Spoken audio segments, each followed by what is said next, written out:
Some Problems of Philosophy. He, Charles Renouvier, was one of the greatest of philosophic characters. But for the decisive impression made on me in the '70's by his masterly advocacy of pluralism, I might never have got free from the monistic superstition under which I had grown up. The present volume, in short, might never have been written. This is why, feeling endlessly thankful as I do, I dedicate this textbook to the great Renouvier's memory. Prefatory Note. For several years before his death, Professor William James cherished the purpose of stating his views on certain problems of metaphysics in a book addressed particularly to the readers of philosophy. He began the actual writing of this introductory textbook for students in metaphysics, as he once called it, in March 1909. And to complete it was at last his dearest ambition. But illness and other demands on his diminished strength continued to interfere, and what is now published is all that he had succeeded in writing when he died in August 1910. Two typewritten copies of his unfinished manuscript were found. They had been corrected separately. A comparison of the independent alterations in the two copies showed few and slight differences in phrase and detail, and indicated no formed intention to make substantial changes. Yet the author perhaps expected to make some further alterations in a final revision, if he could finish the book, for in a memorandum dated July 26, 1910, in which he directed the publication of the manuscript, he wrote, "Say it is fragmentary and unrevised." This memorandum continues: "Call it a beginning of an introduction to philosophy. Say that I hoped by it to round out my system, which now was too much like an arch built only on one side." In compliance with the author's request left in the same memorandum, his pupil and friend, Dr. H. M. Kalin, has compared the two versions of the manuscript and largely prepared the book for the press. The divisions and headings in the manuscript were incomplete, and for helpful suggestions as to these grateful acknowledgments are due to Professor R. B. Perry. Henry James, Jr., Cambridge, March 25, 1911. Chapter 1. Philosophy and its Critics. The progress of society is due to the fact that individuals vary from the human average in all sorts of directions, and that the originality is often so attractive or useful that they are recognized by their tribe as leaders, and become objects of envy or admiration, and setters of new ideals. Among the variations, every generation of men produces some individuals exceptionally preoccupied with theory. Such men find matter for puzzle and astonishment where no one else does. Their imagination invents explanations and combines them. They store up the learning of their time, utter prophecies and warnings, and are regarded as sages. Philosophy, etymologically meaning the love of wisdom, is the work of this class of minds, regarded with an indulgent relish, if not with admiration, even by those who do not understand them or believe much in the truth which they proclaim. Philosophy, thus become a race heritage, forms in its totality a monstrously unwieldy mass of learning. So taken, there is no reason why any special science like chemistry or astronomy should be excluded from it. By common consent, however, special sciences are today excluded, for reasons presently to be explained, and what remains is manageable enough to be taught under the name of philosophy by one man if his interest be broad enough. If this were a German textbook, I should first give my abstract definition of the topic, thus limited by usage, then proceed to display its Begriff und Einteilung, and its Aufgabe und Methode. But as such displays are usually unintelligible to beginners, and unnecessary after reading the book, it will conduce to brevity to omit that chapter altogether, useful though it might possibly be to more advanced readers as a summary of what is to follow. I will tarry a moment, however, over the matter of definition. Limited by the omission of the special sciences, the name of philosophy has come more and more to denote ideas of universal scope exclusively. The principles of explanation that underlie all things without exception, the elements common to gods and men and animals and stones, the first whence and the last whither of the whole cosmic procession, the conditions of all knowledge, and the most general rules of human action, these furnish the problems commonly deemed philosophic par excellence, and the philosopher is the man who finds the most to say about them. Philosophy is defined in the usual scholastic textbooks as the knowledge of things in general by their ultimate causes, so far as natural reason can attain to such knowledge. This means that explanation of the universe at large, not description of its details, is what philosophy must aim at, and so it happens that a view of anything is termed philosophic just in proportion as it is broad and connected with other views, and as it uses principles not proximate or intermediate, but ultimate and all-embracing, to justify itself. Any very sweeping view of the world is a philosophy in this sense, even though it may be a vague one. It is a Weltanschauung, an intellectualized attitude towards life. Professor Dewey well describes the constitution of all the philosophies that actually exist, when he says that philosophy expresses a certain attitude, purpose, and temper of conjoined intellect and will, rather than a discipline whose boundaries can be neatly marked off. To know the chief rival attitudes towards life, as the history of human thinking has developed them, and to have heard some of the reasons they can give for themselves, ought to be considered an essential part of liberal education. Philosophy, indeed, in one sense of the term, is only a compendous name for the spirit in education which the word college stands for in America. Things can be taught in dry dogmatic ways, or in a philosophic way. At a technical school a man may grow into a first-rate instrument for doing a certain job, but he may miss all the graciousness of mind suggested by the term liberal culture. He may remain a cad, and not a gentleman, intellectually pinned down to his one narrow subject, literal, unable to suppose anything different from what he has seen, without imagination, atmosphere, or mental perspective. Philosophy, beginning in wonder, as Plato and Aristotle said, is able to fancy everything different from what it is. It sees the familiar as if it were strange, and the strange as if it were familiar. It can take things up and lay them down again. Its mind is full of air that plays round every subject. It rouses us from our native dogmatic slumber and breaks up our caked prejudices.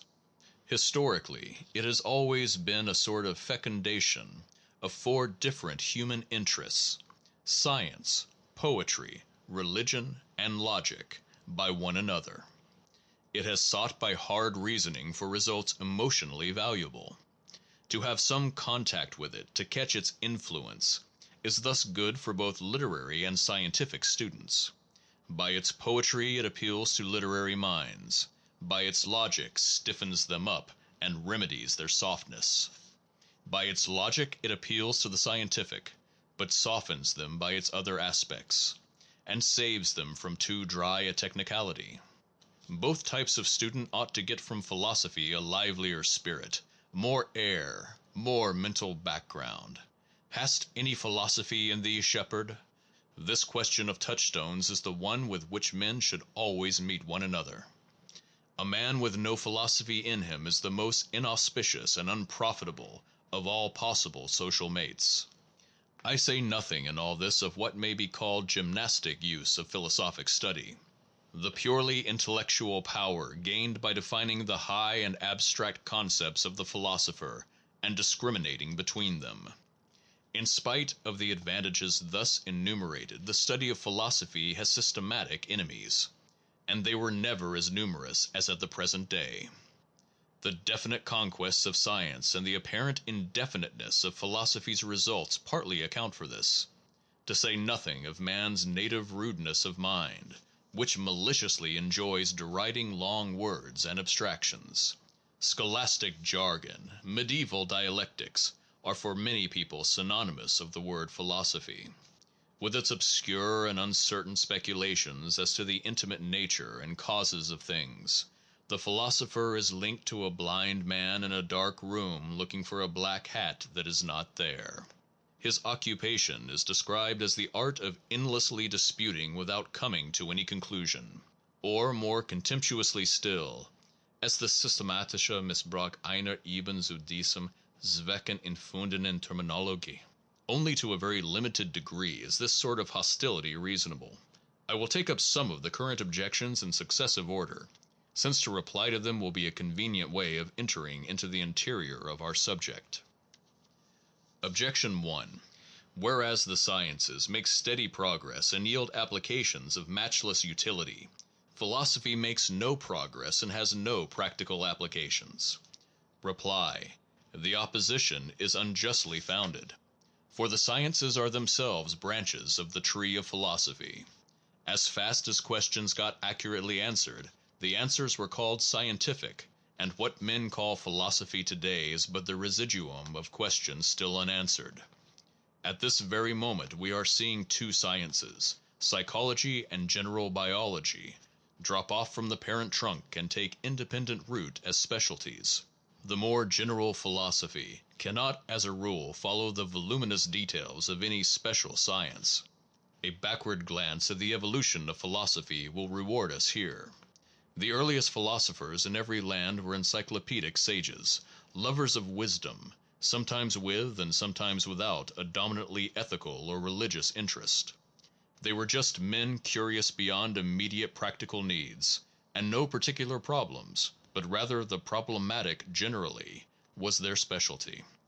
China, Persia, Egypt, India had such wise men, but those of Greece are the only sages who until very recently have influenced the course of Western thinking.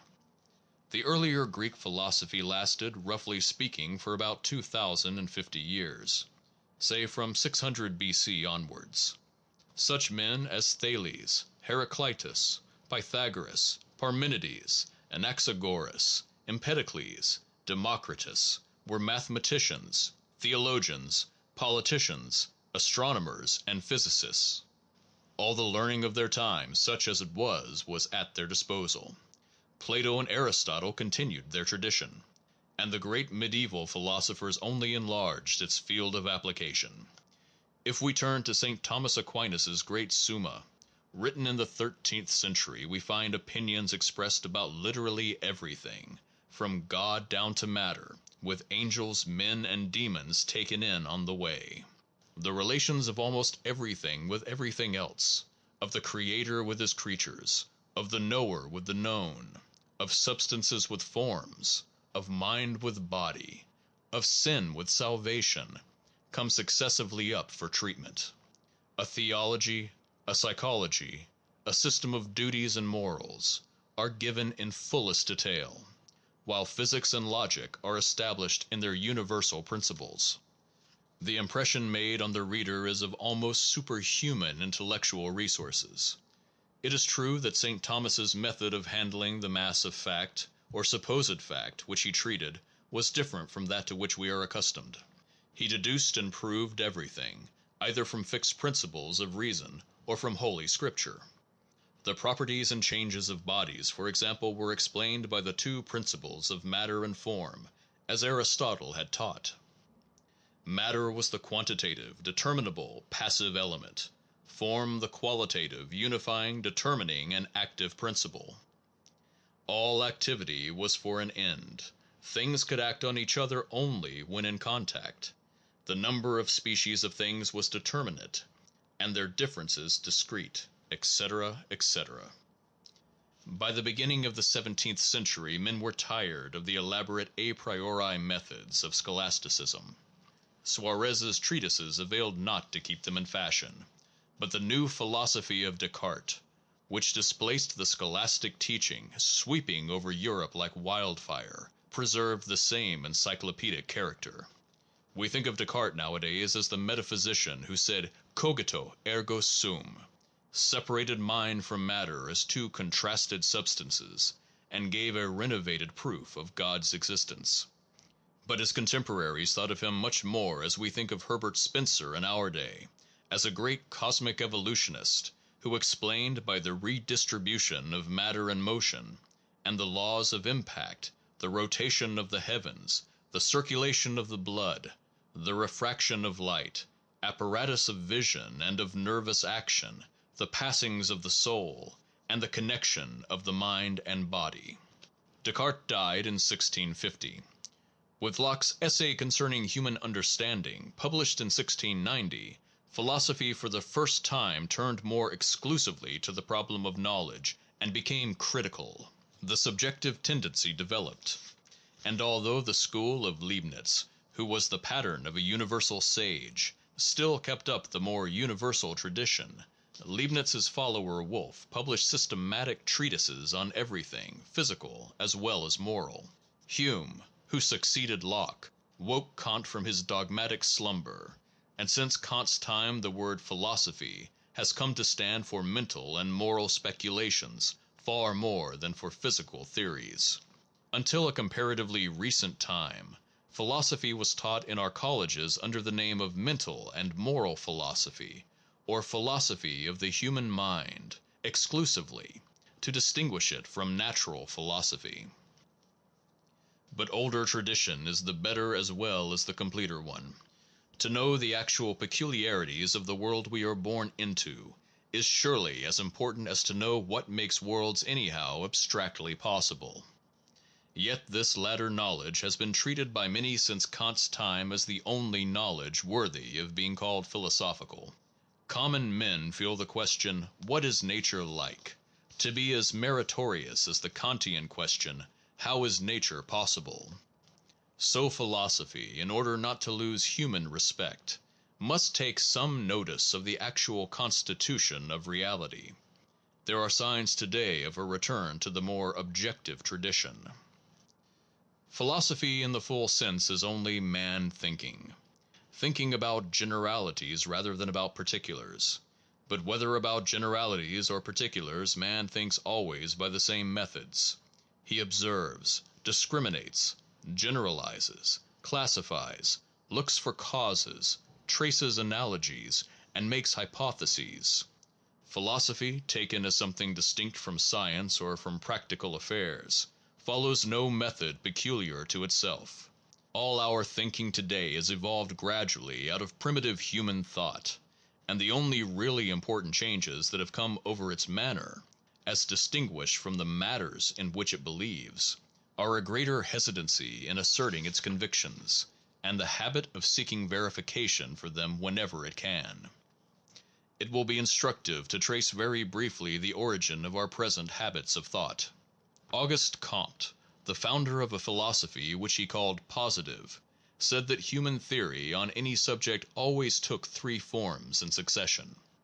In the theological stage of theorizing, phenomena are explained by spirits producing them.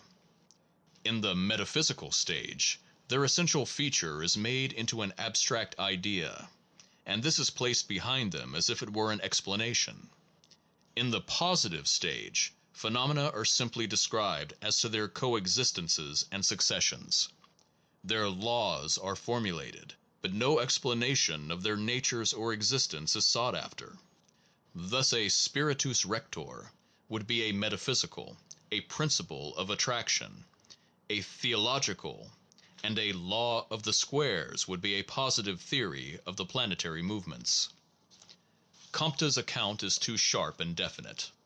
Anthropology shows that the earliest attempts at human theorizing mixed the theological and metaphysical together. Common things needed no special explanation. Remarkable things alone, odd things, especially deaths, calamities, diseases, called for it. What made things act was the mysterious energy in them, and the more awful they were, the more of this mana they possessed. The great thing was to acquire mana oneself. Sympathetic magic is the collective name for what seems to have been the primitive philosophy here. You could act on anything by controlling anything else that either was associated with it or resembled it. If you wished to injure an enemy, you should either make an image of him, or get some of his hair or other belongings, or get his name written. Injuring the substitute, you thus made him suffer correspondingly. If you wished the rain to come, you sprinkled the ground. If the wind, you whistled, etc. If you would have yams grow in your garden, put a stone there that looks like a yam. Would you cure jaundice? Give turmeric, that makes things look yellow. Or give poppies for troubles of the head, because their seed vessels form a head. This doctrine of signatures played a great part in early medicine. The various mancies and mantics come in here, in which witchcraft and incipient science are indistinguishably mixed. Sympathetic theorizing persists to this present day. Thoughts are things, for a contemporary school, and on the whole a good school, of practical philosophy. Cultivate the thought of what you desire, affirm it, and it will bring all similar thoughts from elsewhere to reinforce it, so that finally your wish will be fulfilled. Little by little more positive ways of considering things began to prevail. Common elements and phenomena began to be singled out and to form the basis of generalizations. But these elements at first had necessarily to be the more dramatic or humanly interesting ones. The hot, the cold, the wet, the dry in things explained their behavior. Some bodies were naturally warm, others cold. Motions were natural or violent. The heavens moved in circles because circular motion was the most perfect. The lever was explained by the greater quantity of perfection embodied in the movement of its longer arm. The sun went south in winter to escape the cold. Precious or beautiful things had exceptional properties. Peacock's flesh resisted putrefaction. The lodestone would drop the iron which it held if the superiorly powerful diamond was brought near, etc. Such ideas sound to us grotesque, but imagine no tracks made for us by scientific ancestors, and what aspects would we single out from nature to understand things by? Not till the beginning of the 17th century did the more insipid kinds of regularity in things abstract men's attention away from the properties originally picked out. Few of us realize how short the career of what we know as science has been. 350 years ago hardly anyone believed in the Copernican planetary theory. Optical combinations were not discovered. The circulation of the blood, the weight of air, the conduction of heat, the laws of motion were unknown. The common pump was inexplicable. There were no clocks, no thermometers, no general gravitation. The world was 5,000 years old. Spirits moved the planets. Alchemy, magic, astrology imposed on everyone's belief. Modern science began only after 1600, with Kepler, Galileo, Descartes, Torricelli, Pascal, Harvey, Newton, Huygens, and Boyle. 5 men, telling one another in succession the discoveries which their lives had witnessed, could deliver the whole of it into our hands. Harvey might have told Newton, who might have told Voltaire. Voltaire might have told Dalton, who might have told Huxley, who might have told the readers of this book. The men who began this work of emancipation were philosophers in the original sense of the word, universal sages. Galileo said that he had spent more years on philosophy than months on mathematics. Descartes was a universal philosopher in the fullest sense of the term, but the fertility of the newer conceptions made special departments of truth grow at such a rate that they became too unwieldy with details for the more universal minds to carry them. So the special sciences of mechanics, astronomy, and physics began to drop off from the parent stem. No one could have foreseen in advance the extraordinary fertility of the more insipid mathematical aspects which these geniuses ferreted out. No one could have dreamed of the control over nature which the search for their concomitant variations would give. Laws describe these variations, and all our present laws of nature have as their model the proportionality of v to t and of s to t squared, which Galileo first laid bare. Pascal's discovery of the proportionality of altitude to barometric height, Newton's of acceleration of distance, Boyle's of air volume to pressure, Descartes' of sine to cosine in the refracted ray, were the first fruits of Galileo's discovery. There was no question of agencies, nothing animistic or sympathetic in this new way of taking nature.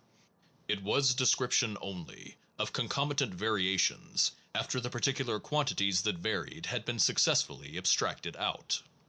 The result soon showed itself in a differentiation of human knowledge into two spheres, one called science, within which the more definite laws apply, the other general philosophy, in which they do not.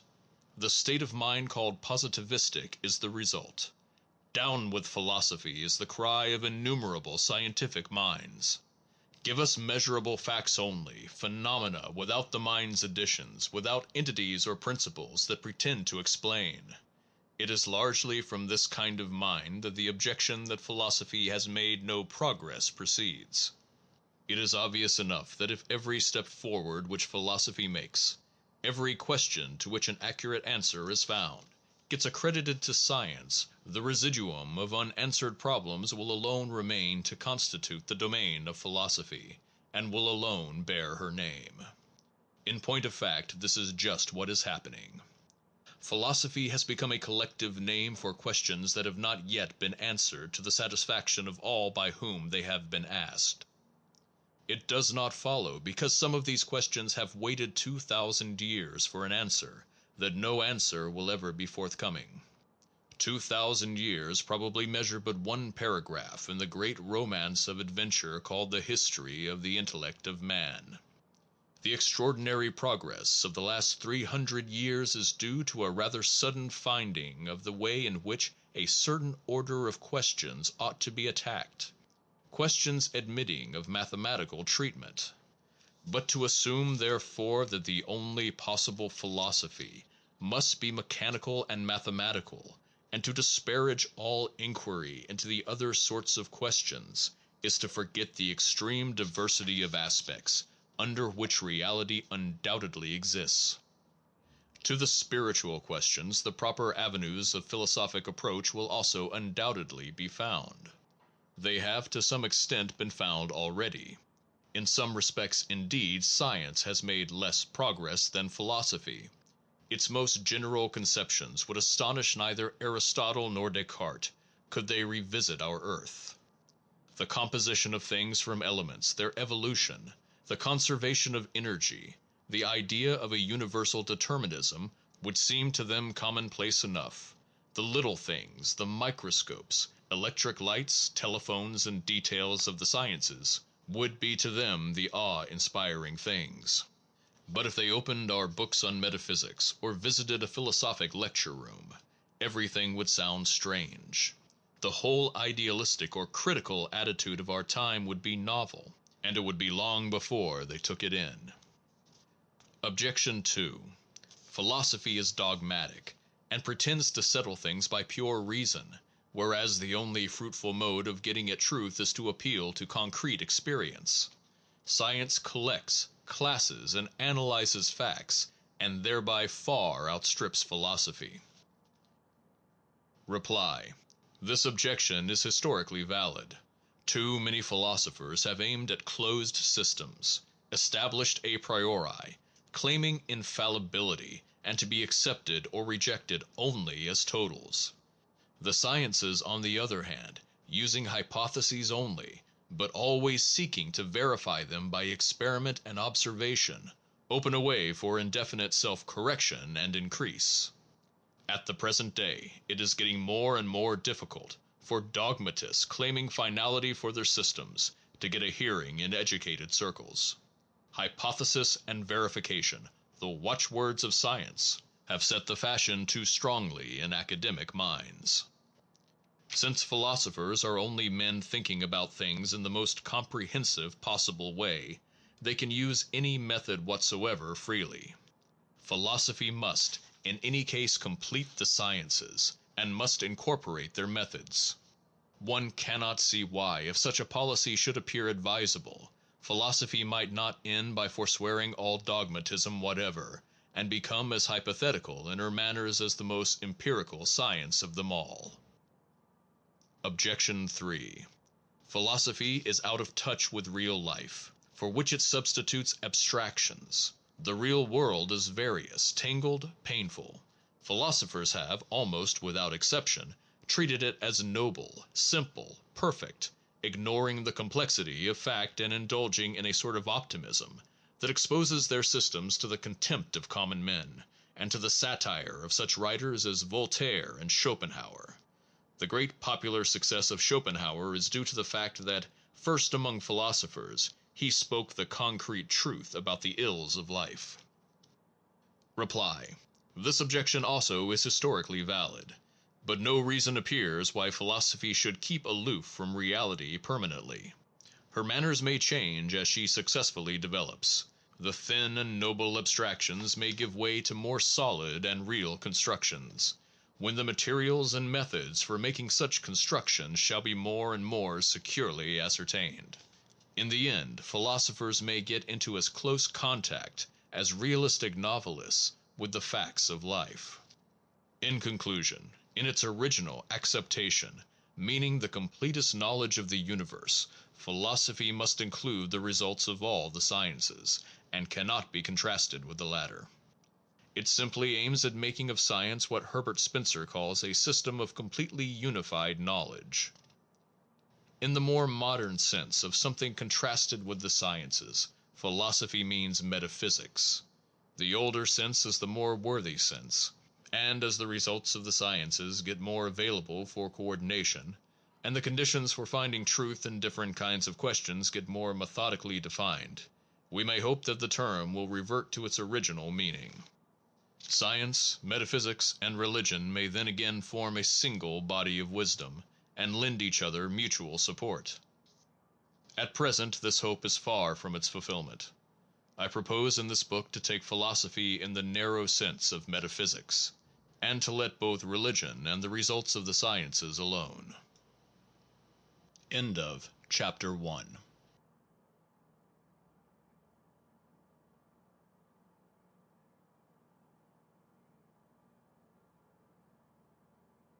Some problems of metaphysics.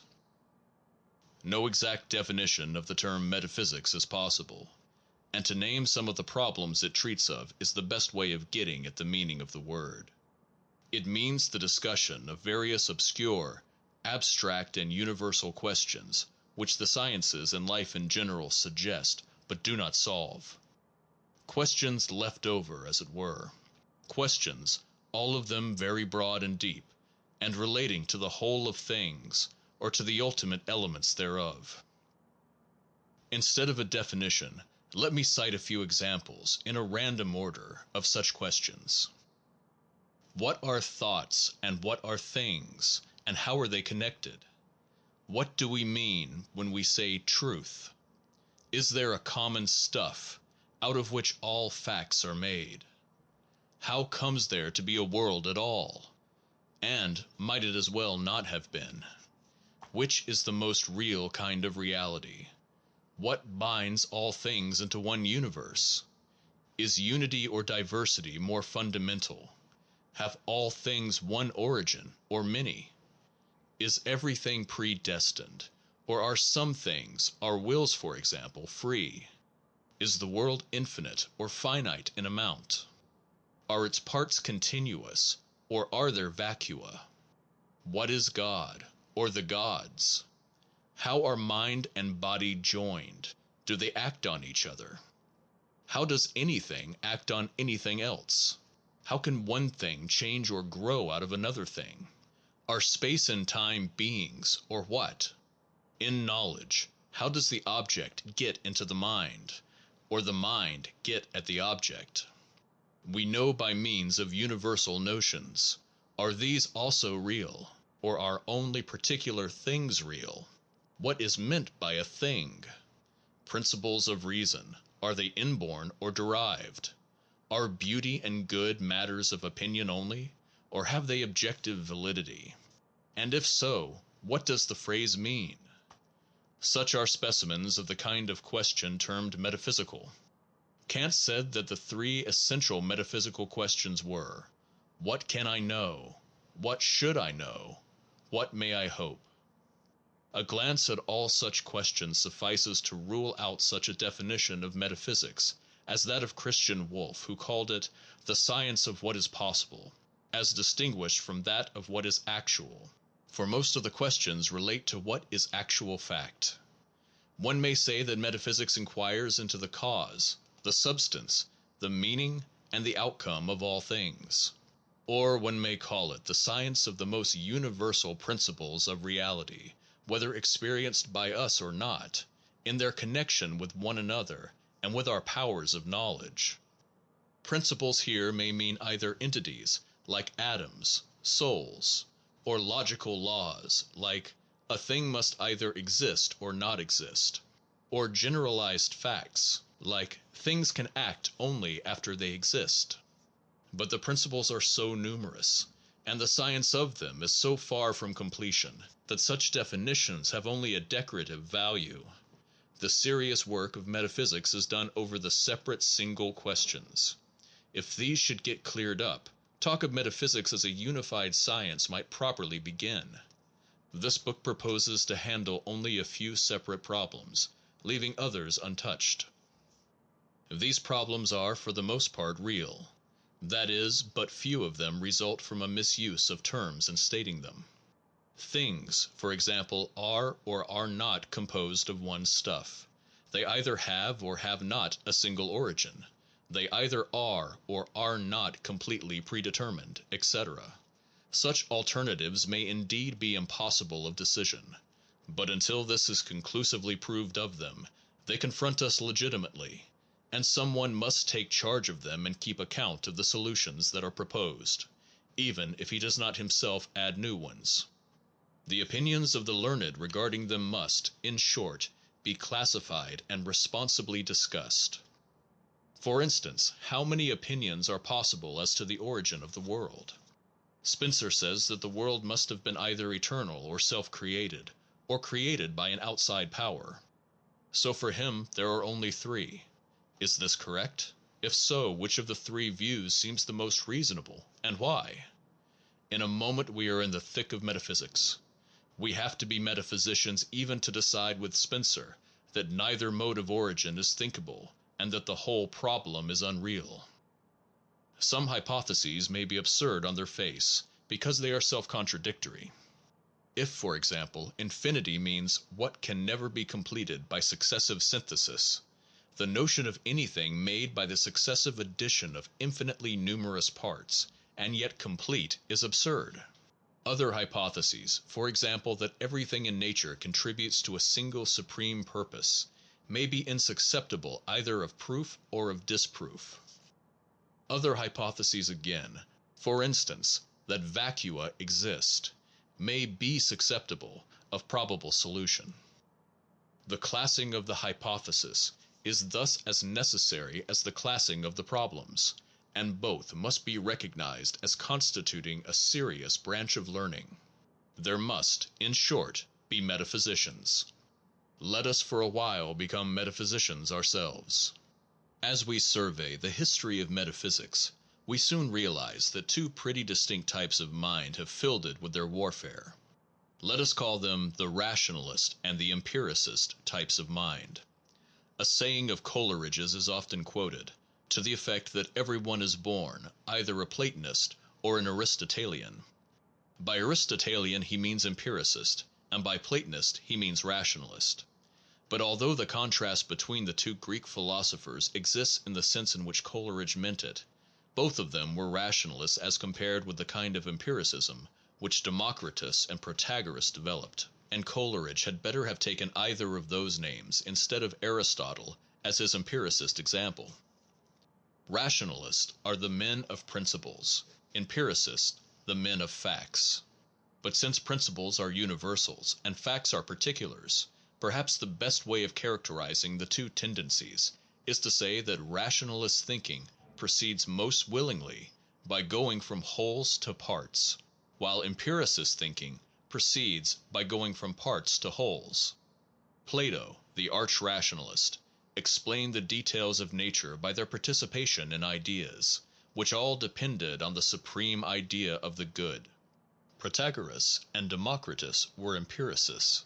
The latter explained the whole cosmos, including gods as well as men, and thoughts as well as things, by their composition out of atomic elements.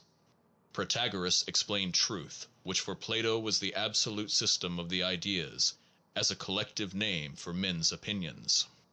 Rationalists prefer to deduce facts from principles. Empiricists prefer to explain principles as inductions from facts. Is thought for the sake of life, or is life for the sake of thought? Empiricism inclines to the former, rationalism to the latter branch of the alternative.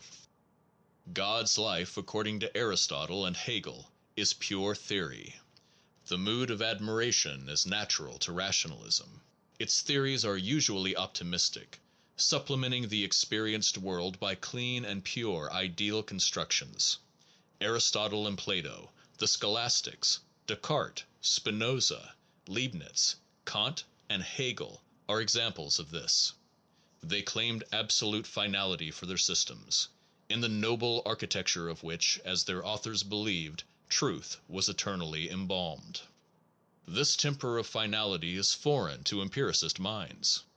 They may be dogmatic about their method of building on hard facts, but they are willing to be skeptical about any conclusions reached by the method at a given time. They aim at accuracy of detail rather than at completeness, are contented to be fragmentary, are less inspiring than the rationalists, often treating the high as a case of nothing but the low, nothing but self-interest well understood, etc. But they usually keep more in touch with actual life, are less subjective, and their spirit is obviously more scientific in the hackneyed sense of that term. Socrates, Locke, Berkeley, Hume, the Mills, F. A. Lang, J. Dewey, F. C. S. Schiller, Bergson, and other contemporaries are specimens of this type. Of course, we find mixed minds in abundance, and few philosophers are typical in either class. Kant may be fairly called mixed. Lotze and Royce were mixed. The author of this volume is weakly endowed on the rationalist side, and his book will show a strong leaning towards empiricism. The clash of the two ways of looking at things will be emphasized throughout the volume. I will now enter into the interior of the subject by discussing special problems as examples of metaphysical inquiry, and in order not to conceal any of the skeletons in the philosophic closet, I will start with the worst problem possible, the so-called ontological problem, or question of how there comes to be anything at all. End of Chapter 2.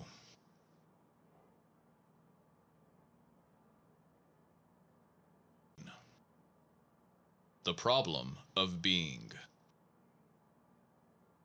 How comes the world to be here at all, instead of the non-entity which might be imagined in its place? Schopenhauer's remarks on this question may be considered classical. Apart from man, he says, quote, no being wonders at its own existence. When man first becomes conscious, he takes himself for granted, as something needing no explanation, but not for long, for with the rise of the first reflection that wonder begins which is the mother of metaphysics, and which made Aristotle say that men now and always seek to philosophize because of wonder. The lower a man stands in intellectual respects, the less of a riddle does existence seem to him. But the clearer his consciousness becomes, the more the problem grasps him in its greatness. In fact, the unrest which keeps the never-stopping clock of metaphysics going is the thought that the non-existence of this world is just as possible as its existence. Nay, more, we soon conceive the world as something the non-existence of which not only is conceivable, but would indeed be preferable to its existence, so that our wonder passes easily into a brooding over that fatality which nevertheless could call such a world into being, and mislead the immense force that could produce and preserve it into an activity so hostile to its own interests. The philosophic wonder thus becomes a sad astonishment, and like the overture of Don Giovanni, philosophy begins with a minor chord. End quote. One need only shut oneself in a closet and begin to think of the fact of one's being there, of one's queer bodily shape in the darkness, a thing to make children scream at, as Stevenson says, of one's fantastic character and all, to have the wonder steal over the detail as much as over the general fact of being, and to see that it is only familiarity that blunts it, Not that anything should be, but that this very thing should be, is mysterious. Philosophy stares, but brings no reasoned solution, for from nothing to being there is no logical bridge. Attempts are sometimes made to banish the question rather than to give it an answer. Those who ask it, we are told, extend illegitimately to the whole of being the contrast to a supposed alternative non-being, which only particular beings possess. These indeed were not, and now are. But being in general, or in some shape, always was. And you cannot rightly bring the whole of it into relation with a primordial non-entity. Whether as God or as material atoms, it is itself primal and eternal. But if you call any being whatever eternal, some philosophers have always been ready to taunt you with the paradox inherent in the assumption. Is past eternity completed, they ask. If so, they go on, it must have had a beginning. For whether your imagination transverses it forwards or backwards, it offers an identical content or stuff to be measured. And if the amount comes to an end in one way, it ought to come to an end in the other. In other words, since we now witness its end, some past moment must have witnessed its beginning. If, however, it had a beginning, when was that, and why? You are up against the previous nothing, and do not see how it ever passed into being. This dilemma, of having to choose between a regress which, although called infinite, has nevertheless come to a termination, and an absolute first, has played a great part in philosophy's history. Other attempts still are made at exorcising the question. Non-being is not, said Parmenides and Zeno, only being is. Hence what is necessarily being. Being, in short, is necessary. Others, calling the idea of non-entity no real idea, have said that on the absence of an idea can no genuine problem be found. More curtly still, the whole ontological wonder has been called disease, a case of Grubelsucht, like asking, why am I myself, or why is a triangle a triangle? Rationalistic minds here and there have sought to reduce the mystery. Some forms of being have been deemed more natural, so to say, or more inevitable and necessary than others. Empiricists of the evolutionary type, Herbert Spencer seems a good example, have assumed that whatever had the least of reality, was weakest, faintest, most imperceptible, most nascent, might come easiest first, and be the earliest successor to nonentity. Little by little the fuller grades of being might have added themselves in the same gradual way until the whole universe grew up. To others, not the minimum, but the maximum of being has seemed the earliest first for the intellect to accept. The perfection of a thing does not keep it from existing, Spinoza said. On the contrary, it founds its existence. It is mere prejudice to assume that it is harder for the great than for the little to be, and that easiest of all it is to be nothing. What makes things difficult in any line is the alien obstructions that are met with, and the smaller and weaker the thing, the more powerful over it they become.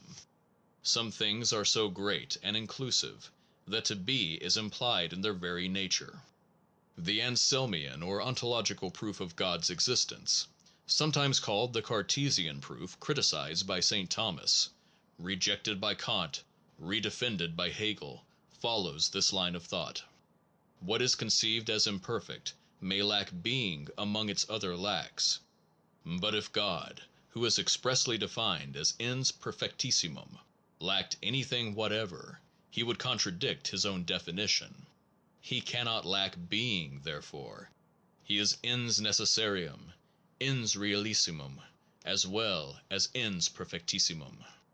Hegel, in his lordly way, says, quote, it would be strange if God were not rich enough to embrace so poor a category as being, the poorest and most abstract of all. End quote. This is somewhat in line with Kant's saying that a real dollar does not contain 1 cent more than an imaginary dollar. At the beginning of his logic, Hegel seeks in another way to mediate non-entity with being. Since being in the abstract, mere being, means nothing in particular, it is indistinguishable from nothing, and he seems dimly to think that this constitutes an identity between the two notions, of which some use may be made in getting from one to the other. Other still queerer attempts show well the rationalistic temper. Mathematically, you can deduce 1 from 0 by the following process: 0 divided by 0 equals 1 minus 1 divided by 1 minus 1 equals 1. Or physically, if all being has, as it seems to have, a polar construction, so that every positive part of it has its negative, we get the simple equation +1 minus 1 equals 0, plus and minus being the signs of polarity in physics. It is not probable that the reader will be satisfied with any of these solutions, and contemporary philosophers, even rationalistically minded ones, have on the whole agreed that no one has intelligibly banished the mystery of fact. Whether the original nothing burst into God and vanished, as night vanishes in day, while God thereupon became the creative principle of all lesser beings, or whether all things have foisted or shaped themselves imperceptibly into existence, the same amount of existence has in the end to be assumed and begged by the philosopher. To communicate the difficulty is not to quench it. If you are a rationalist, you beg a kilogram of being at once, we will say. If you are an empiricist, you beg 1,000 successive grams, but you beg the same amount in each case, and you are the same beggar whatever you may pretend. You leave the logical riddle untouched, of how the coming of whatever is, came it all at once or came it piecemeal, can be intellectually understood. Footnote: in more technical language one may say that fact or being is contingent, or matter of chance, so far as our intellect is concerned. The conditions of its appearance are uncertain, unforeseeable when future, and when past, elusive. End footnote. If being gradually grew, its quantity was of course not always the same, and may not be the same hereafter. To most philosophers this view has seemed absurd, neither God nor primordial matter nor energy being supposed to admit of increase or decrease. The orthodox opinion is that the quantity of reality must at all costs be conserved, and the waxing and waning of our phenomenal experiences must be treated as surface appearances which leave the deeps untouched. Nevertheless, within experience phenomena come and go. There are novelties, there are losses. The world seems, on the concrete and proximate level at least, really to grow. So the question recurs: how do our finite experiences come into being from moment to moment? By inertia? By perpetual creation? Do the new ones come at the call of the old ones? Why do they not all go out like a candle? Who can tell offhand? The question of being is the darkest in all philosophy. All of us are beggars here, and no school can speak disdainfully of another or give itself superior airs. For all of us alike, fact forms a datum, gift, or vorfundeness, which we cannot burrow under, explain, or get behind. Percept and concept. The import of concepts. The problem convenient to take up next in order will be that of the difference between thoughts and things. Things are known to us by our senses, and are called presentations by some authors, to distinguish them from the ideas or representations which we may have when our senses are closed. I myself have grown accustomed to the words percept and concept, in treating of the contrast. But concepts flow out of percepts and into them again. They are so interlaced, and our life rests on them so interchangeably and undiscriminatingly, that it is often difficult to impart quickly to beginners a clear notion of the difference meant. Sensation and thought in man are mingled, but they vary independently. In our quadrupedal relatives, thought proper is at a minimum, but we have no reason to suppose that their immediate life of feeling is either less or more copious than ours. Feeling must have been originally self-sufficing, and thought appears as a superadded function, adapting us to a wider environment than that of which brutes take account. Some parts of the stream of feeling must be more intense, emphatic, and exciting than others in animals as well as in ourselves. But whereas lower animals simply react upon these more salient sensations by appropriate movements, higher animals remember them, and men react on them intellectually by using nouns, adjectives, and verbs to identify them when they meet them elsewhere. The great difference between percepts and concepts is that percepts are continuous and concepts are discrete. Footnote: in what follows I shall freely use synonyms for these two terms. Idea, thought, and intellection are synonymous with concept. Instead of percept, I shall often speak of sensation, feeling, intuition, and sometimes of sensible experience, or of the immediate flow of conscious life. Since Hegel's time, what is simply perceived has been called the immediate, while the mediated is synonymous with what is conceived. End footnote. Not discrete in their being, for conception as an act is part of the flux of feeling, but discrete from each other in their several meanings. Each concept means just what it singly means, and nothing else. And if the conceiver does not know whether he means this or means that, it shows that his concept is imperfectly formed. The perceptual flux as such, on the contrary, means nothing, and is but what it immediately is. No matter how small a tract of it be taken, it is always a much at once, and contains innumerable aspects and characters, which conception can pick out, isolate, and thereafter always intend. It shows duration, intensity, complexity or simplicity, interestingness, excitingness, pleasantness, or their opposites. Data from all our senses enter into it, merged in a general extensiveness of which each occupies a big or little share. Yet all these parts leave its unity unbroken. Its boundaries are no more distinct than those of the field of vision. Boundaries are things that intervene. But here nothing intervenes save parts of the perceptual flux itself, and these are overflowed by what they separate, so that whatever we distinguish and isolate conceptually is found perceptually to telescope and compenetrate and diffuse into its neighbors. The cuts we make are purely ideal. If my reader can succeed in abstracting from all conceptual interpretation, and lapse back into his immediate sensible life at this very moment, he will find it to be what someone has called a big blooming buzzing confusion, as free from contradiction in its much at onceness as it is all alive and evidently there. Out of this aboriginal sensible muchness, attention carves out objects, which conception then names and identifies forever. In the sky, constellations; on the earth, beach, sea, cliff, bushes, grass. Out of time we cut days and nights, summers and winters. We say what each part of the sensible continuum is, and all these abstracted whats are concepts.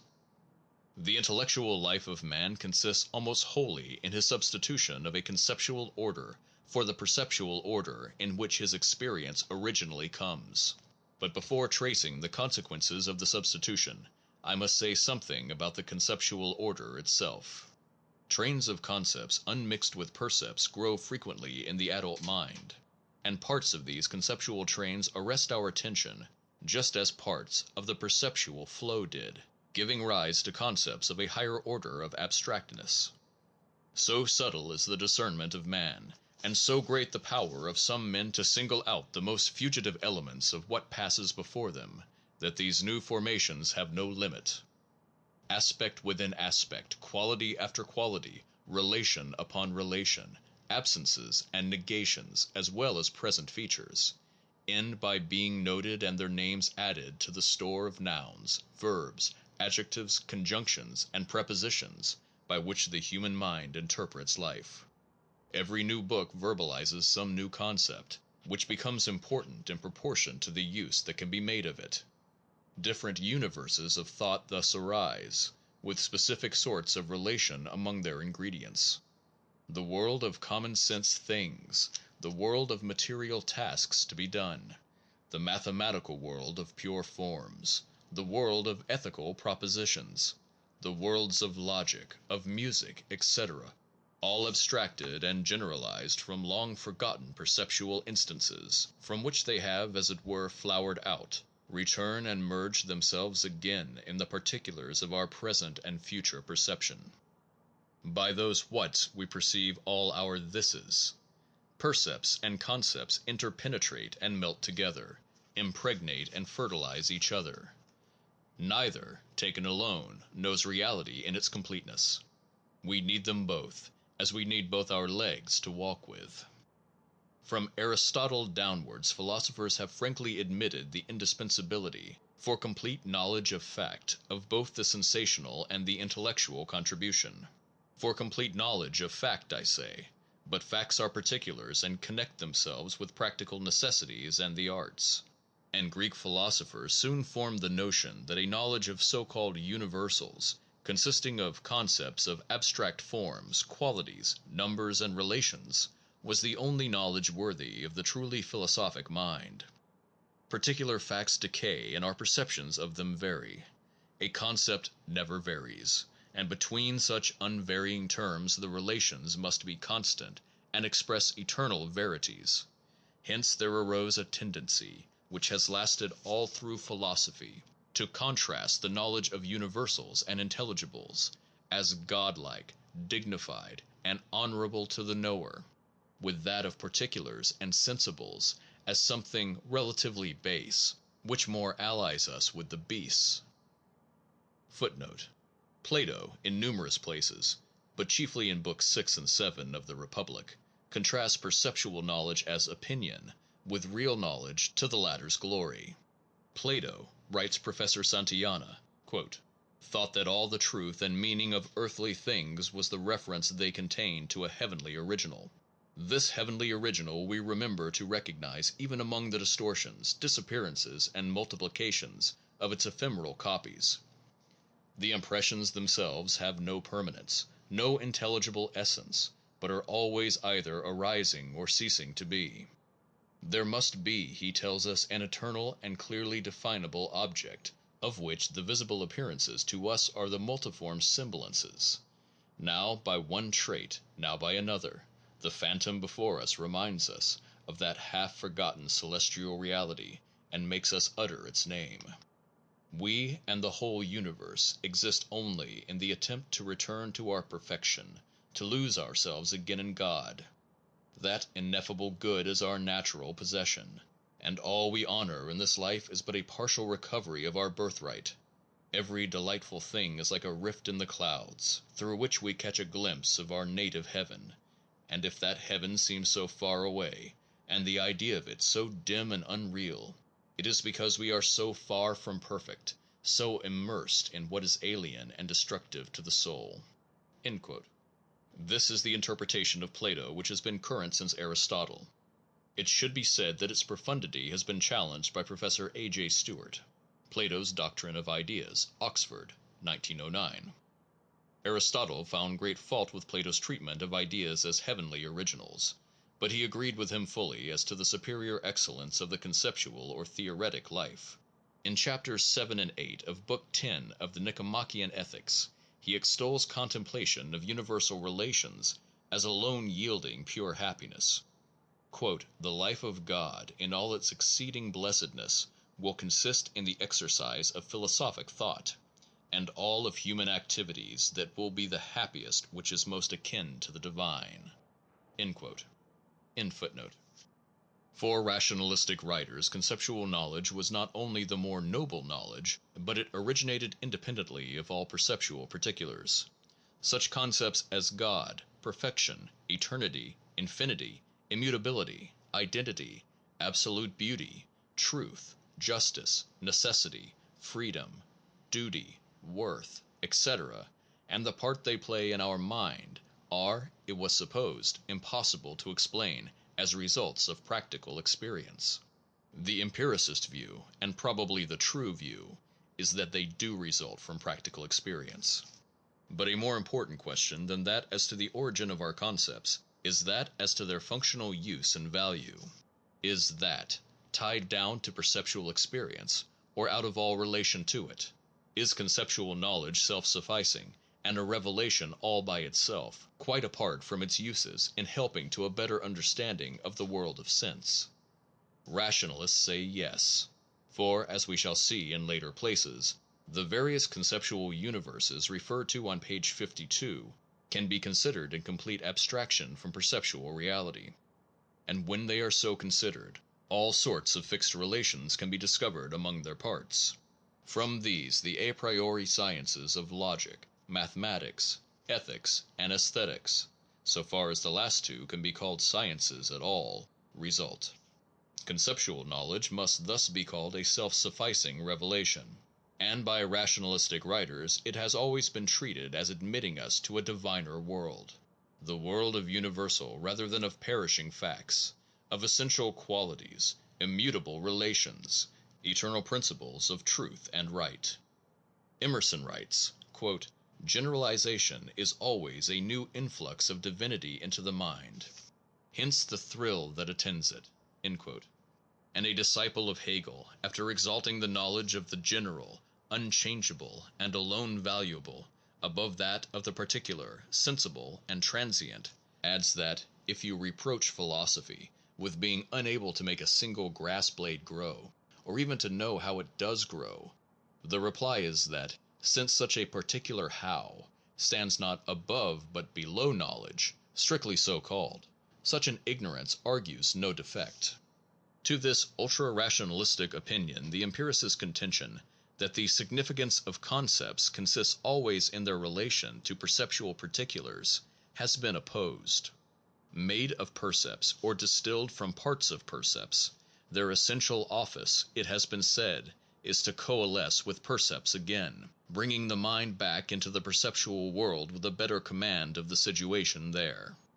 Certainly wherever we can do this with our concepts, we do more with them than when we leave them flocking with their abstract and motionless companions. It is possible, therefore, to join the rationalists in allowing conceptual knowledge to be self-sufficing, while at the same time one joins the empiricists by maintaining that the full value of such knowledge is got only by combining it with perceptual reality again. This mediating attitude is that which this book must adopt.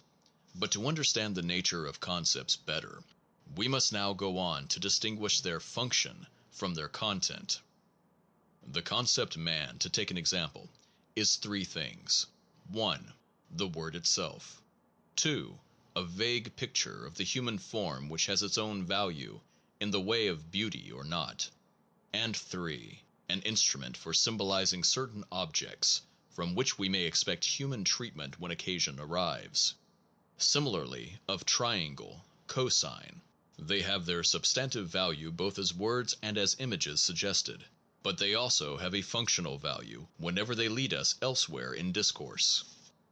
There are concepts, however, the image part of which is so faint that their whole value seems to be functional.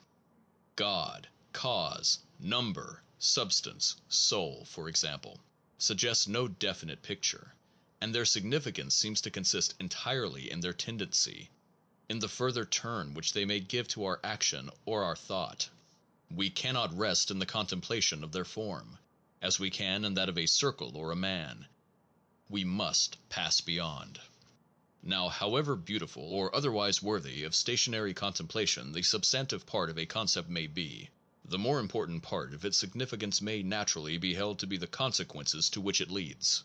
These may lie either in the way of making us think, or in the way of making us act. Whoever has a clear idea of these knows effectively what the concept practically signifies, whether its substantive content be interesting in its own right or not. This consideration has led to a method of interpreting concepts to which I shall give the name of the pragmatic rule. The pragmatic rule is that the meaning of a concept may always be found, if not in some sensible particular which it directly designates, then in some particular difference in the course of human experience which its being true will make. Test every concept by the question, what sensible difference to anybody will its truth make? And you are in the best possible position for understanding what it means and for discussing its importance. If questioning whether a certain concept be true or false, you can think of absolutely nothing that would practically differ in the two cases, you may assume that the alternative is meaningless and that your concept is no distinct idea. If two concepts lead you to infer the same particular consequences, then you may assume that they embody the same meaning under different names. This rule applies to concepts of every order of complexity, from simple terms to propositions uniting many terms. So many disputes in philosophy hinge upon ill-defined words and ideas, each side claiming its own word or idea to be true. That any accepted method of making meanings clear must be of great utility. No method can be handier of application than our pragmatic rule. If you claim that any idea is true, assign at the same time some difference that its being true will make in some possible person's history, and we shall know not only just what you are really claiming, but also how important an issue it is, and how to go to work to verify the claim. In obeying this rule, we neglect the substantive content of the concept, and follow its function only. This neglect might seem at first sight to need excuse, for the content often has a value of its own, which might conceivably add luster to reality, if it existed, apart from any modification wrought by it in the other parts of reality. Thus it is often supposed that idealism is a theory precious in itself, even though no definite change in the details of our experience can be deduced from it. Later discussion will show that this is a superficial view, and that particular consequences are the only criterion of a concept's meaning, and the only test of its truth. Instances are hardly called for, they are so obvious. That A and B are equal, for example, means either that you will find no difference when you pass from one to the other, or that in substituting one for the other in certain operations, you will get the same result both times. Substance means that a definite group of sensations will recur. Incommensurable means that you are always confronted with a remainder. Infinite means either that, or that you can count as many units in a part as you can in the whole. More and less means certain sensations, varying according to the matter. Freedom means no feeling of sensible restraint. Necessity means that your way is blocked in all directions save one. God means that you can dismiss certain kinds of fear. Cause, that you may expect certain sequences, etc., etc. We shall find plenty of examples in the rest of this book. So I go back now to the more general question of whether the whole import of the world of concepts lies in its relation to perceptual experience, or whether it be also an independent revelation of reality. Great ambiguity is possible in answering this question, so we must mind our P's and Q's. The first thing to notice is that in the earliest stages of human intelligence, so far as we can guess at them, thought proper must have had an exclusively practical use. Men classed their sensations, substituting concepts for them, in order to work them for what they were worth, and to prepare for what might lie ahead. Class names suggest consequences that have attached themselves on other occasions to other members of the class, consequences which the present percept will also probably or certainly show. The present percept in its immediacy may thus often sink to the status of a bare sign of the consequences which the substituted concept suggests. The substitution of concepts and their connections, of a whole conceptual order, in short, for the immediate perceptual flow, thus widens enormously our mental panorama. Had we no concepts, we should live simply getting each successive moment of experience, as the sensile sea anemone on its rock receives whatever nourishment the wash of the waves may bring. With concepts we must go in quest of the absent, meet the remote, actively turn this way or that, bend our experience and make it tell us whither it is bound. We change its order, run it backwards, bring far bits together and separate near bits, jump about over its surface instead of plowing through its continuity, string its items on as many ideal diagrams as our mind can frame. All these are ways of handling the perceptual flux, and meeting distant parts of it. And as far as this primary function of conception goes, we can only conclude it to be what I began by calling it, a faculty superadded to our barely perceptual consciousness, for its use in practically adapting us to a larger environment than that of which brutes take account. Footnote: Herbert Spencer, in his Psychology, Parts 3 and 4, has at great length tried to show that such adaptation is the sole meaning of our intellect. End footnote. We harness perceptual reality in our concepts in order to drive it better to our ends. Does our conceptual translation of the perceptual flux enable us to understand the latter better? What do we mean by making us understand? Applying our pragmatic rule to the interpretation of the world, we see that the better we understand anything, the more we are able to tell about it. Judged by this test, concepts do make us understand our percepts better. Knowing what these are, we can tell all sorts of farther truths about them, based on the relation of those whats to other whats. The whole system of relations, spatial, temporal, and logical, of our fact gets plotted out. An ancient philosophical opinion inherited from Aristotle is that we do not understand a thing until we know it by its causes. When the maidservant says that the cat broke the teacup, she would have us conceive the fracture in a causally explanatory way.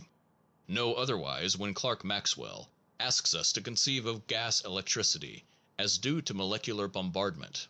An imaginary agent out of sight becomes in each case a part of the cosmic context in which we now place the percept to be explained.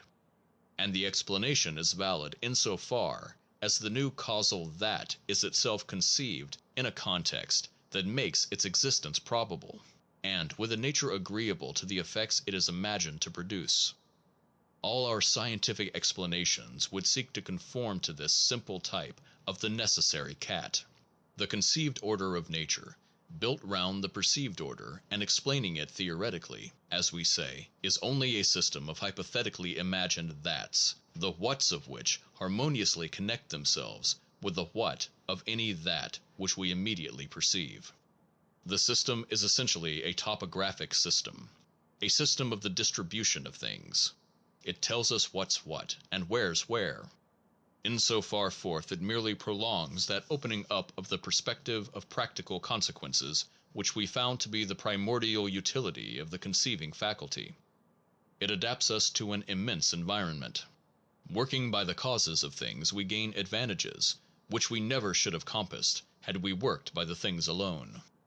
But in order to reach such results, the concepts in the explanatory system must, I said, harmoniously connect. What does that mean? Is this also only a practical advantage, or is it something more? It seems something more, for it points to the fact that when concepts of various sorts are once abstracted or constructed, new relations are then found between them, connecting them in peculiarly intimate, rational, and unchangeable ways. In another book I've tried to show that these rational relations are all products of our faculty of comparison, and of our sense of more. The sciences which exhibit these relations are the so-called a priori sciences of mathematics and logic. But these sciences express relations of comparison and identification exclusively. Geometry and algebra, for example, first define certain conceptual objects, and then establish equations between them, substituting equals for equals. Logic has been defined as the substitution of similars, and in general one may say that the perception of likeness and unlikeness generates the whole of rational or necessary truth. Nothing happens in the worlds of logic, mathematics, or moral and aesthetic preference. The static nature of the relations in these worlds is what gives to the propositions that express them their eternal character. The binomial theorem, e.g., expresses the value of any power of any sum of two terms, to the end of time. These vast unmoving systems of universal terms form the new worlds of thought of which I spoke on page 56. The terms are elements, or are framed of elements, abstracted from the perceptual flux. But in their abstract shape we note relations between them, and again between these relations, which enable us to set up various schemes of fixed serial orders, or of more and more. The terms are indeed man-made, but the order, being established solely by comparison, is fixed by the nature of the terms on the one hand, and by our power of perceiving relations on the other. Thus two abstract twos are always the same as an abstract four. What contains the container contains the contained of whatever material either be made. Equals added to equals always give equal results, in the world in which abstract equality is the only property the terms are supposed to possess. The more than the more is more than the less, no matter in what direction of moreness we advance. If you dot off a term in one series every time you dot off one in another, the two series will either never end or will come to an end together, or one will be exhausted first, etc., etc. The results being those skeletons of rational or necessary truth, in which our logic and mathematics books, sometimes our philosophy books, arrange their universal terms. The rationalization of any mass of perceptual fact consists in assimilating its concrete terms, one by one, to so many terms of the conceptual series, and then in assuming that the relations intuitively found among the latter are what connect the former too. Thus we rationalize gas pressure by identifying it with the blows of hypothetic molecules. Then we see that the more closely the molecules are crowded, the more frequent the blows upon the containing walls will become. Then we discern the exact proportionality of the crowding with the number of blows, so that finally Marriott's empirical law gets rationally explained. All our transformations of the sense order into a more rational equivalent are similar to this one. We interrogate the beautiful apparition, as Emerson calls it, which our senses ceaselessly raise upon our path, and the items there refer us to their interpretants in the shape of ideal constructions in some static arrangement which our mind has already made out of its concepts alone. The interpretants are then substituted for the sensations, which thus get rationally conceived. To explain means to coordinate, one by one, the thises of the perceptual flow with the whats of the ideal manifold, whichever it be. We may well call this a theoretic conquest over the order in which nature originally comes. The conceptual order into which we translate our experience seems not only a means of practical adaptation, but the revelation of a deeper level of reality in things. Being more constant, it is truer, less illusory than the perceptual order, and ought to command our attention more. There is still another reason why conception appears such an exalted function. Concepts not only guide us over the map of life, but we revalue life by their use. Concepts not only guide us over the map of life, but we revalue life by their use. Their relation to percepts is like that of sight to touch. Sight indeed helps us, by preparing us for contacts while they are yet far off. But it endows us in addition with a new world of optical splendor, interesting enough all by itself to occupy a busy life. Just so do concepts bring their proper splendor. The mere possession of such vast and simple pictures is an inspiring good. They arouse new feelings of sublimity, power, and admiration, new interests and motivations. Ideality often clings to things only when they are taken thus abstractly. Causes, as anti-slavery, democracy, etc., dwindle when realized in their sordid particulars. Abstractions will touch us when we are callous to the concrete instances in which they lie embodied. Loyal in our measure to particular ideals, we soon set up abstract loyalty as something of a superior order, to be infinitely loyal to, and truth at large becomes a momentous issue, compared with which truths in detail are poor scraps, mere crumbling successes. Footnote: J. Royce, The Philosophy of Loyalty, 1908, particularly Lecture 7, Section 5. Emerson writes: Each man sees over his own experience a certain stain of error, whilst that of other men looks fair and ideal. Let any man go back to those delicious relations which make the beauty of his life, which have given him sincerest instruction and nourishment. He will shrink and moan, Alas, I know not why, but infinite compunctions embitter in mature life the remembrances of budding joy, and cover every beloved name. Everything is beautiful seen from the point of view of the intellect, or as truth, but all is sour if seen as experience. Details are melancholy, the plan is seemly and noble. In the actual world, the painful kingdom of time and place, dwell care and canker and fear. With thought, with the ideal, is immortal hilarity, the rose of joy.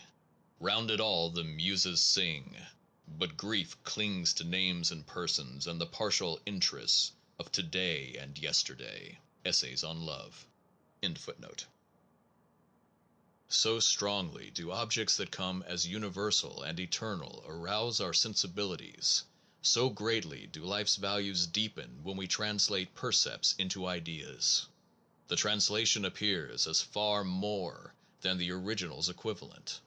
Concepts thus play three distinct parts in human life. 1. They steer us practically every day, and provide an immense map of relations among the elements of things, which, though not now, yet on some possible future occasion, may help to steer us practically. 2. They bring new values into our perceptual life. They reanimate our wills and make our action turn upon new points of emphasis. 3. The map which the mind frames out of them is an object which possesses, when once it has been framed, an independent existence. It suffices all by itself for purposes of study. The eternal truths it contains would have to be acknowledged even were the world of sense annihilated. We thus see clearly what is gained and what is lost when percepts are translated into concepts. Perception is solely of the here and now. Conception is of the like and unlike, of the future, of the past, and of the far away. But this map of what surrounds the present, like all maps, is only a surface. Its features are but abstract signs and symbols of things that in themselves are concrete bits of sensible experience. We have but to weigh extent against content, thickness against spread, and we see that for some purposes the one, for other purposes the other, has the higher value. Who can decide offhand which is absolutely better, to live or to understand life? We must do both alternately, and a man can no more limit himself to either than a pair of scissors can cut with a single one of its blades. End of chapter 4.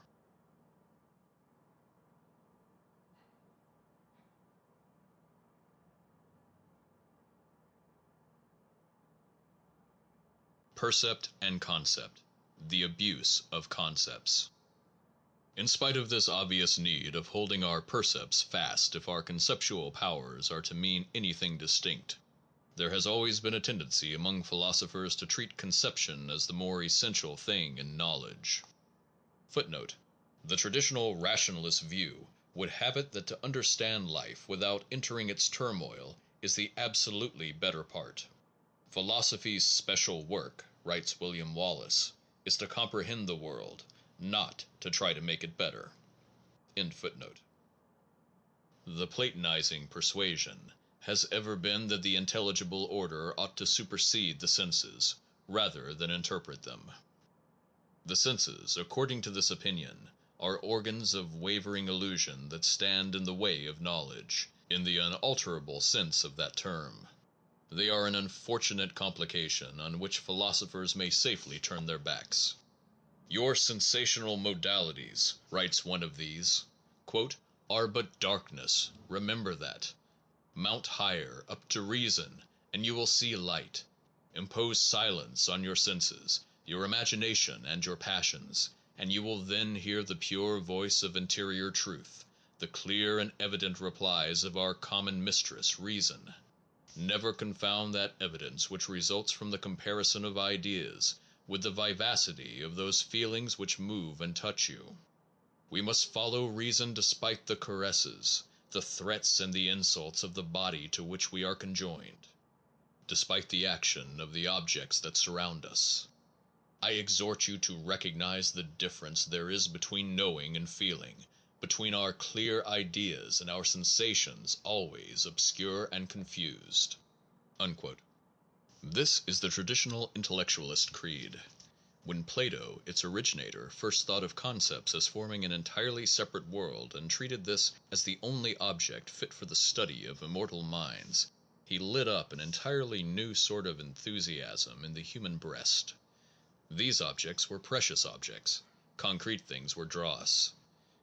Introduced by Dion, who had studied at Athens, to the corrupt and worldly court of the tyrant of Syracuse, Plato, as Plutarch tells us, was received with wonderful kindness and respect. The citizens began to entertain marvelous hopes of a speedy reformation, when they observed the modesty which now ruled the banquets, and the general decorum which reigned in all the court, their tyrant also behaving himself with gentleness and humanity. There was a general passion for reasoning and philosophy, so much so that the very palace, it is reported, was filled with dust by the concourse of the students in mathematics who were working their problems there in the sand. Some professed to be indignant that the Athenians, who formerly had come to Syracuse with a great fleet and numerous army, and perished miserably without being able to take the city, should now, by means of one sophister, overturn the sovereignty of Dionysus, inveigling him to cashier his guard of 10,000 lances, dismiss a navy of 400 galleys, disband an army of 10,000 horse, and many times over that number of foot, and go seek in the schools an unknown and imaginary bliss, and learn by the mathematicians how to be happy. End footnote. Having now set forth the merits of the conceptual translation, I must proceed to show its shortcomings. We extend our view when we insert our percepts into our conceptual map. We learn about them, and of some of them we transfigure the value, but the map remains superficial through the abstractness, and false through the discreteness of its elements, and the whole operation, so far from making things appear more rational, becomes the source of quite gratuitous unintelligibilities. Conceptual knowledge is forever inadequate to the fullness of the reality to be known. Reality consists of existential particulars as well as of essences and universals and class names, and of existential particulars we become aware only in the perceptual flux. The flux can never be superseded. We must carry it with us to the bitter end of our cognitive business, keeping it in the midst of the translation even when the latter proves illuminating, and falling back on it alone when the translation gives out. The insuperability of sensation would be a short expression of my thesis. To prove it, I must show 1. That concepts are secondary formations, inadequate, and only ministerial, and 2. That they falsify as well as omit, and make the flux impossible to understand. 1. Conception is a secondary process, not indispensable to life. It presupposes perception which is self-sufficing, as all lower creatures, in whom conscious life goes on by reflex adaptations, show. To understand a concept, you must know what it means. It means always some this, or some abstract portion of a this, with which we first made acquaintance in the perceptual world, or else some grouping of such abstract portions. All conceptual content is borrowed. To know what the concept color means, you must have seen red or blue or green. To know what resistance means, you must have made some effort. To know what motion means, you must have had some experience, active or passive, thereof. This applies as much to concepts of the most rarefied order as to qualities like bright and loud. To know what the word elation means, one must once have sweated through some particular argument. To know what a proportion means, one must have compared ratios in some sensible case. You can create new concepts out of old elements, but the elements must have been perceptually given. And the famous world of universals would disappear like a soap bubble if the definite contents of feeling, the thises and thats, which its terms severally denote, could be at once withdrawn. Whether our concepts live by returning to the perceptual world or not, they live by having come from it. It is the nourishing ground from which their sap is drawn. 2. Conceptual treatment of perceptual reality makes it seem paradoxical and incomprehensible. And when radically and consistently carried out, it leads to the opinion that perceptual experience is not reality at all, but an appearance or illusion. Briefly, this is the consequence of two facts. First, that when we substitute concepts for percepts, we substitute their relations also.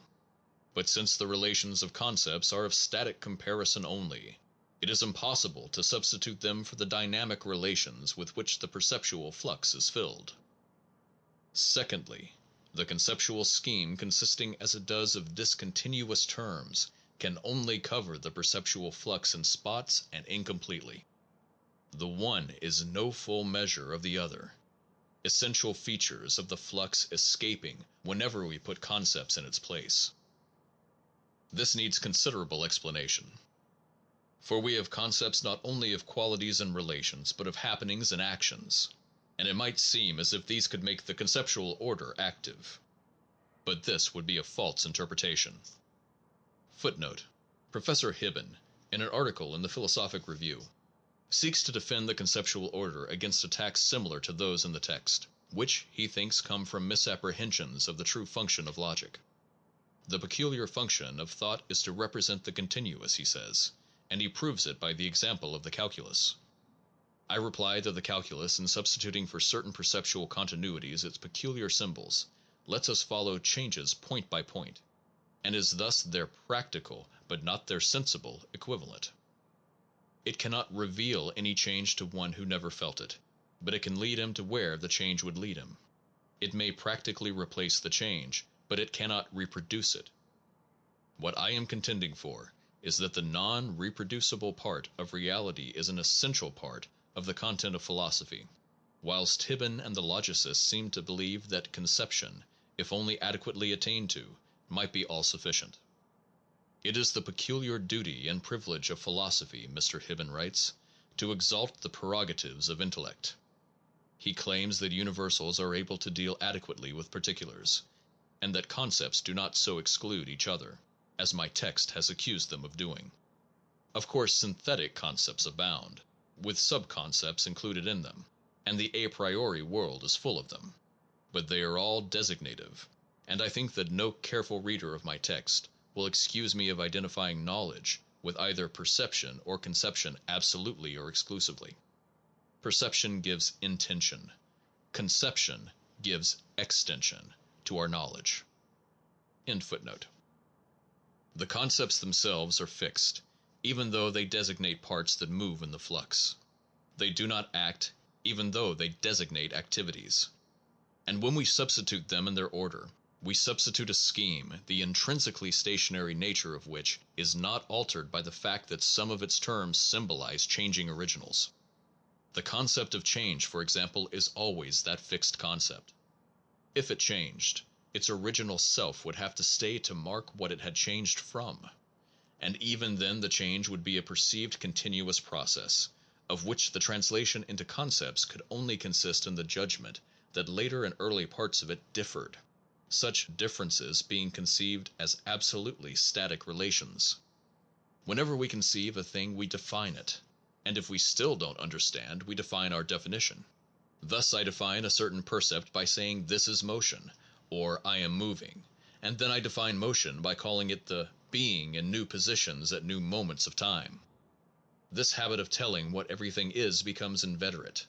The farther we push it, the more we learn about our subject of discourse, and we end by thinking that knowing the latter always consists in getting farther and farther away from the perceptual type of experience. This uncriticized habit, added to the intrinsic charm of the conceptual form, is the source of intellectualism in philosophy. But intellectualism quickly breaks down. When we try to exhaust motion by conceiving it as a summation of parts, ad infinitum, we find only insufficiency. Although when you have a continuum given, you can make cuts and dots in it, ad libitum, enumerating the dots and cuts will not give you your continuum back. The rationalist mind admits this, but instead of seeing that the fault is with the concepts, it blames the perceptual flux. This, Kant contends, has no reality in itself, being a mere apparitional birthplace for concepts, to be substituted indefinitely. When these themselves are seen never to attach to a completed sum, reality is sought by such thinkers outside both of the perceptual flow and of the conceptual scheme. Kant lodges it before the flow, in the shape of so called things in themselves. Footnote: We suppose noumena, says Kant, in order to set bounds to the objective validity of sense knowledge, the old moral need of somehow rebuking Sinnlichkeit. End footnote. Others place it beyond perception, as an absolute, Bradley, or represent it as a mind whose ways of thinking transcends ours, Green, the Cairds, Royce. In either case, both our percepts and our concepts are held by such philosophers to falsify reality. But the concepts less than the percepts, for they are static, and by all rationalist authors the ultimate reality is supposed to be static also, while perceptual life fairly boils over with activity and change. If we take a few examples, we can see how many of the troubles of philosophy come from assuming that to be understood or known in the only worthy sense of the word, our flowing life must be cut into discrete bits and pinned upon a fixed relational scheme. Example 1. Activity and causation are incomprehensible, for the conceptual scheme yields nothing like them. Nothing happens therein, concepts are timeless, and can only be juxtaposed and compared. The concept dog does not bite, the concept cock does not crow. So Hume and Kant translate the fact of causation into the crude juxtaposition of two phenomena. Later authors, wishing to mitigate the crudeness, resolve the adjacency, whenever they can, into identity. Cause and effect must be the same reality in disguise, and our perception of difference in these successions thus becomes an illusion. Lotze elaborately establishes that the influencing of one thing by another is inconceivable. Influence is a concept, and as such a distinct third thing, to be identified neither with the agent nor the patient. What becomes of it on its way from the former to the latter? And when it finds the latter, how does it act upon it? By a second influence which it puts forth in turn? But then again how? And so forth till our whole intuition of activity gets branded as illusory, because you cannot possibly reproduce its flowing substance by juxtaposing the discrete. Intellectualism draws the dynamic continuity out of nature as you draw the thread out of a string of beads. Example 2. Knowledge is impossible, for knower is one concept and known is another. Discrete, separated by a chasm, they are mutually transcendent things, so that how an object can ever get into a subject, or a subject ever get at an object, has become the most unanswerable of philosophic riddles. An insincere riddle too, for the most hardened epistemologist never really doubts that knowledge somehow does come off. Example 3. Personal identity is conceptually impossible. Ideas and states of mind are discrete concepts, and a series of them in time means a plurality of disconnected terms. To such an atomistic plurality the associationists reduce our mental life. Shocked at the discontinuous character of their scheme, the spiritualists assume a soul or ego to melt the separate ideas into one collective consciousness. But this ego itself is but another discrete concept, and the only way not to pile up more puzzles is to endow it with an incomprehensible power by producing that very character of manyness in oneness of which rationalists refuse the gift when offered in its immediate perceptual form. Example 4. Motion and change are impossible. Perception changes pulsewise, but the pulses continue each other and melt their bounds. In conceptual translation, however, a continuum can only stand for elements, with other elements between them ad infinitum, all separately conceived. And such an infinite series can never be exhausted by successive addition. From the time of Zeno the Eleatic, this intrinsic contradictoriness of continuous change has been one of the worst skulls at intellectualism's banquet. Example 5. Resemblance, in the way in which we naively perceive it, is an illusion. Resemblance must be defined, and when defined it reduces to a mixture of identity with otherness. To know a likeness understandingly we must be able to abstract the identical point distinctly. If we fail of this, we remain in our perceptual limbo of confusion. Example 6. Our immediate life is full of the sense of direction, but no concept of the direction of a process is possible until the process is completed. Defined as it is by a beginning and an ending, a direction can never be prospectively but only retrospectively known. Our perceptual discernment beforehand of the way we are going, and all our conceptual foretastes of the future, have therefore to be treated as inexplicable or illusory features of experience. Example 7. No real thing can be in two relations at once. The same moon, for example, cannot be seen both by you and by me. For the concept seen by you is not the concept seen by me. And if, taking the moon as a grammatical subject, and predicating one of these concepts of it, you then predicate the other also, you become guilty of the logical sin of saying that a thing can be both A and not A at once. Learned trifling again. For clear though the conceptual contradictions be, nobody sincerely disbelieves that two men see the same thing. Example 8. No relation can be comprehended or held to be real in the form in which we innocently assume it. A relation is a distinct concept, and when you try to make two other concepts continuous by putting a relation between them, you only increase the discontinuity. You have now conceived three things instead of two, and have two gaps instead of one to bridge over. Continuity is impossible in the conceptual world. Example 9. The very relation of subject to predicate in our judgments, the backbone of conceptual thinking itself, is unintelligible and self-contradictory. Predicates are ready-made universal ideas by which we qualify perceptual singulars or other ideas. Sugar, for example, we say is sweet, but if the sugar was already sweet, you have made no step in knowledge, whilst if not so already, you are identifying it with a concept, with which, in its universality, the particular sugar cannot be identical. Thus neither the sugar as described, nor your description, is comprehensible.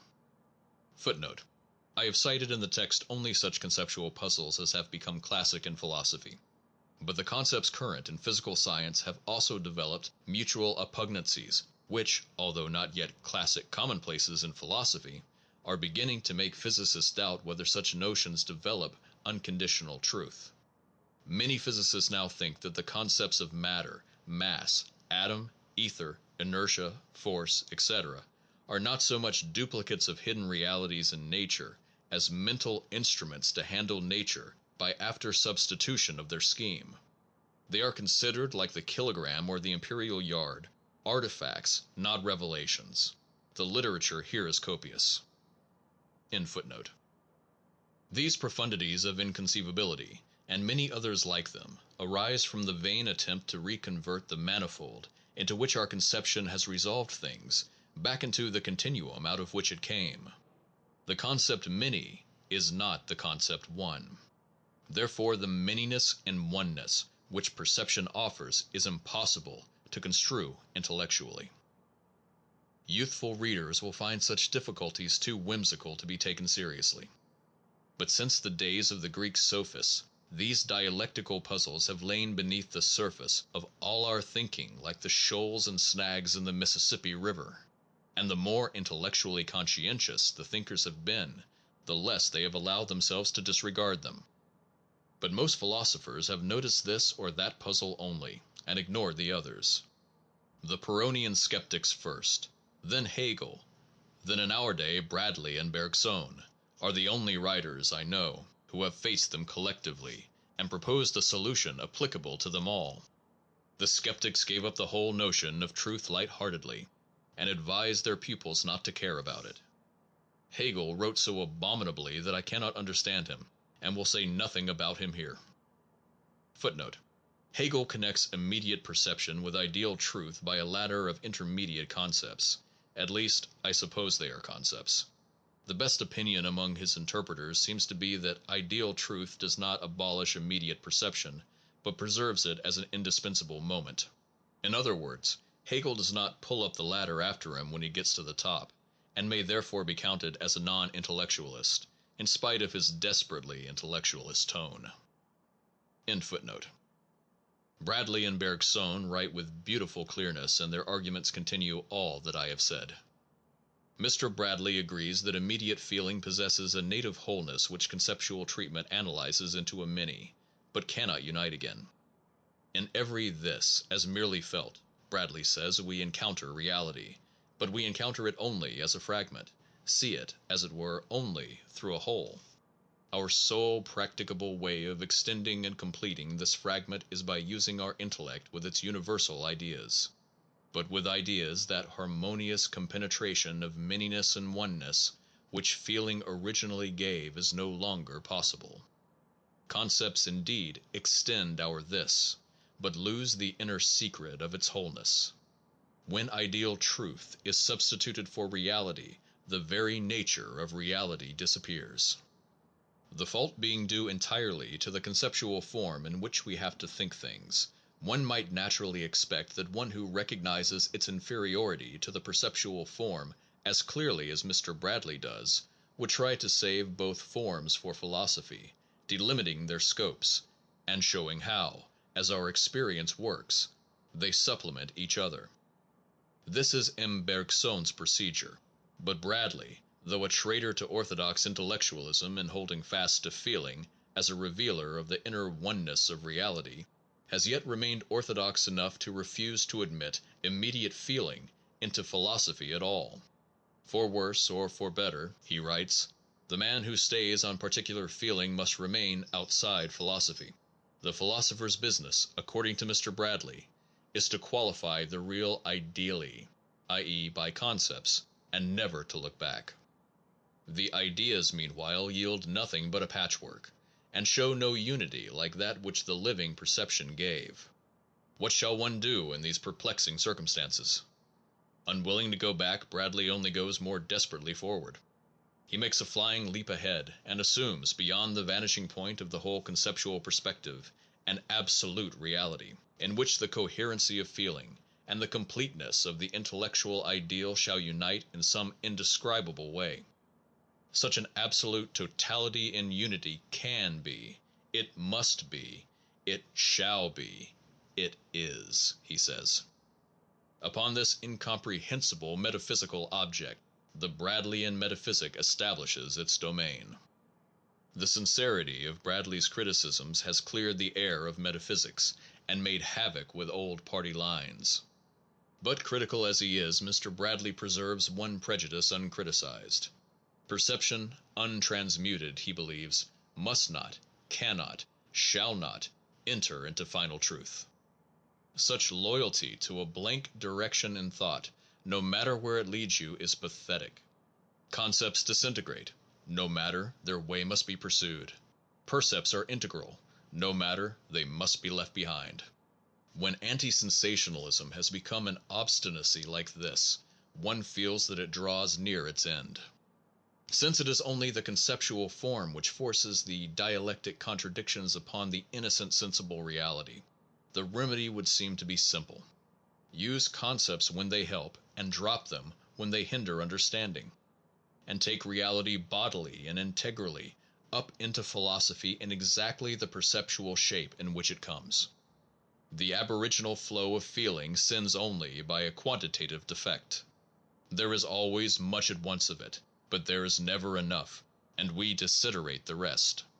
The only way to get the rest without waiting through all future time in the person of numberless perceivers is to substitute our various conceptual systems, which, monstrous abridgments though they be, are nevertheless each an equivalent for some partial aspect of the full perceptual reality which we can never grasp.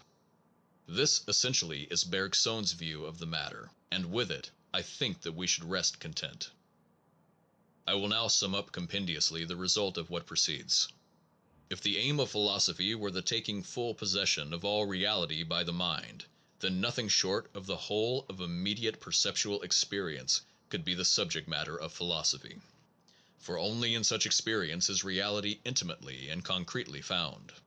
But the philosopher, although he is unable as a finite being to compass more than a few passing moments of such experience, is yet able to extend his knowledge beyond such moments by the ideal symbol of the other moments. Footnote: It would seem that in mystical ways he may extend his vision to an even wider perceptual panorama than that usually open to the scientific mind. I understand Bergson to favor some such idea as this. C. W. James, A Suggestion about Mysticism, Journal of Philosophy, 7 4. The subject of mystical knowledge, as yet imperfectly understood, has been neglected both by philosophers and scientific men. End footnote. He thus commands vicariously innumerable perceptions that are out of range. But the concepts by which he does this, being thin extracts from perception, are always insufficient representatives thereof, and although they yield wider information, must never be treated after the rationalistic fashion as if they gave a deeper quality of truth. The deeper features of reality are found only in perceptual experience. Here alone do we acquaint ourselves with continuity, or the immersion of one thing into another. Here alone with self, with substance, with qualities, with activity in its various modes, with time, with cause, with change, with novelty, with tendency, and with freedom. Against all such features of reality the method of conceptual translation, when candidly and critically followed out, can only raise its non possumus, and brand them as unreal or absurd. End of chapter 5.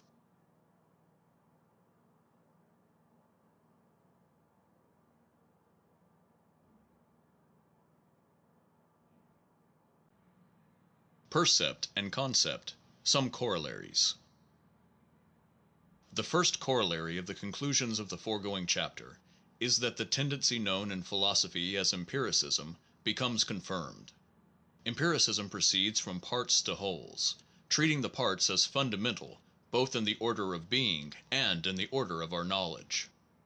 Footnote: Naturally this applies in the present place only to the greater whole which philosophy considers, the universe namely, and its parts.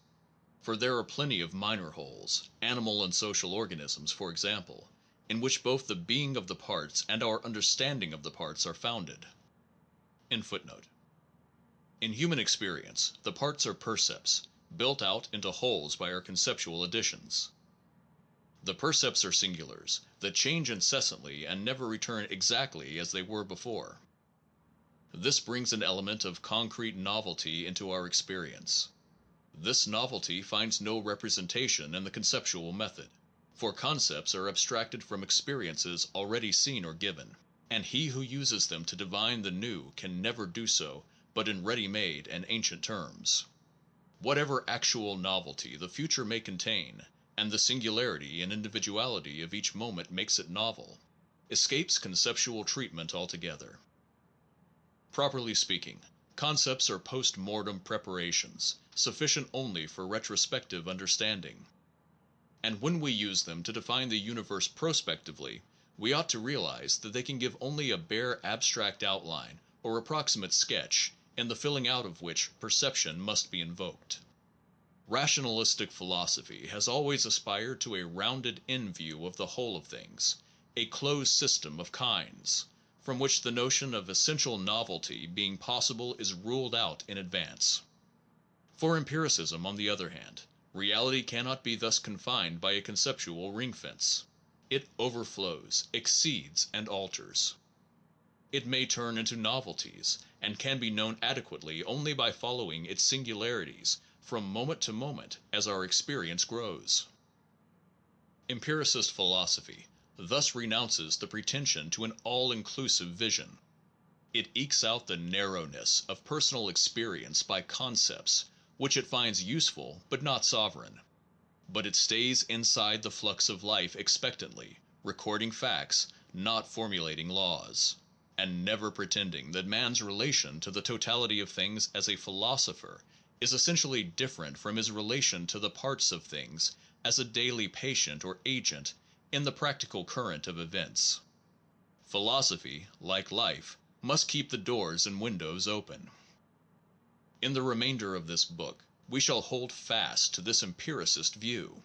We shall insist that as reality is created temporally, day by day, concepts, although a magnificent sketch map for showing us our bearings, can never fitly supersede perception, and that the eternal systems which they form should least of all be regarded as realms of being to know, which is a kind of knowing that casts the knowledge of particulars altogether into the shade.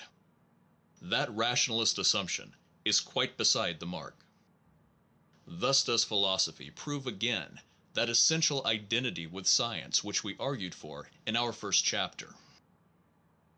Footnote: One way of stating the empiricist contention is to say that the alogical enters into philosophy on an equal footing with the logical.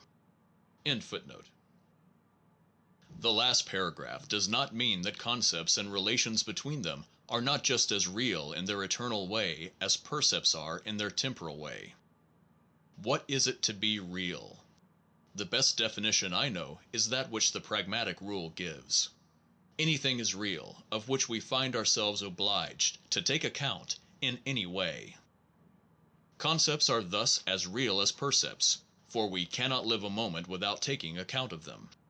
But the eternal kind of being which they enjoy is inferior to the temporal kind, because it is so static and schematic and lacks so many characters which temporal reality possesses.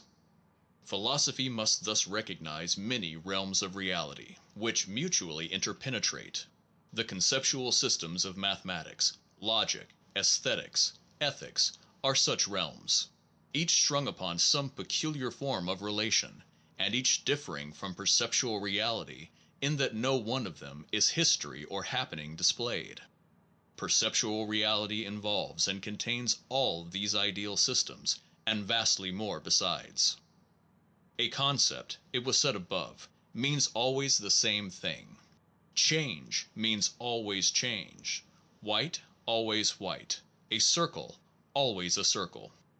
On this self-sameness of conceptual objects, the static and eternal character of our systems of ideal truth is based, for a relation, once perceived to obtain, must obtain always between terms that do not alter. But many persons find difficulty in admitting that a concept used in different contexts can be intrinsically the same.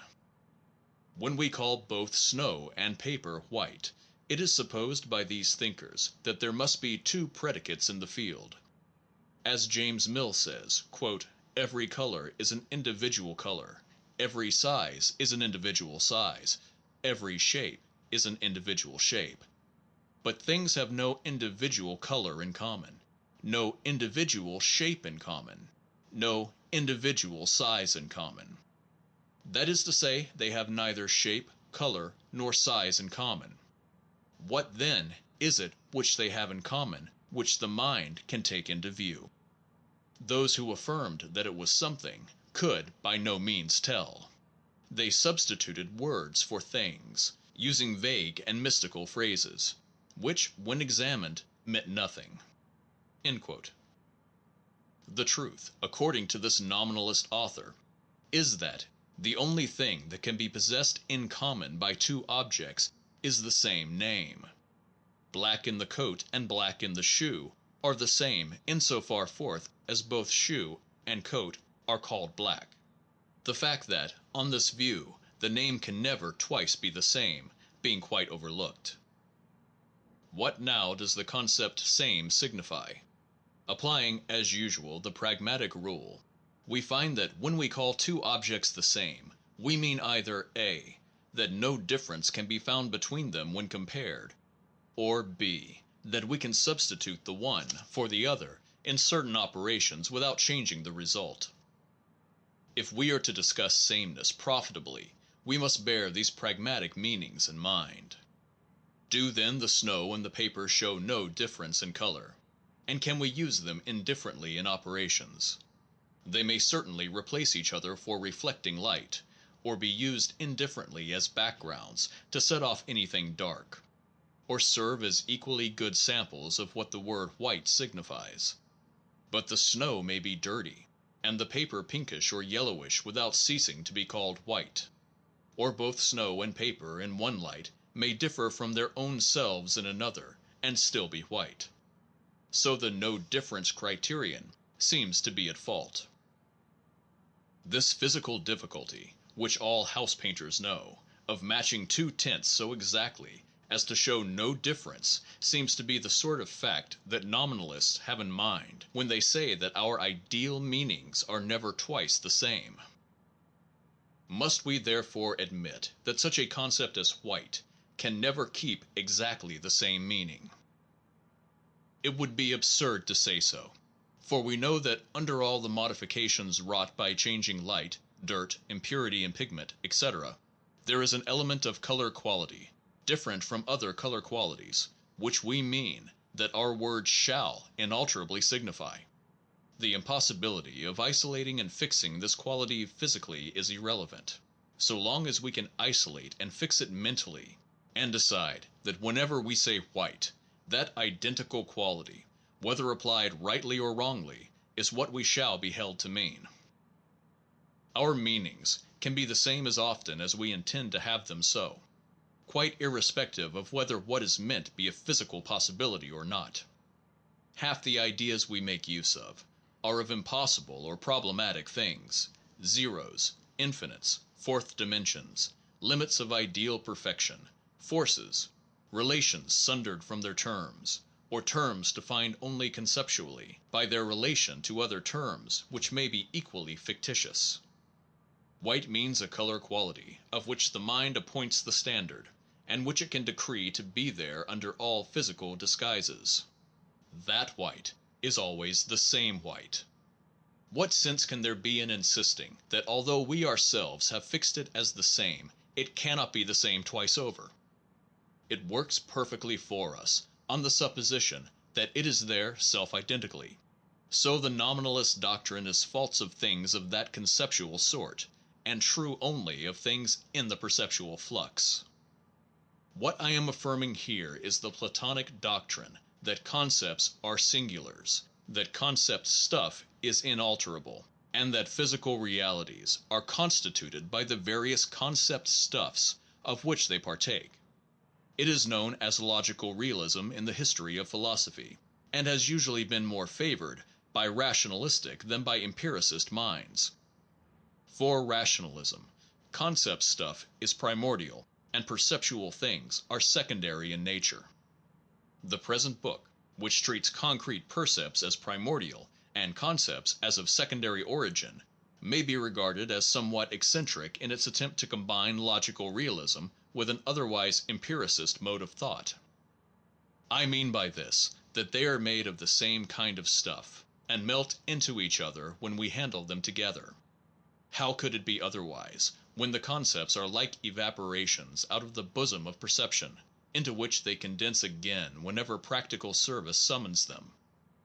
No one can tell, of the things he now holds in his hand and reads, how much comes in through his eyes and fingers, and how much from his apperceiving intellect unites with that and makes of it this particular book. The universal and the particular parts of the experience are literally immersed in each other, and both are indispensable. Conception is not like a painted hook, on which no real chain can be hung, for we hang concepts upon percepts, and percepts upon concepts interchangeably and indefinitely, and the relation of the two is much more like what we find in those cylindrical panoramas, in which a painted background continues a real foreground so cunningly that one fails to detect the joint. The world we practically live in is one in which it is impossible, except by theoretic retrospection, to disentangle the contributions of intellect from those of sense. They are wrapped and rolled together, as a gunshot in the mountains is wrapped and rolled in fold on fold of echo and reverberative clamor. Even so do intellectual reverberations enlarge and prolong the perceptual experience which they envelop, associating it with remoter parts of existence.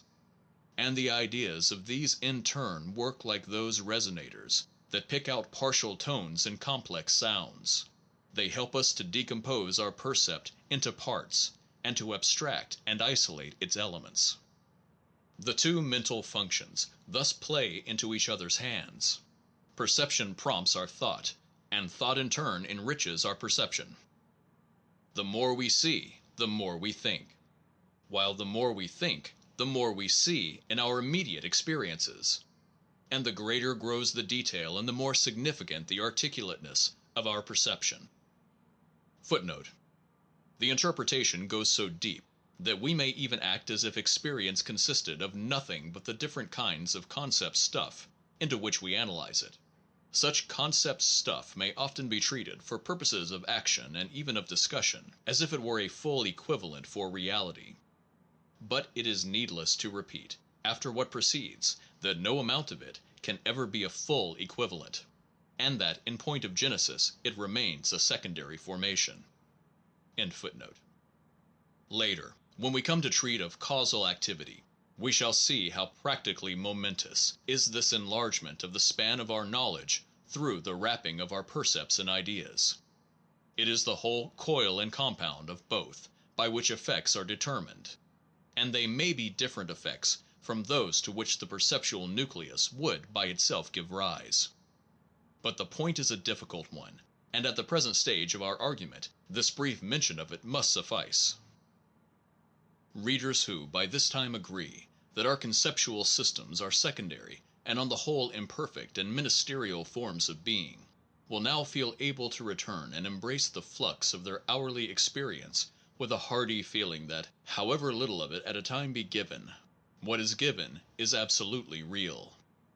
Rationalistic thought, with its exclusive interest in the unchanging and the general, has always derealized the passing pulses of our life. It is no small service on empiricism's part to have exercised rationalism's veto, and reflectively justified our instinctive feeling about immediate experience. Other world, says Emerson, there is no other world than this one, namely, in which our several biographies are founded. Natur hat weder Konakschala, alles ixei mit einem Male, dich prüfe du nur allermeist, ob du Kern oder Schale seist. The belief in the genuineness of each particular moment in which we feel the squeeze of this world's life, as we actually do work here, or work is done upon us, is an Eden from which rationalists seek in vain to expel us, now that we have criticized their state of mind. But they still make one last attempt, and charge us with self-stultification. Your belief in the particular moments, they insist, so far as it is based on reflective argument and is not a mere omission to doubt, like that of cows and horses, is grounded in abstraction and conception. Only by using concepts have you established percepts in reality. The concepts are the vital things, then, and the percepts are dependent on them for their character of reality with which your reasoning endows them. You stand self-contradicted. Concepts appear as the sole triumphant instruments of truth, for you have to employ their proper authority, even when seeking to install perception in authority above them. The objection is specious, but it disappears the moment one recollects that in the last resort a concept can only be designative, and that the concept reality, which we restore to immediate perception, is no new conceptual creation, but only a kind of practical relation to our will, perceptively experienced, which reasoning had already interfered with, but which, when the reasoning was neutralized by still further reasoning, resorted to its original seat as if nothing had happened. That concepts can neutralize other concepts is one of their great practical functions. This answers also the charge that it is self-contradictory to use concepts to undermine the credit of conception in general. The best way to show that a knife will not cut is to try to cut with it. Rationalism itself it is that has so fatally undermined conception, by finding that, when worked beyond a certain point, it only piles up dialectic contradictions. End of chapter 6. The One and the Many. The full nature, as distinguished from the full amount of reality, we now believe to be given only in the perceptual flux. But though the flux is continuous from next to next, non-adjacent portions of it are separated by parts that intervene. and such separation seems in a variety of cases to work a positive disconnection. The latter part, e.g., may contain no element surviving from the earlier part, may be unlike it, may forget it, may be shut off from it by physical barriers or whatnot. Thus when we use our intellect for cutting up the flux and individualizing its members, we have, provisionally and practically at any rate, to treat an enormous number of these as if they were unrelated or related only remotely to one another. We handle them piecemeal and distributively, and look at the entire flux as if it were their sum or collection. This encourages the empiricist notion that the parts are distinct and that the whole is a resultant.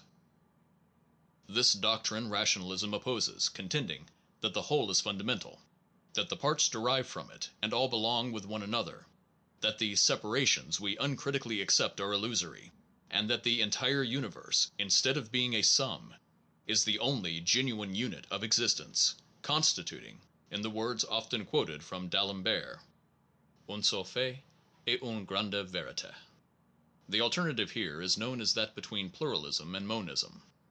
It is the most pregnant of all the dilemmas of philosophy, although it is only in our time that it has been articulated distinctly. Does reality exist distributively or collectively, in the shape of eaches, everys, anys, eithers, or only in the shape of an all or whole? An identical content is compatible with either form obtaining, the Latin omnes or cuncti, or the German alle or simplicia, expressing the alternatives familiarly. Pluralism stands for the distributive, monism for the collective form of being. Please note that pluralism need not be supposed at the outset to stand for any particular kind or amount of disconnection between the many things which it assumes.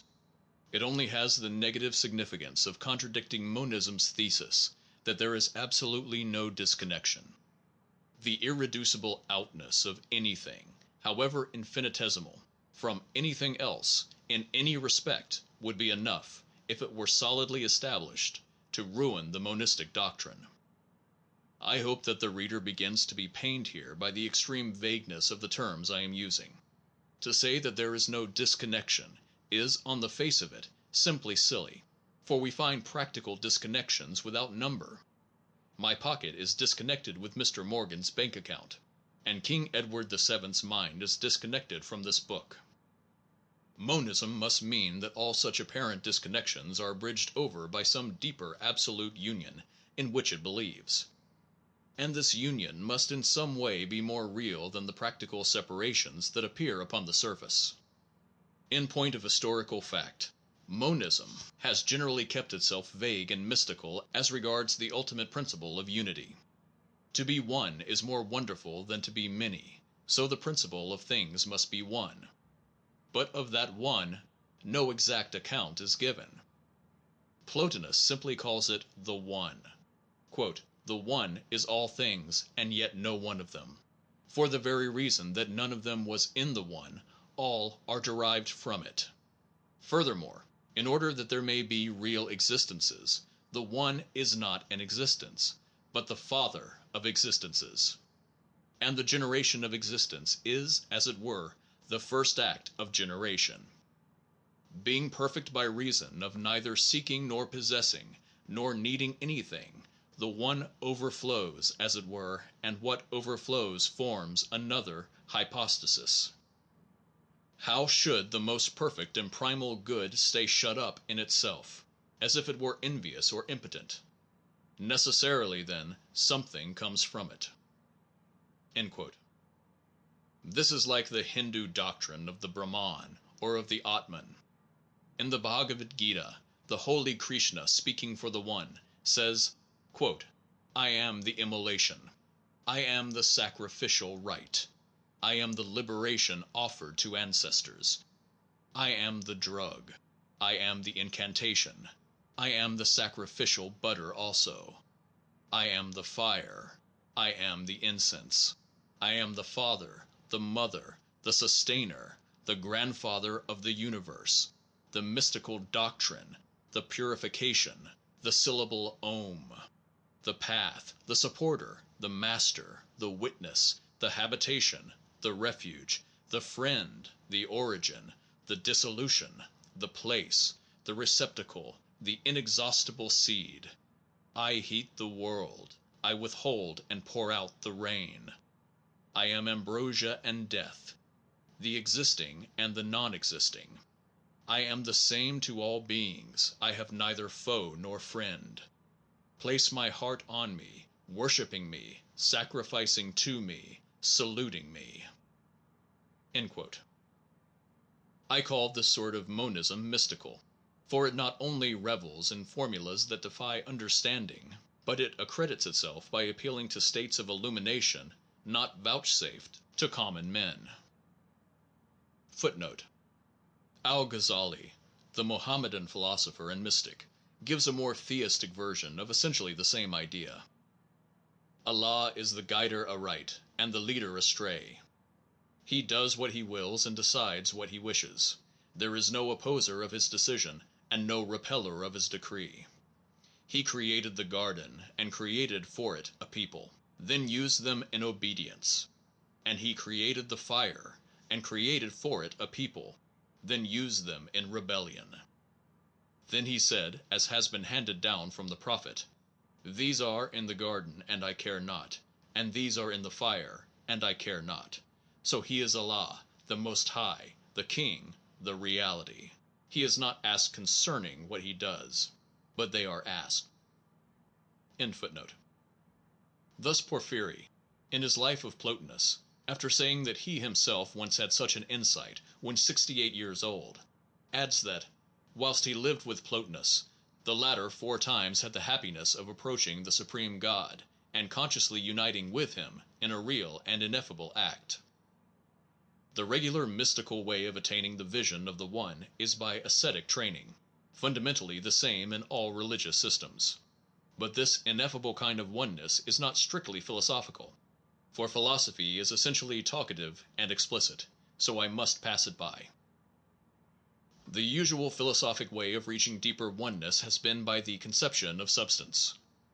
First used by the Greeks, this notion was elaborated with great care during the Middle Ages, defined as any being that exists per se, so that it needs no further subject in which to inhere. Ins ita per se existens, ut non indigeat alio tamquam, subjecto cui inhariat ad existendum. A substance was first distinguished from all accidents, which do require such a subject of inhesion, cujus esse est in esse.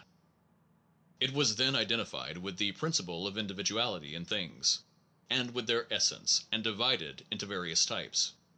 For example, into first and second, simple and compound, complete and incomplete, specific and individual, material and spiritual substances. God, on this view, is a substance, for he exists per se, as well as a se. But of secondary beings, he is the creator, not the substance, for once created, they also exist per se, though not a se. Thus, for scholasticism, the notion of substance is only a partial unifier, and, in its totality, the universe forms a pluralism from the substance point of view. Spinoza broke away from the scholastic doctrine. He began his ethics by demonstrating that only one substance is possible, and that that substance can only be the infinite and necessary God. Footnote: Spinoza has expressed his doctrine briefly in part 1 of the appendix to his Ethics. I have now explained, he says, quote, the nature of God and his properties, such as that he exists necessarily, that he is unique, that what he is and does flows from the sole necessity of his nature, that he is the free cause of all things whatever, that all things are in God and depend on him in such wise that they can neither be nor be conceived without him, and finally, that all things have been predetermined by God, not indeed by the freedom of the will, or according to his good pleasure, but in virtue of his absolute nature or his infinite potentiality. End quote. Spinoza goes on to refute the vulgar notion of final causes. God pursues no ends. If he did, he would lack something. He acts out of the logical necessity of the fullness of his nature. I find another good monistic statement in a book of the Spinozistic type. Quote, The existence of every compound object in manifestation does not lie in the object itself, but lies in the universal existence which is an absolute unit, containing in itself all that is manifested. All the particularized things, therefore, are incessantly changing, one into the other, coming and going, forming and dissolving, through the one universal cause of the potential universe, which is the absolute unit of universal existence, depending on the one general law, the one mathematical bond, which is the absolute being, and it changes not in all eternity. Thus it is the universe as a whole, in its potential being, from which the physical universe is individualized, and its being is a mathematical inference from a mathematical or an intellectual universe, which was and ever is previously formed by an intellect standing and existing by itself. This mathematical or intellectual universe I call absolute intellectuality, the God of the universe. Solomon J. Silberstein, The Disclosures of the Universal Mysteries, New York, 1906, pages 12 through 13. End footnote. This heresy brought reprobation on Spinoza, but it has been favored by philosophers and poets ever since. The pantheistic Spinozistic unity was too sublime a prospect not to captivate the mind. It was not till Locke, Berkeley, and Hume began to put in their critical work that the suspicion began to gain currency that the notion of substance might be only a word masquerading in the shape of an idea. Footnote. No one believes that such words as winter, army, house, denote substances. They designate collective facts, of which the parts are held together by means that can be experimentally traced. Even when we can't define what groups the effects together, as in poison, sickness, strength, we don't assume a substance, but are willing that the word should designate some phenomenal agency yet to be found out. Nominalists treat all substances after this analogy, and consider matter, gold, soul, as but the names of so many grouped properties, of which the bond of union must be not some unknowable substance corresponding to the name, but rather some hidden portion of the whole phenomenal fact. End footnote. Locke believed in substances, yet confessed that, quote, we have no such clear idea at all, but only an uncertain supposition of we know not what, which we take to be the substratum or support of those ideas we do not know. End quote. He criticized the notion of personal substance as the principles of self-sameness in our different minds. Experientially, our personal identity consists, he said, in nothing more than the functional and perceptible fact that our later states of mind continue and remember our earlier ones. Berkeley applied the same sort of criticism to the notion of bodily substance. When I consider, he says, quote, the two parts, being in general and supporting accidents, which make the signification of the words material substance, I am convinced there is no distinct meaning annexed to them. Suppose an intelligence without the help of external bodies to be affected with the same train of sensations that you are, imprinted in the same order and with like vividness in mind. I ask whether that intelligence hath not all the reason to believe the existence of corporeal substances, represented by his ideas and exciting them in his mind, that you can possibly have for believing the same thing. End quote. Certain grouped sensations, in short, are all the corporeal substances are known as. Therefore the only meaning which the word matter can claim is that it denotes such sensations and their groupings. They are the only verifiable aspect of the world. The reader will recognize that in these criticisms our own pragmatic rule is used. What difference in practical experience is it supposed to make that we have each a personal substantial principle? This difference, that we can remember and appropriate our past, calling it mine. What difference that, in this book, there is a substantial principle? This, that certain optical and tactile sensations cling permanently together in a cluster.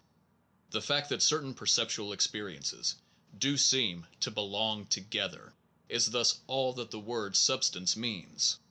Hume carries the criticism to the last degree of clearness. We have no idea of substance, he says, quote, distinct from that of a collection of particular qualities, Nor have we any other meaning when we either talk or reason concerning it. The idea of a substance is nothing but a collection of simple ideas that are united by the imagination, and have a particular name assigned to them, by which we are able to recall that collection. Kant's treatment of substance agrees with Hume's in denying all positive content to the notion. It differs in insisting that, by attaching shifting percepts to the permanent name, the category of substance unites them necessarily together, and thus makes nature intelligible. It is impossible to assent to this. The grouping of qualities becomes no more intelligible when you call substance a category than when you call it a bare word. Let us now turn our backs upon ineffable or unintelligible ways of accounting for the world's oneness, and inquire whether, instead of being a principle, the oneness affirmed may not merely be a name like substance, descriptive of the fact that certain specific and verifiable connections are found among the parts of the experiential flux. This brings us back to our pragmatic rule. Suppose there is a oneness in things, what may it be known as? What difference to you and me will it make? Our question thus turns upside down, and sets us on a much more promising inquiry. We can easily conceive of things that shall have no connection whatever with each other. We may assume them to inhabit different times and spaces, as the dreams of different persons do even now. They may be so unlike and incommensurable, and so inert towards one another, as never to jostle or interfere. Even now there may actually be whole universes so disparate from ours, that we who know ours have no means of perceiving that they exist. We conceive their diversity, however, and by that fact the whole lot of them form what is known in logic as one universe of discourse. To form a universe of discourse argues, as this example shows, no further kind of connection.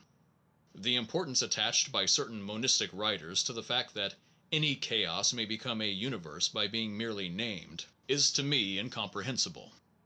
We must seek something better in the way of oneness than this susceptibility of being mentally considered together, and named by a collective noun. What connections may be perceived concretely, or in point of fact, among the parts of the collection abstractly designated as our world? There are innumerable modes of union among its parts, some obtaining on a larger, some on a smaller scale. Not all of the parts of our world are united mechanically, for some can move without the others moving. They all seem united by gravitation, however, so far as they are material things. Some again of these are united chemically, while others are not. And the like is true of thermic, optical, electrical, and other physical connections. These connections are specifications of what we mean by the word oneness when we apply it to our world. We should not call it one unless its parts were connected in these and other ways.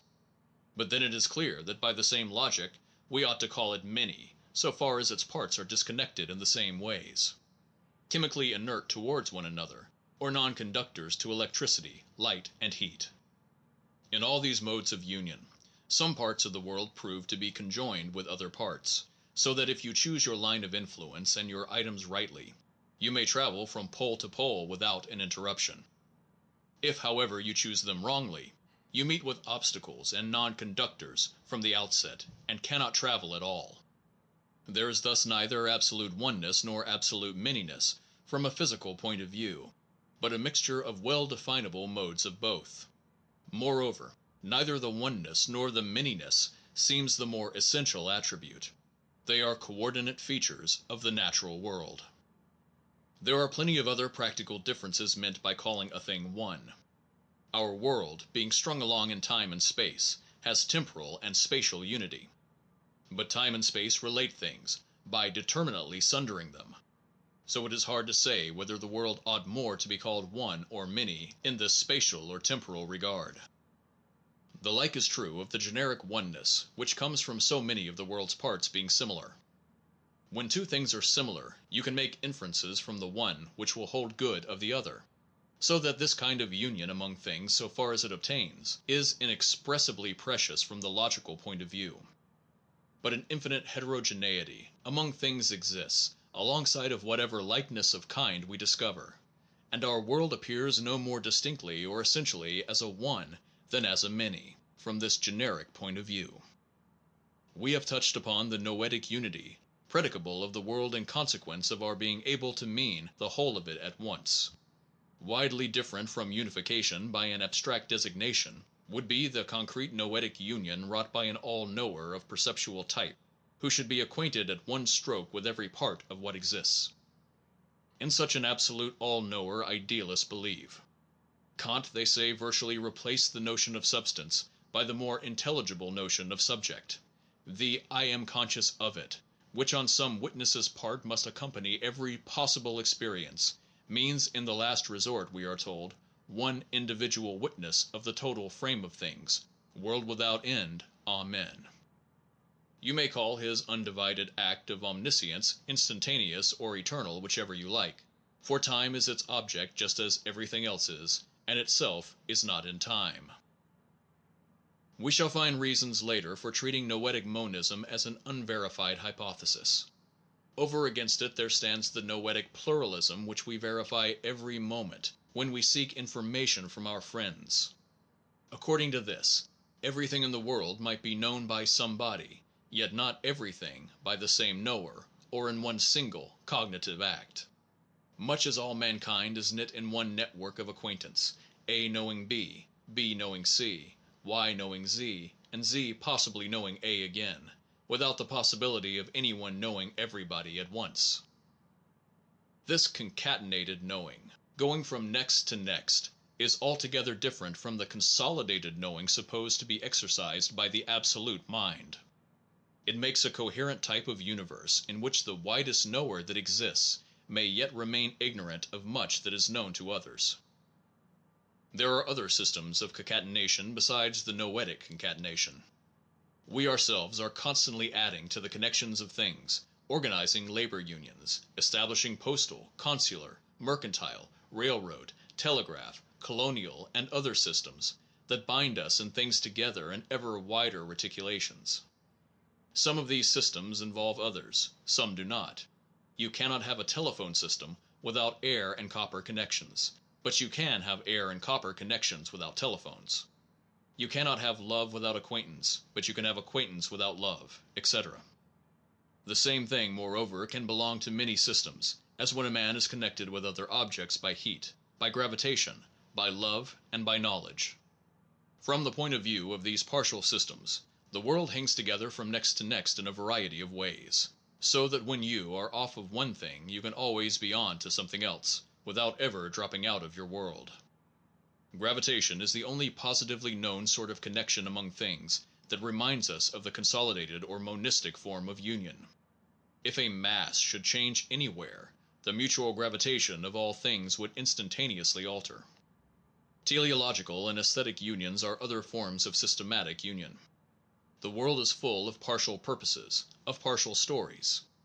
That they all form chapters of one supreme purpose or inclusive story is the monistic conjecture.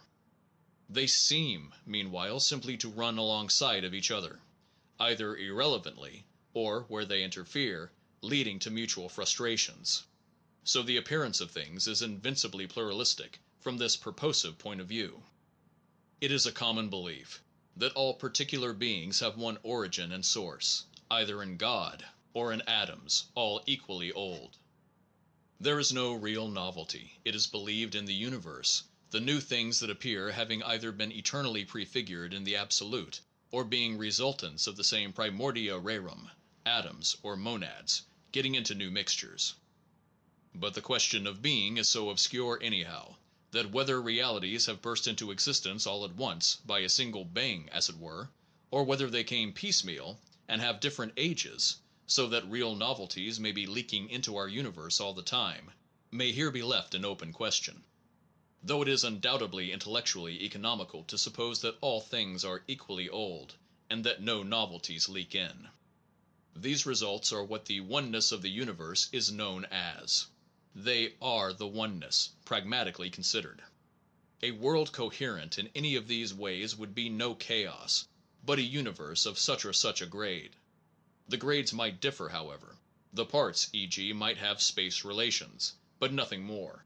Or they might also gravitate, or exchange heat, or know, or love one another, etc. Such is the cash value of the world's unity, empirically realized. Its total unity is the sum of all the partial unities. It consists of them, and follows upon them. Such an idea, however, outrages rationalistic minds, which habitually despise all the practical small change. Such minds insist on a deeper, more through and through union of all things in the absolute, each in all and all in each, as the prior condition of these empirically ascertained connections. But this may be only a case of the usual worship of abstractions, like calling bad weather the cause of today's rain, etc., or accounting for a man's features by his face, when really the rain is the bad weather, is what you mean by bad weather, just as the features are what you mean by the face. To sum up, the world is one in some respects and many in others. But the respects must be distinctly specified, if either statement is to be more than the emptiest abstraction. Once we are committed to this soberer view, the question of the one or the many may well cease to appear important. The amount either of unity or of plurality is, in short, only a matter for observation to ascertain and write down, in statements which will have to be complicated, in spite of every effort to be concise. End of chapter 7. Continued. Values and effects.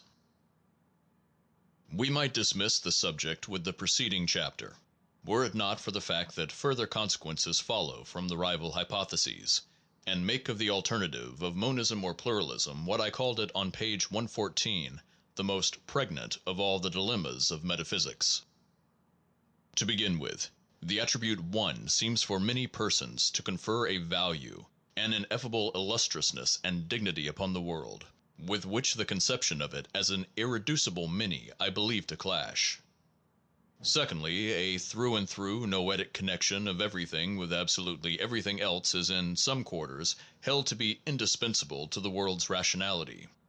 Only then might we believe that all things really do belong together, instead of being connected by the bare conjunctions with or and.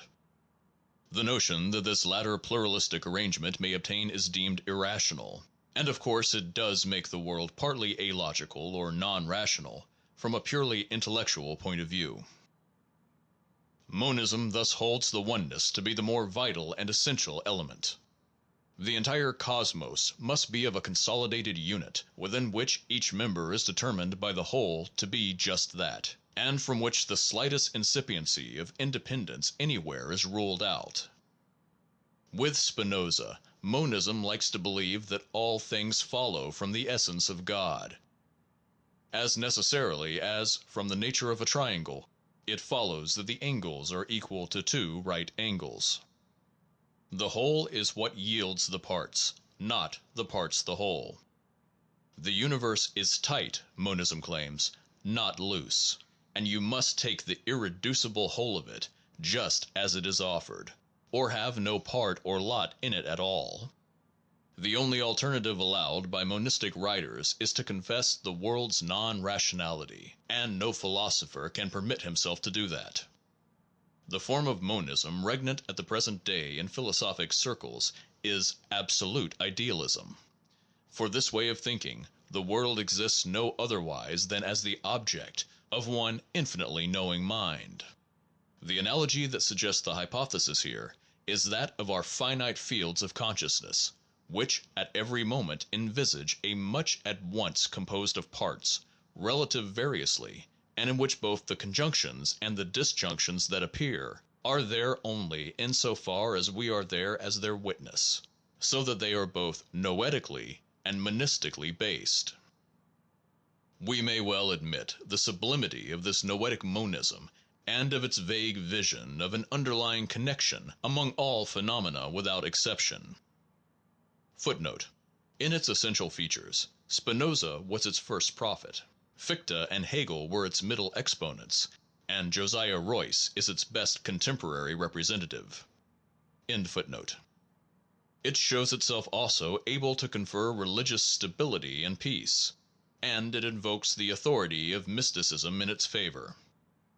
Yet, on the other hand, like many another concept unconditionally carried out, It introduces into philosophy puzzles peculiar to itself, as follows: 1. It does not account for our finite consciousness. If nothing exists but as the absolute mind knows it, how can anything exist otherwise than as that mind knows it? That mind knows each thing in one act of knowledge, along with every other thing. Finite minds know things without other things, and this ignorance is the source of most of their woes. We are thus not simply objects of an all-knowing subject. We are subjects on our own account, and know differently from its knowing. 2. It creates a problem of evil. Evil, for pluralism, presents only the practical problem of how to get rid of it. For monism, the puzzle is theoretical. How, if perfection be the source, should there be imperfection? If the world as known to the Absolute be perfect, why should it be known otherwise in myriads of inferior finite editions also? The perfect edition surely was enough. How do the breakage and dispersion and ignorance get in? 3. It contradicts the character of reality as perceptually experienced. Of our world, change seems an essential ingredient. There is history. There are novelties, struggles, losses, gains. But the world of the Absolute is represented as unchanging, eternal, or out of time, and is foreign to our powers either of apprehension or of appreciation. Monism usually treats the sense world as a mirage or illusion. 4. It is fatalistic. Possibility, as distinguished from necessity on the one hand and from impossibility on the other, is an essential category of human thinking. For monism, it is a pure illusion. For whatever is necessary, and aught else is impossible, if the world be such a unit of fact as the monists pretend. Our sense of freedom supposes that some things, at least, are decided here and now, that the passing moment may contain some novelty, be an original starting point of events, and not merely transmit a push from elsewhere. We imagine that in some respects at least, the future may not be co-implicated with the past, but may be really addable to it, and indeed addable in one shape or another, so that the next turn in events can at any given moment genuinely be ambiguous, i.e., possibly this, but also possibly that. Monism rules out this whole conception of possibles, so native to our common sense. The future and the past are linked, she is obliged to say. There can be no genuine novelty anywhere. For to suppose that the universe has a constitution simply additive, with nothing to link things together save what the words plus, with, or and stand for, is repugnant to our reason.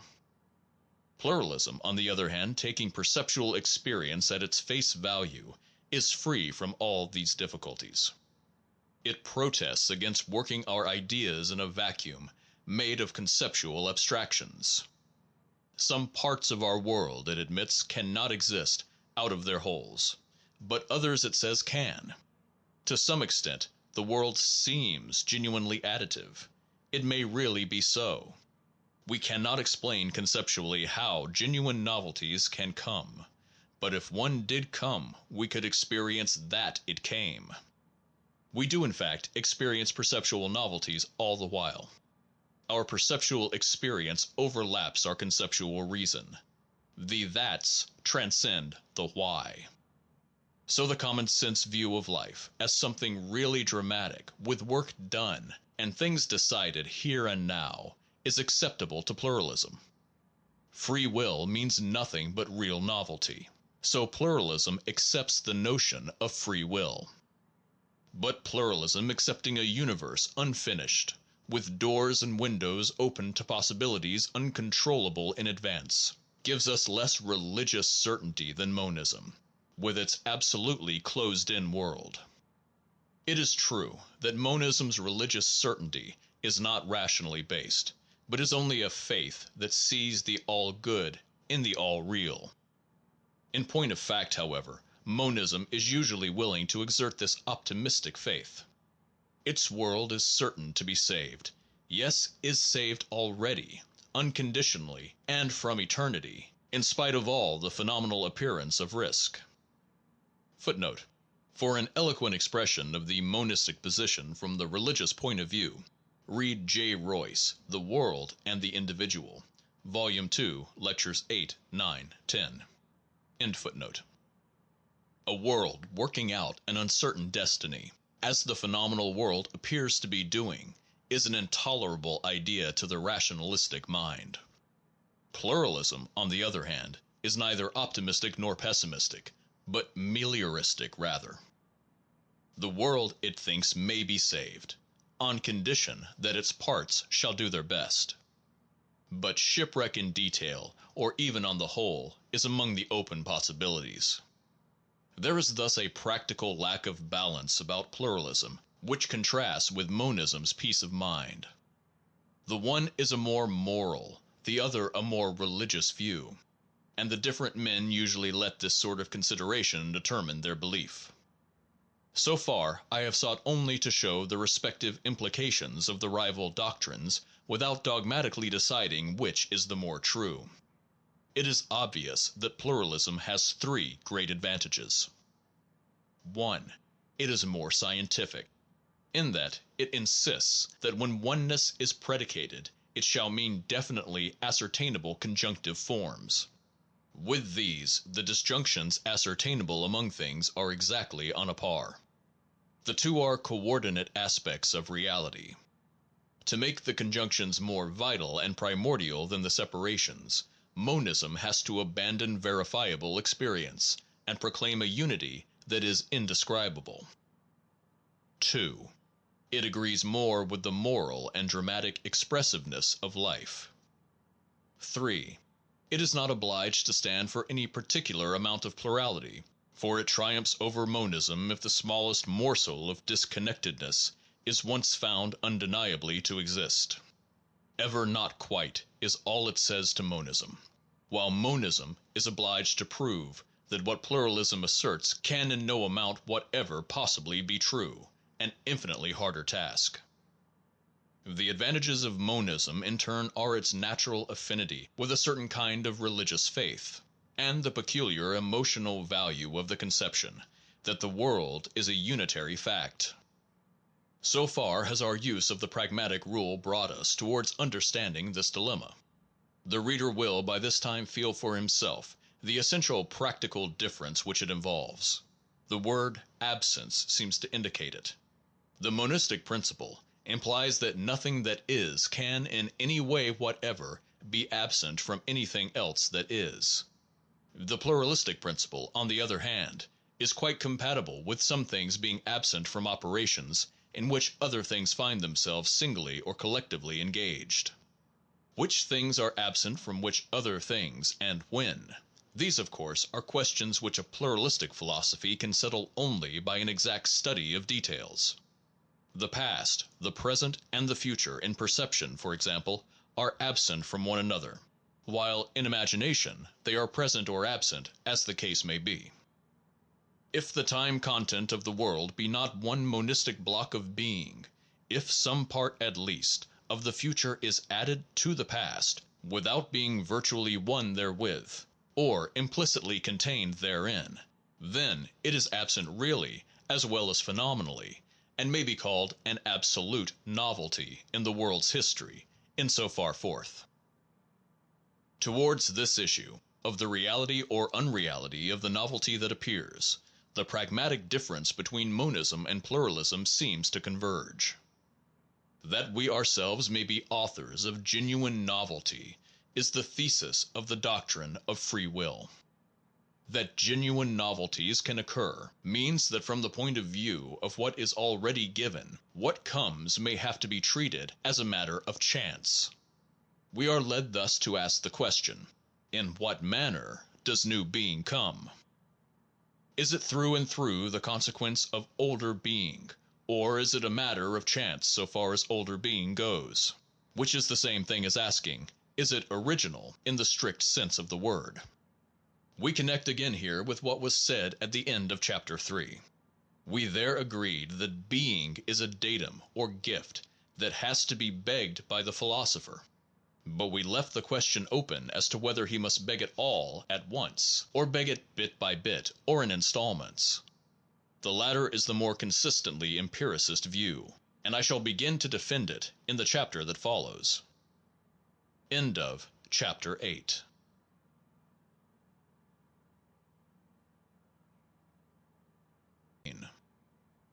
The problem of novelty. The impotence to explain being which we have attributed to all philosophers is, it will be recollected, a conceptual impotence. It is when thinking abstractly of the whole of being at once, as it confronts us ready made, that we feel our powerlessness so acutely. Possibly, if we followed the empiricist method, considering the parts rather than the whole, and imagining ourselves inside of them perceptually, the subject might defy us less provokingly. We are thus brought back to the problem with which chapter 7 left off. When perceptible amounts of new phenomenal being come to birth, must we hold them to be in all points predetermined and necessary outgrowths of the being already there? Or shall we rather admit the possibility that originality may thus instill itself into reality? If we take concrete perceptual experience, the question can be answered in only one way. The same returns not, save to bring the different. Time keeps budding into new moments, every one of which presents a content which in its individuality never was before and will never be again. Of no concrete bit of experience was an exact duplicate ever framed. My youth, writes Delboeuf, has it not taken flight, carrying away with it love, illusion, poetry, and freedom from care, and leaving with me instead science, austere always, often sad and morose, which sometimes I would willingly forget, which repeats to me hour by hour its grave lessons, or chills me by its threats? Will time, which untiringly piles deaths on births, and births on deaths, ever remake an Aristotle or an Archimedes, a Newton or a Descartes? Can our earth ever cover itself again with those gigantic ferns, those immense equisetaceans, in the midst of which the same antediluvian monsters will crawl and wallow as they did of yore? No, what has been will not, cannot be again. Time moves on with an unfaltering tread, and never strikes twice an identical hour. The instants of which the existence of the world is composed are all dissimilar, and whatever may be done, something remains that can never be reversed. The everlasting coming of concrete novelty into being is so obvious that the rationalizing intellect, bent ever on explaining what is by what was, and having no logical principle but identity to explain by, treats the perceptual flux as a phenomenal illusion, resulting from the unceasing recombination, in new forms of mixture, of unalterable elements, coeval with the world. These elements are supposed to be the only real beings, and for the intellect once grasped by the vision of them, there can be nothing genuinely new under the sun. The world's history, according to molecular science, signifies only the redistribution of the unchangeable atoms of the primal fire mist, parting and meeting so as to appear to us spectators in the infinitely diversified configurations which we name as processes and things. Footnote: The atomistic philosophy, which has proved so potent a scientific instrument of explanation, was first formulated by Democritus, who died 370 B.C., his life overlapping that of Aristotle, who took what on the whole may be called a biological view of the world, and for whom forms were as real as elements. The conflict of the two modes of explanation has lasted to our day, for some chemists still defend the Aristotelian tradition, which the authority of Descartes had interrupted for so long, and deny our right to say that water is not a simple entity, or that oxygen and hydrogen atoms persist in it unchanged. The atomistic view assumes that when in iron oxide, for example, all the sensible properties both of iron and oxygen have vanished. Iron and oxygen are nevertheless there, but now manifest other properties. We are so used to this assumption that it is hard for us to feel its oddity, nay, even its absurdity. When, however, we reflect that all we know of a given kind of matter is its properties, We realize that the assertion that matter is still there, but without any of those properties, is not far removed from nonsense. The whole notion of the eternal fixity of elements is melting away before the new discoveries about radiant matter. End footnote. So far as physical nature goes, few of us experience any temptation to postulate real novelty. The notion of eternal elements and their mixture serves us in so many ways that we adopt unhesitatingly the theory that primordial being is inalterable in its attributes as well as in its quantity, and that the laws by which we describe its habits are uniform in the strictest mathematical sense. These are the absolute conceptual foundations, we think, spread beneath the surface of perceptual variety. It is when we come to human lives that our point of view changes. It is hard to imagine that really our own subjective experiences are only molecular arrangements, even though the molecules be conceived as beings of a psychic kind. A material fact may indeed be different from what we feel it to be. But what sense is there in saying that a feeling, which has no other nature than to be felt, is not as it is felt? Psychologically considered, our experiences resist conceptual reduction, and our fields of consciousness, taken simply as such, remain just what they appear, even though facts of a molecular order should prove to be the signals of the appearance. Biography is the concrete form in which all that is immediately given. The perceptual flux is the authentic stuff of each of our biographies, and yields a perfect effervescence of novelty all the time. New men and women, books, accidents, events, inventions, enterprises, burst unceasingly upon the world. It is vain to resolve these into ancient elements, or to say that they belong to ancient kinds, so long as no one of them in its full individuality ever was here before or will ever come again. Men of science and philosophy, the moment they forget their theoretic abstractions, live in their biographies as much as anyone else, and believe as naively that fact even now is making, and that they themselves, by doing original work, help to determine what the future shall become. I have already compared the live or perceptual order with the conceptual order from this point of view. Conception knows no way of explaining save by deducing the identical from the identical. So if the world is to be conceptually rationalized, no novelty can really come. This is one of the traits in that general bankruptcy of conceptualism which I enumerated in chapter 5. Conceptualism can name change and growth, but can translate them into no terms of its own, and is forced to contradict the indestructible sense of life within us by denying that reality grows. It may seem to the youthful student a rather far cry from the question of the possibility of novelty to the problem of the infinite, but in the history of speculation the two problems have been connected. Novelty seems to violate continuity.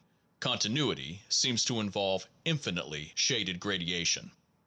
Infinity connects with number, and number with fact in general, for facts have to be numbered. It has thus come to pass that the non-existence of an infinite number has been held to necessitate the finite character of the constitution of fact, and along with this its discontinuous genesis, or in other words, its coming into being by discrete increments of novelty, however small. Thus we find the problem of the infinite already lying across our path. It will be better at this point to interrupt our discussion of the more enveloping question of novelty at large, and to get the minor problem out of our way first. I turn then to the problem of the infinite. End of chapter 9.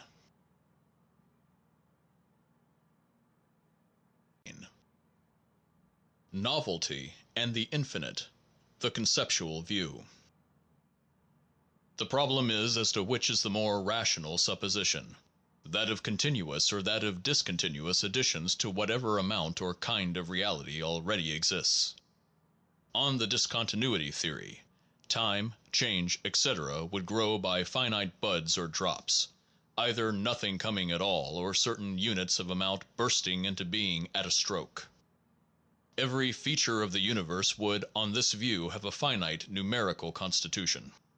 Just as atoms, not half or quarter atoms, are the minimum of matter that can be, and every finite amount of matter contains a finite number of atoms, so any amounts of time, space, change, etc., which we might assume would be composed of a finite number of minimal amounts of time, space, and change.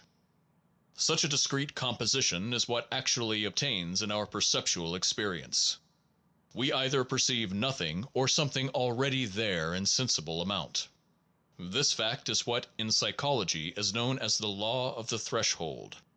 Either your experience is of no content, of no change, or it is of a perceptible amount of content or change.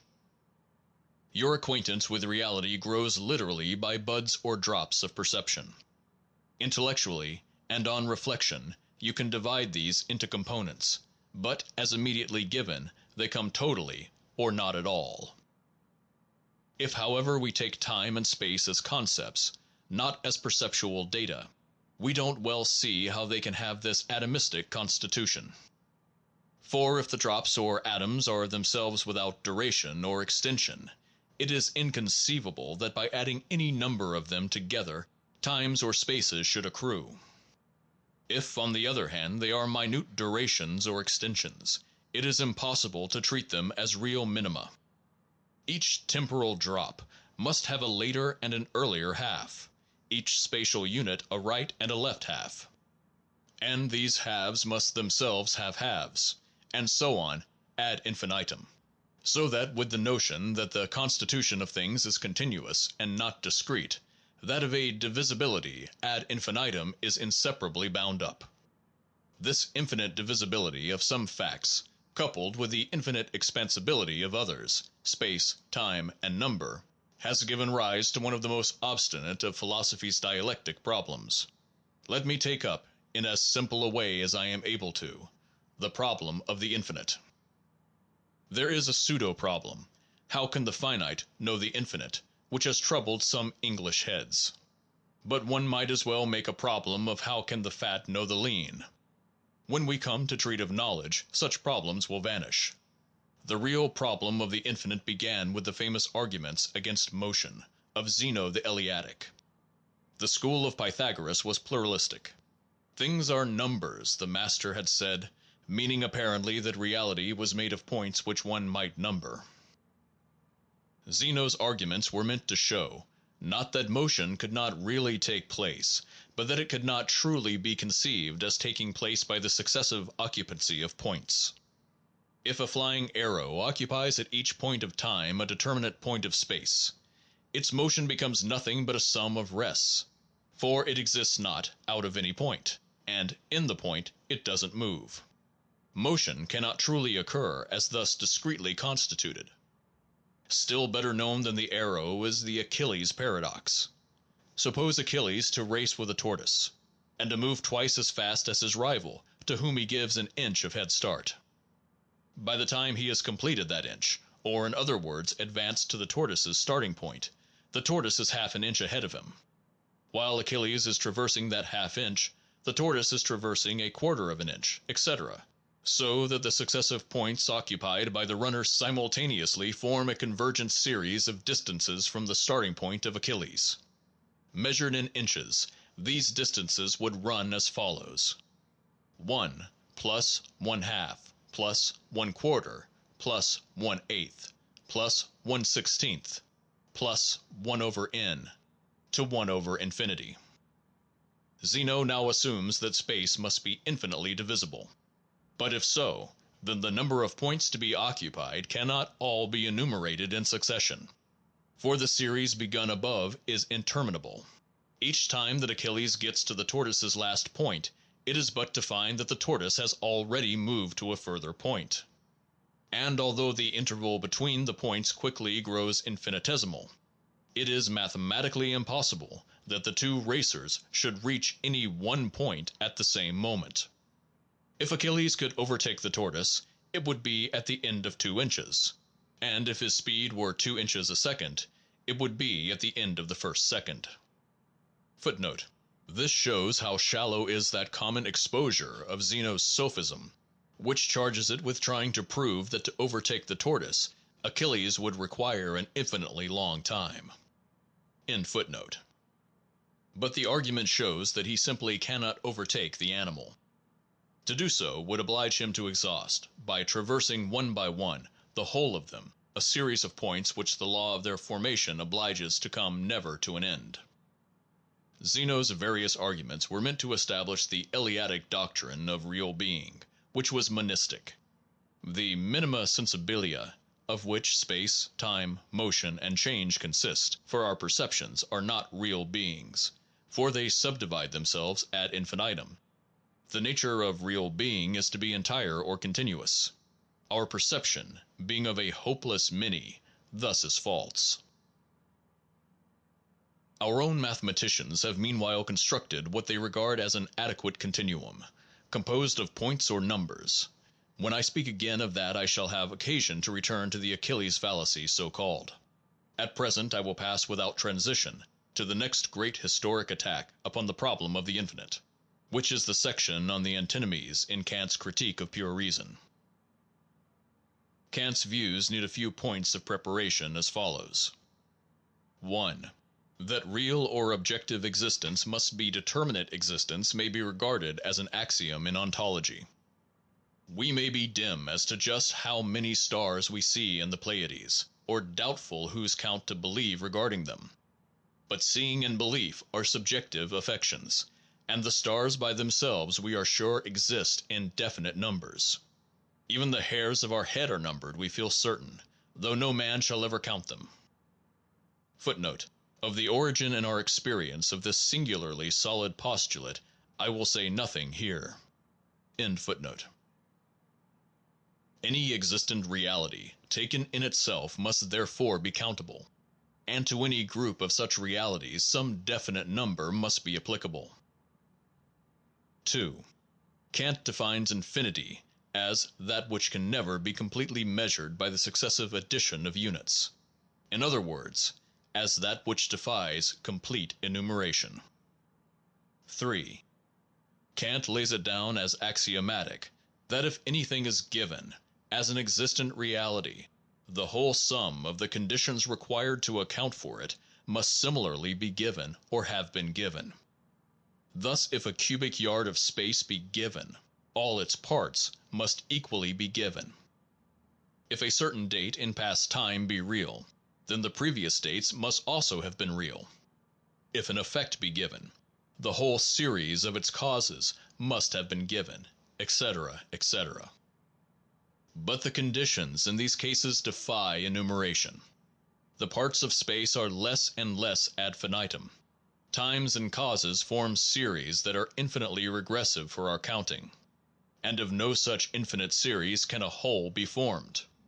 Any such series has a variable value, for the number of its terms is indefinite, whereas the conditions under consideration ought, if the whole sum of them be really given, to exist, by the principle 1 above, in fixed numerical amount. Footnote. The contradiction between the infinity in the form of the conditions and the numerical determinateness implied in the fact of them was ascribed by Kant to the antinomic form of our experience. His solution of the puzzle was by the way of idealism, and is one of the prettiest strokes in his philosophy. Since the conditions cannot exist in the shape of a totalized amount, it must be, he says, that they do not exist independently or an sich, but only as phenomena, or for us. Indefiniteness of amount is not incompatible with merely phenomenal existence.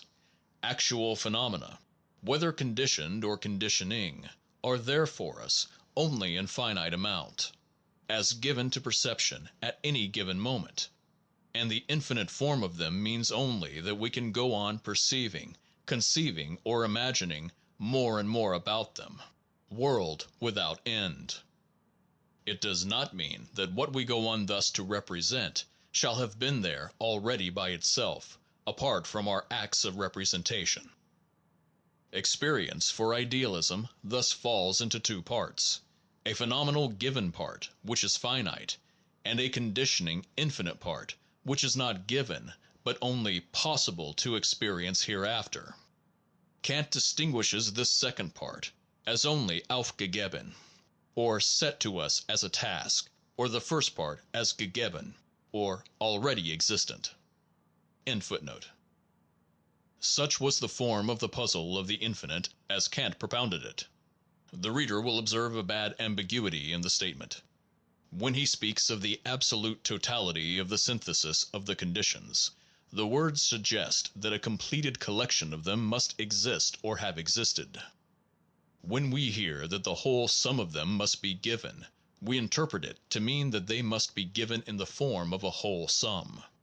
Whereas all that the logical situation requires is that no one of them should be lacking. An entirely different demand, and one that can be gratified as well in an infinitely growing as in a terminated series.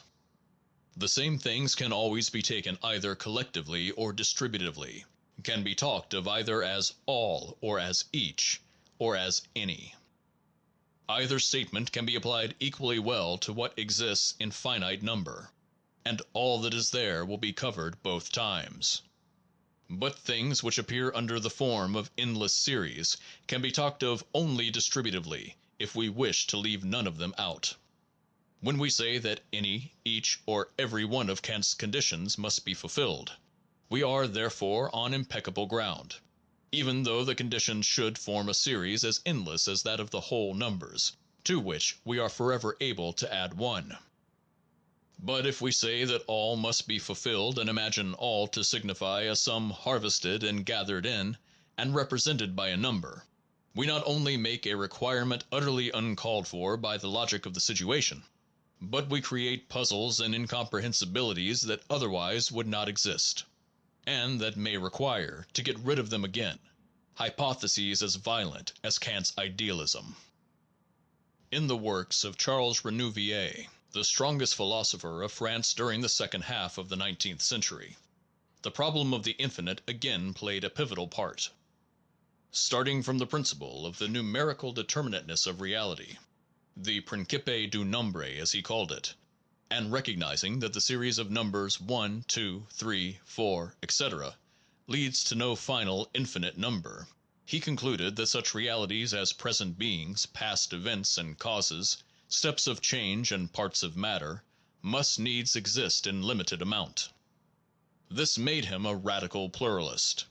Better, he said, admit that being gives itself to us abruptly, that there are first beginnings, absolute numbers, and definite cessations, however intellectually opaque to us they may seem to be, than try to rationalize all this arbitrariness of fact by working in explanatory conditions, which would involve in every case the self-contradiction of things being paid in and completed, although they are infinite in formal composition. With these principles Renouvier could believe in absolute novelties, unmediated beginnings, gifts, chance, freedom, and acts of faith. Fact for him overlapped. Conceptual explanation fell short. Reality must in the end be begged piecemeal, not everlastingly deduced from other reality. This, the empiricist, as distinguished from the rationalistic view, is the hypothesis set forth at the end of our last chapter. Footnote: I think that Renouvier made mistakes, and I find his whole philosophic manner and apparatus too scholastic. But he was one of the greatest of philosophic characters, and but for the decisive impression made on me in the '70s by his masterly advocacy of pluralism, I might never have got free from the monistic superstition under which I had grown up. The present volume, in short, might never have been written. This is why, feeling infinitely thankful as I do, I dedicate this textbook to the great Renouvier's memory. End footnote. End of chapter 10.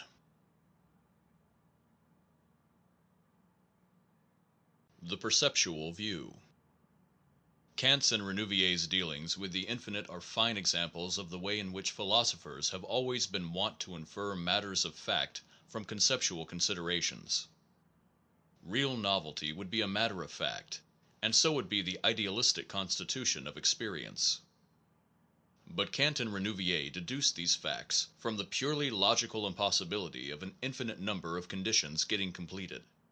It seems a very short cut to truth. But if the logic holds firm, it may be a fair cut, and the possibility obliges us to scrutinize the situation with increasing care. Footnote. Let me now say that we shall ourselves conclude that change completed by steps infinite in number is inadmissible. This is hardly inferring fact from conceptual considerations. It is only concluding that a certain conceptual hypothesis regarding the fact of change will not work satisfactorily. The field is thus open for any other hypothesis, and the one which we shall adopt is simply that which the fact of perceptual experience suggests. End footnote. Proceeding so to do, we immediately find that in the class of infinitely conditioned things we must distinguish two subclasses as follows. 1. Things conceived as standing, like space, past time, existing beings. 2. Things conceived as growing, like motion, change, activity. In the standing class there seems to be no valid objection to admitting both real existence and a numerical copiousness demanding infinity for its description. If, for instance, we consider the stars, and assume the number of them to be infinite, we need only suppose that to each several term of the endless series 1, 2, 3, 4, n, there corresponds one star. The numbers, growing endlessly, would then never exceed the stars standing there to receive them. Each number would find its own star waiting from eternity to be numbered, and this in infinitum, some star that ever was, matching each number that shall be used. As there is no all to the numbers, so there need be none to the stars. One cannot well see how the existence of each star should oblige the whole class star to be of one number rather than of another, or require it to be of any terminated number. What I say here of stars applies to the component parts of space and matter, and to those of past time. Footnote. Past time may offer difficulty to the student, as it has to better men. It has terminated in the present moment, paid itself out and made an amount. But this amount can be counted in both directions, and in both one may think it ought to give the same result. If when counted forward it came to an end in the present, then when counted backward it must, we are told, come to a like end in the past. It must have had a beginning, therefore, and its amount must be finite. The sophism here is gross, and amounts to saying that what has one bound must have two. The end of the forward counting is the beginning of the backward counting, and is the only beginning logically implied. The ending of a series in no way prejudices the question whether it were beginningless or not, and this applies as well to tracts of time as to the abstract regression which negative numbers form. End footnote. So long as we keep taking such facts piecemeal and talk of them distributively as any or each, the existence of them in infinite form offers no logical difficulty. But there is a psychological tendency to slip from the distributive to the collective way of talking, and this produces a sort of mental flicker and dazzle out of which the dialectic difficulties emerge. If each condition be there, we say, then all are there, for there cannot be eaches that do not make an all.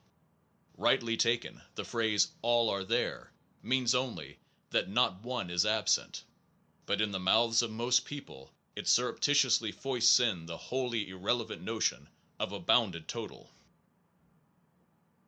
There are other similar confusions. How, it may be asked in Locke's words, can a growing measure fail to overtake a standing bulk? And standing existence must some time be overtaken by a growing number series, must be finished or finite in its numerical determination. But this again foists in the notion of a bound. What is given as standing in the case under review is not a bulk, but each star, atom, past date, or whatnot. And to call these eaches a bulk is to beg the very point at issue. But probably the real reason why we object to a standing infinity is the reason that made Hegel speak of it as the false infinite. It is that the vertiginous chase after ever more space, ever more past time, ever more subdivision, seems endlessly stupid. What need is there, what use is there for so much? Not that any amount of anything is absolutely too big to be, but that some amounts are too big for our imagination to wish to caress them. So we fall back with a feeling of relief on some form or other of the finitist hypothesis. Footnote. The reader will note how emphatically, in all this discussion, I am insisting on the distributive or piecemeal point of view. The distributive is identical with the pluralistic, as the collective is with the monistic conception. We shall, I think, perceive more and more clearly as this book proceeds, that piecemeal existence is independent of complete collectibility, and that some facts at any rate exist only distributively, or in form of a set of eaches which, even if in infinite number, need not in any intelligible sense either experience themselves or get experienced by anything else, as members of an all. End footnote. If we now turn from static to growing forms of being, we find ourselves confronted by much more serious difficulties. Zeno's and Kant's dialectic holds good wherever, before an end can be reached, a succession of terms, endless by definition, must needs have been successively counted out. This is the case with every process of change, however small, with every event which we conceive as unrolling itself continuously. What is continuous must be divisible ad infinitum, and from division to division here you cannot proceed by addition, or by what Kant calls the successive synthesis of units, and touch a farther limit. You can indeed define what the limit ought to be, but you cannot reach it by this process. That Achilles should occupy in succession all the points in a single continuous inch of space is as inadmissible a conception as that he should count the series of whole numbers 1, 2, 3, 4, etc. to infinity and reach an end. The terms are not innumerable in that order, and the order it is that makes the whole difficulty.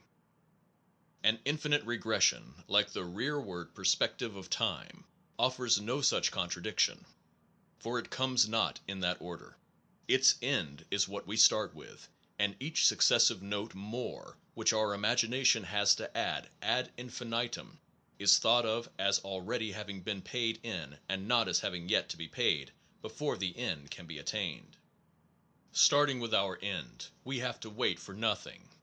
The infinity here is of the standing variety. It is, in the word of Kant's pun, gegeben, not aufgegeben. In the other case, of a continuous process to be traversed, it is on the contrary aufgegeben. It is a task, not only for our philosophic imagination, but for any real agent who might try physically to compass the entire performance.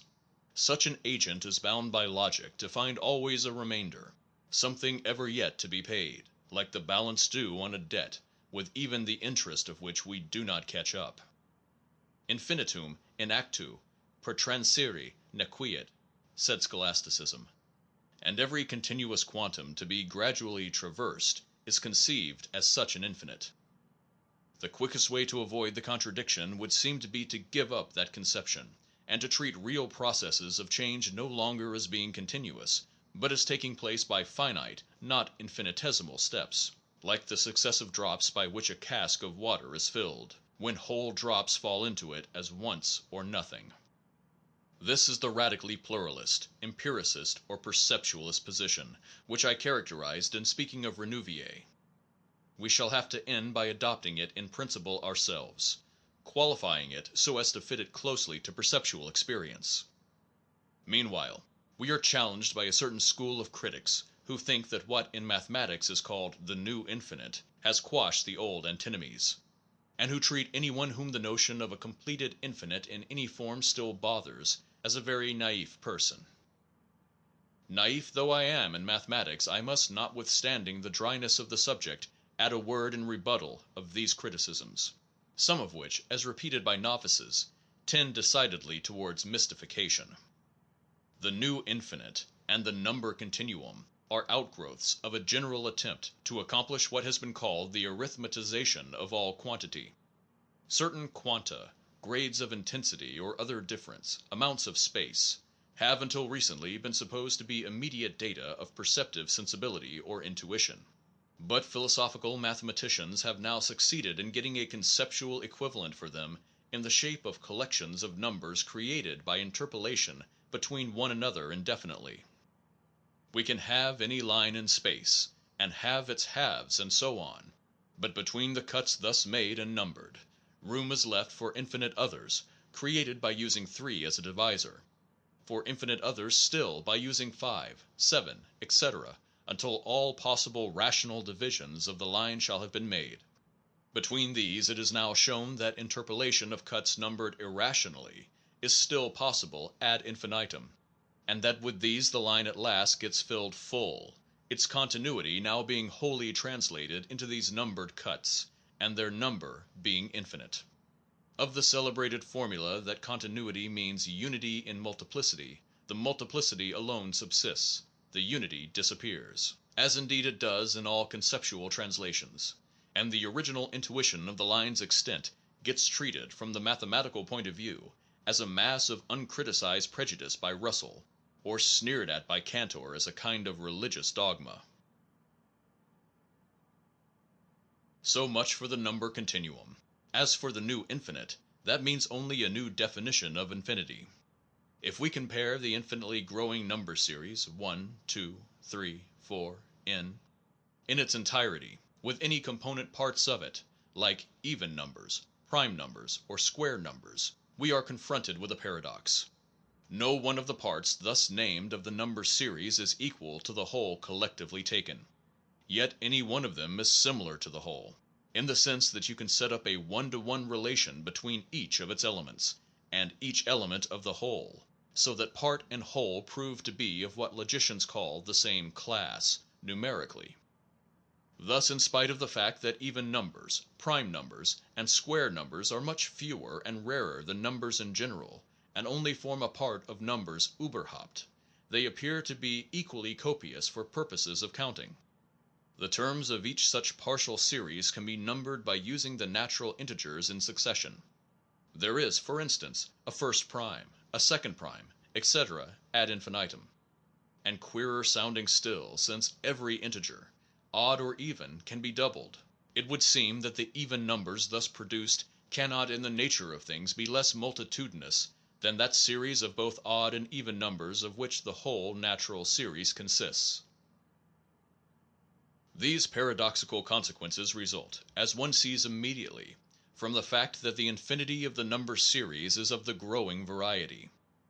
They were long treated as a reductio ad absurdum of the notion that such a variable series spells infinity in act, and can ever be translated into standing or collective form. Footnote: the fact that, taken distributively, or paired each to each, the terms in one endlessly growing series should be made a match for those in another, or similar to them, is quite compatible with the two series being collectively of vastly unequal amounts.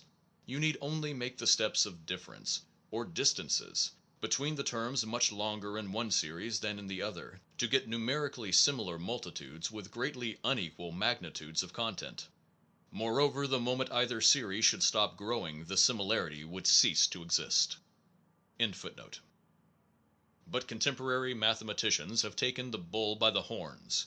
Instead of treating such paradoxical properties of indefinitely growing series as reductiones ad absurdum, they have turned them into the proper definition of the infinite classes of things.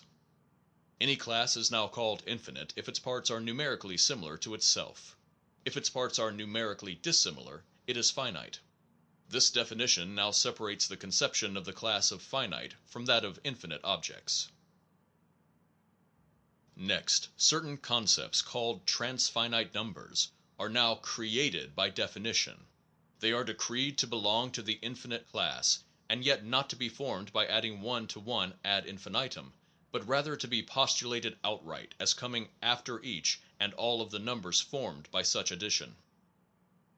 Footnote: the class of all numbers that come before the first transfinite is a definitely limited conception, provided we take the numbers as eaches or any's, for then any one and every one of them will have by definition to come before the transfinite number comes, even though they form no whole and there be no last one of them, and though the transfinite have no immediate predecessor. The transfinite is, in other words, not an ordinal conception, at least it does not continue the order of entire numbers. Cantor gives the name of omega to the lowest of these possible transfinite numbers. It would, for instance, be the number of the point at which Achilles overtakes the tortoise, if he does overtake him, by exhausting all the intervening points successively. Or it would be the number of the stars, in case their counting could not terminate. Or again, it would be the number of miles away at which parallel lines meet, if they do meet. It is, in short, a limit to the whole class of numbers that grow one by one, and like other limits it proves a useful conceptual bridge for passing us from one range of facts to another. The first sort of fact we pass to with its help is the number of the number continuum or point continuum described above, as generated by infinitely repeated subdivision. The making of the subdivisions is an infinitely growing process, but the number of subdivisions that can be made has for its limit the transfinite number omega just imagined and defined. Thus is a growing assimilated to a standing multitude. Thus is a number that is variable practically equated, by the process of passing to the limit, with one that is fixed. Thus do we circumvent the law of indefinite addition or division, which previously was the only way in which infinity was constructible, and reach a constant infinite at a bound. This infinite number may now be substituted for any continuous finite quantum, however small the latter may perceptually appear to be. When I spoke of my mystification just now, I had partly in mind the contemptuous way in which some enthusiasts for the new infinite treat those who still cling to the superstition that the whole is greater than the part, because any point whatever in an imaginary inch is now conceivable as being matched by some point in the quarter inch or half inch. Thus numerical similarity of the different quanta, taken pointwise, is treated as if it signified that half inches, quarter inches, and inches are mathematically identical things anyhow, and that their differences are facts which we may scientifically neglect. I may misunderstand the newest expounders of Zeno's famous sophism, but what they say seems to me virtually to be equivalent to this.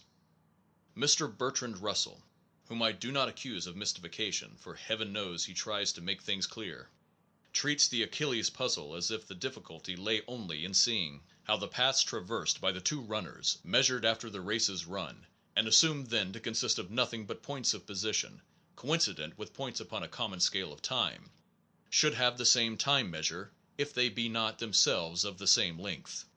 But the two paths are of different lengths, for owing to the tortoise's head start, the tortoise's path is only a part of the path of Achilles. How then, if time points are to be the medium of measurement, can the longer path not take the longer time? The remedy for Mr. Russell, if I rightly understand him, lies in noting that the sets of points in question are conceived as being infinitely numerous in both paths, and that where infinite multitudes are in question, to say that the whole is greater than the part is false, for each and every point traversed by the tortoise there is one point traversed by Achilles at the corresponding point of time, and the exact correspondence, point by point, of either one of the three sets of points with both the others makes of them similar and equally copious sets from the numerical point of view. There is thus no recurrent remainder of the tortoise's head start with which Achilles cannot catch up, which he can reduce indefinitely, but cannot annul. The books balance to the end. The last point in Achilles' path, the last point in the tortoise's, and the last time instant in the race are terms which mathematically coincide. With this, which seems to be Mr. Russell's way of analyzing the situation, the puzzle is supposed to disappear. Mr. Russell's own statement of the puzzle as well as of the remedy are too technical to be followed verbatim in a book like this. As he finds it necessary to paraphrase the puzzle, so I find it convenient to paraphrase him, sincerely hoping that no injustice has been done. It seems to me, however, that Mr. Russell's statements dodge the real difficulty, which concerns the growing variety of infinity exclusively, and not the standing variety, which is all that he envisions when he assumes the race already to have been run, and thinks that the only problem that remains is that of numerically equating the paths. The real difficulty may almost be called physical, for it attends the process of formation of the paths. Moreover, two paths are not needed. That of either runner alone, or even the lapse of empty time, involves the difficulty, which is that of touching a goal when an interval needing to be traversed first keeps permanently reproducing itself and getting in our way. Of course the same quantum can be produced in various manners. This page which I am now painfully writing, letter after letter, will be printed at a single stroke. God, as the orthodox believe, created the space continuum, with its infinite parts already standing in it, by an instantaneous fiat. Past time now stands in infinite perspective, and may conceivably have been created so, as Kant imagined, for our retrospection only, and all at once. Omega was created by a single decree, a single act of definition in Professor Cantor's mind. But whoso actually traverses a continuum can do so by no process continuous in the mathematical sense. Be it short or long, each point must be occupied in its due order of succession. And if the points are necessarily infinite, their end cannot be reached, for the remainder, in this kind of process, is just what one cannot neglect. Enumeration is, in short, the sole possible method of occupation of the series of positions implied in the famous race. And when Mr. Russell solves the puzzle by saying as he does, that the definition of whole and part without enumeration is the key to the whole mystery, he seems to me deliberately to throw away his case. Footnote: The Philosophy of Mathematics, 1, 361. Mr. Russell gives a Tristram Shandy paradox as a counterpart to the Achilles. Since it took T.S., according to Sterne, 2 years to write the history of the first 2 days of his life, common sense would conclude that at that rate the life never could be written. But Mr. Russell proves the contrary, for as days and years have no last term, and the nth day is written in the nth year, any assigned day will be written about, and no part of the life remain unwritten. But Mr. Russell's proof cannot be applied to the real world without the physical hypothesis which he expresses by saying, if Tristram Shandy lives forever, and does not weary of his task, in all real cases of continuous change a similarly absurd hypothesis must be made.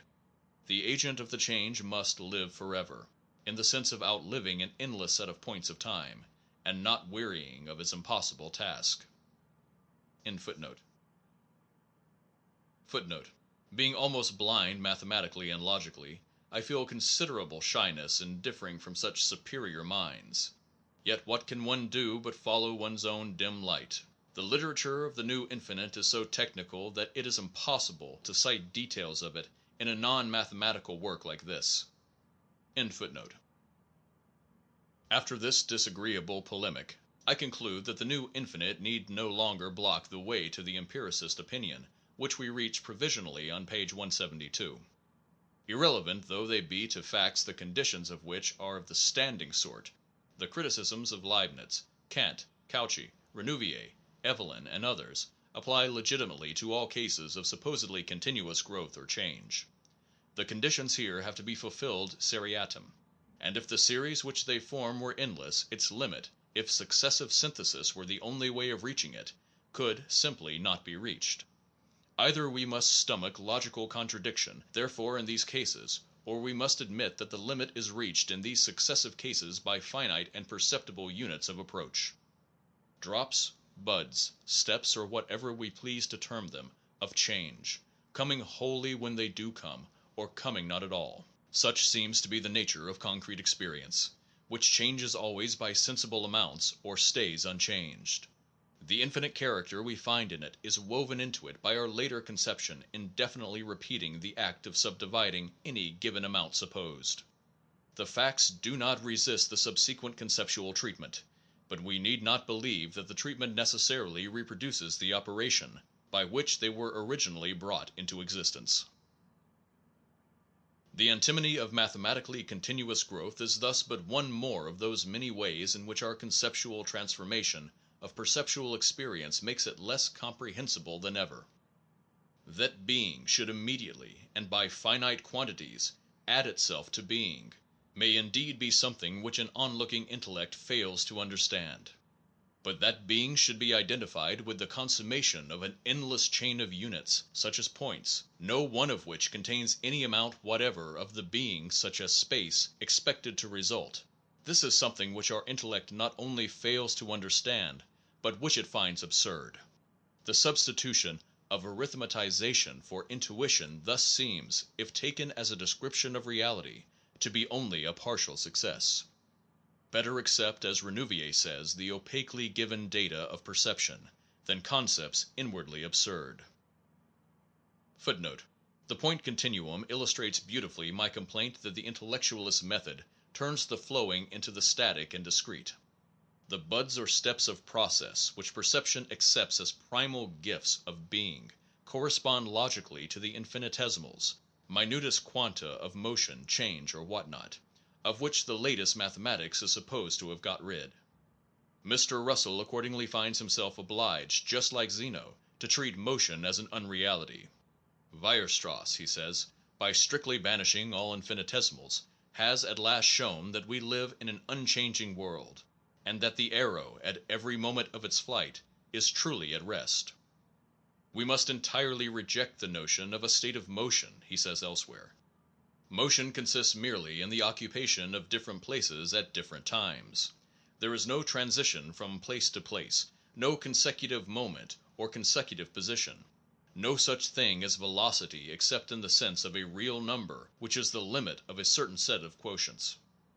The mathematical continuum, so called, becomes thus an absolute discontinuum in any physical or experiential sense.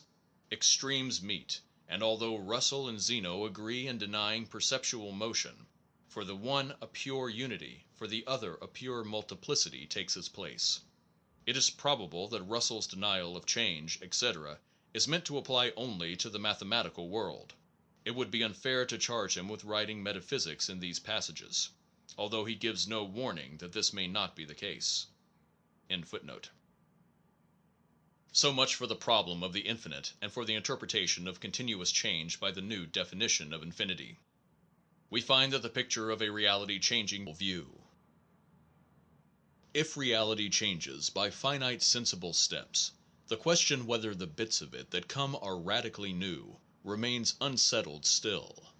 Remember our situation at the end of chapter 3. Being überhaupt, or at large, we there found to be undeducible. For our intellect, it remains a casual and contingent quantum that is simply found or begged. May it be begged bit by bit as it adds itself? Or must we beg it only once, by assuming it either to be eternal, or to have come in an instant that co-implicated all the rest of time? Did or did not the first morning of creation write what the last dawn of reckoning shall read? With these questions monism and pluralism stand face to face again. The classic obstacle to pluralism has always been what is known as the principle of causality. This principle has been taken to mean that the effect in some way already exists in the cause. If this be so, the effect cannot be absolutely novel, and in no radical sense can pluralism be true. We must therefore review the facts of causation. I take them in conceptual translation before considering them in perceptual form. The first definite inquiry into cause was made by Aristotle. The why of anything, he said, is furnished by four principles: the material cause of it, as when bronze makes a statue; the formal cause, as when the ratio of 2 to 1 makes an octave; the efficient cause, as when a father makes a child; and the final cause, as when one exercises for the sake of health. Christian philosophy adopted the four causes, but what one generally means by the cause of anything is its efficient cause, and in what immediately follows I shall speak of that alone. An efficient cause is scholastically defined as that which produces something else by a real activity proceeding from itself. This is unquestionably the view of common sense, and scholasticism is only common sense grown quite articulate. Passing over the many classes of efficient cause which scholastic philosophy specifies, I will enumerate three important sub-principles it is supposed to follow from the above definition. Thus, 1. No effect can come into being without a cause. This may be verbally taken, but if, avoiding the word effect, it be taken in the sense that nothing can happen without a cause, it is the famous principle of causation, which, when combined with the next two principles, is supposed to establish the block universe, and to render the pluralistic hypothesis absurd. 2. The effect is always proportionate to the cause, and the cause to the effect. 3. Whatever is in the effect must in some way, whether formally, virtually, or immanently, have been also in the cause. Formally here means that the cause resembles the effect, as when one motion causes another motion.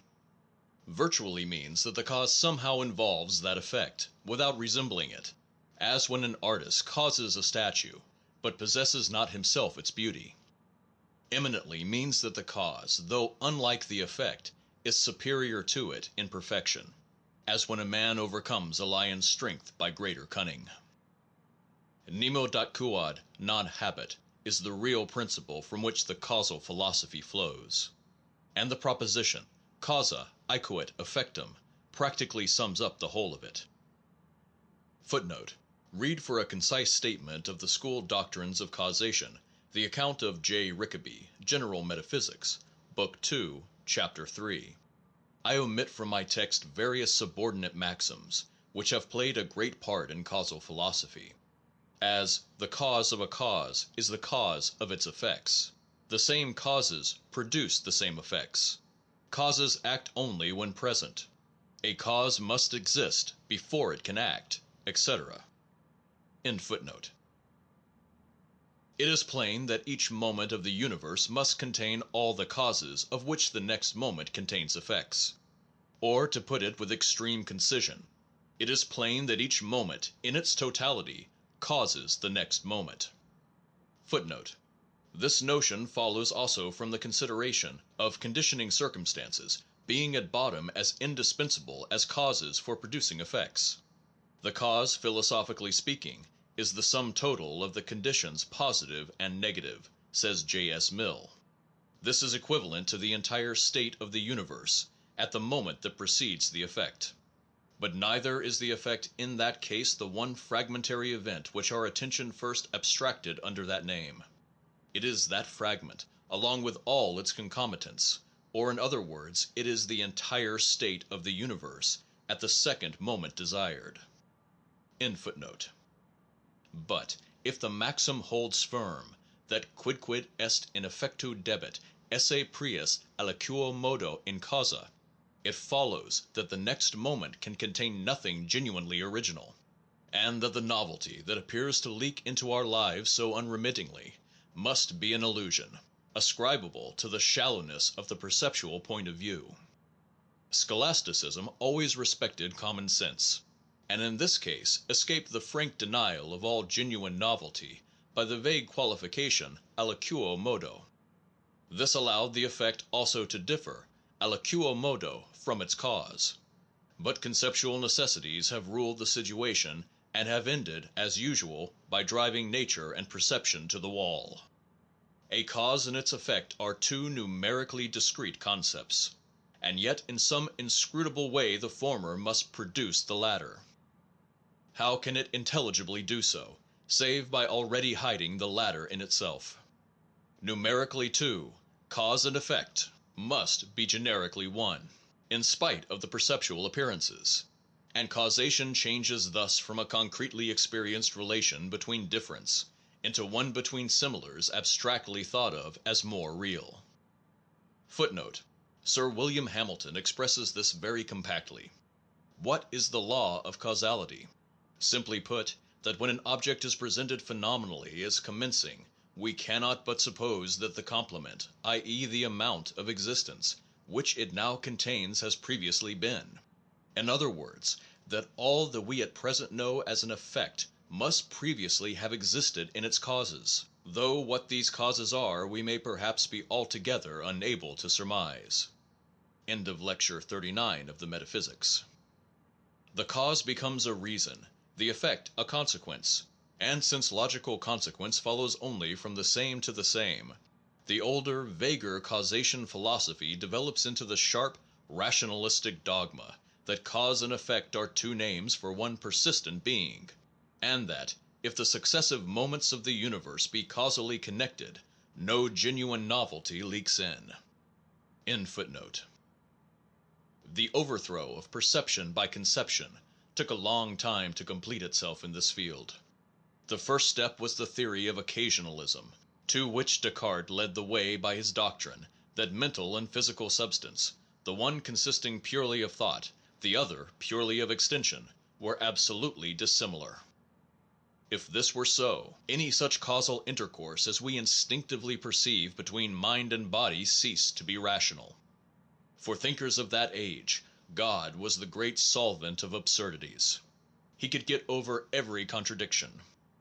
Consequently, Descartes' disciples, Regis and Cordemoy, and especially Goulinex, denied the fact of psychological interaction altogether. God, according to them, immediately caused the changes in our mind of which events in our body, and those in our body of which events in our mind, appear to be the causes, but of which they are in reality only the signals or occasions. Leibniz took the next step forward in quenching the claim to truth of our perceptions. He freed God from the duty of lending all his hourly assistance by supposing him to have decreed on the day of creation that the changes in our several minds should coincide with those in our several bodies, after the manner in which clocks, wound up on the same day, thereafter keep time with one another. With this pre-established harmony, so called, the conceptual translation of the immediate given, with its never failing result of negating both activity and continuity, is complete. Instead of the dramatic flux of personal life, a bare one-to-one correspondence between the terms of two causally unconnected series is set up. God is the sole cause of anything, and the cause of everything at once. The theory is as monistic as the rationalist heart can desire, and of course novelty would be impossible if it were true. David Hume made the next step in discrediting common sense causation. In the chapters on the idea of necessary connection, both in his treatise on human nature and in his essays, he sought for a positive picture of the efficacy of power which causes are assumed to exert, and failed to find it. He shows that neither in the physical nor in the mental world can we abstract or isolate the energy transmitted from causes to effects. This is as true of perception as it is of imagination. All ideas are derived from and represent impressions. We never have any impression that contains any power or efficacy. We never, therefore, have any idea of power. We never can by our utmost scrutiny discover anything but one event following another, without being able to comprehend any force or power by which the cause operates, or any connection between it and its supposed effect. The necessary conclusion seems to be that we have no idea of connection or power at all, and that these words are absolutely without any meaning when employed either in philosophical reasoning or in common life. Nothing is more evident than that the mind cannot form such an idea of two objects as to conceive any connection between them, or comprehend distinctly that power or efficacy by which they are united. The pseudo idea of a connection which we have, Hume then goes on to show, is nothing but the misinterpretation of a mental custom. When we have often experienced the same sequence of events, we are carried by habit, upon the appearance of the first one, to expect its usual attendant, and to believe that it will exist. This customary transition of the imagination is the sentiment or impression from which we form the idea of power or necessary connection. Nothing farther is in the case. A cause is an object precedent and contiguous to another, and so united with it that the idea of the one determines the idea of the other. Nothing could be more essentially pluralistic than the elements of Hume's philosophy. He makes events rattle against their neighbors as dryly as if they were dice in a box. He might with perfect consistency have believed in real novelties and upheld free will, But I said a while ago that most empiricists have been half-hearted, and Hume was perhaps the most half-hearted of the lot. In his essay on Liberty and Necessity he insists that the sequences which we experience, though between events absolutely disconnected, are yet absolutely uniform, and that nothing genuinely new can flower out of our lives. The reader will recognize in Hume s famous pages a fresh example of the way in which conceptual translations always maltreat fact. Perceptually or concretely, as we shall notice in more detail later, causation names the manner in which some fields of consciousness introduce other fields. It is but one of the forms in which experience appears as a continuous flow. Our names show how successfully we can discriminate within the flow. But the conceptualist rule is to suppose that where there is a separate name, there ought to be a fact as separate. And Hume, following this rule, and finding no such fact corresponding to the word power, concludes that the word is meaningless. By this rule every conjunction and proposition in human speech is meaningless. In, on, of, with, but, and, if are as meaningless as for and because. The truth is that neither the elements of fact nor the meanings of our words are separable as the words are.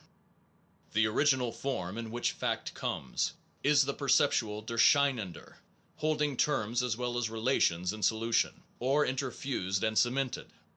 Our reflective mind abstracts diverse aspects in the muchness, as a man by looking through a tube may limit his attention to one part after another of a landscape. But abstraction is not insulation, and it no more breaks reality than the tube breaks the landscape. Concepts are notes, views taken on reality, not pieces of it, as bricks are of a house. Causal activity, in short, may play its part in growing fact, even though no substantive impression of it should stand out by itself. Hume's assumption that any factor of reality must be separable leads to his preposterous view that no relation can be real. All events, he writes, seem entirely loose and separate. One event follows another, but we never can observe any tie between them. They seem conjoined, but never connected. Nothing, in short, belongs with anything else. Thus does the intellectualist method pulverize perception and triumph over life. Kant and his successors all espoused Hume's opinion that the immediately given is a disconnected manifold. But, unwilling simply to accept the manifold as Hume did, they invoked a superior agent, in the shape of what Kant called the transcendental ego of apperception, to patch its bits together by synthetic categories. Among these categories Kant inscribes that of causality, and in many quarters he passes for a repairer of the havoc that Hume made. His chapter on cause is the most confusedly written part of his famous critique, and its meaning is often hard to catch. As I understand his text, he leaves things just where Hume did, save that where Hume says habit, he says rule. They both cancel the notion that phenomena called causal ever exert power, or that a single case would ever have suggested cause and effect. In other words, Kant contradicts common sense as much as Hume does, and, like Hume, translates causation into mere time succession. Only, whereas the order in time was essentially loose for Hume, and only subjectively uniform, Kant calls it uniformity objective as obtaining in conformity to a law, which our Sinnlichkeit receives from our Verstand. Non-causal sequences can be reversed. Causal ones follow in conformity to rule. Footnote: Kant's whole notion of a rule is inconstruable by me. What or whom does the rule bind?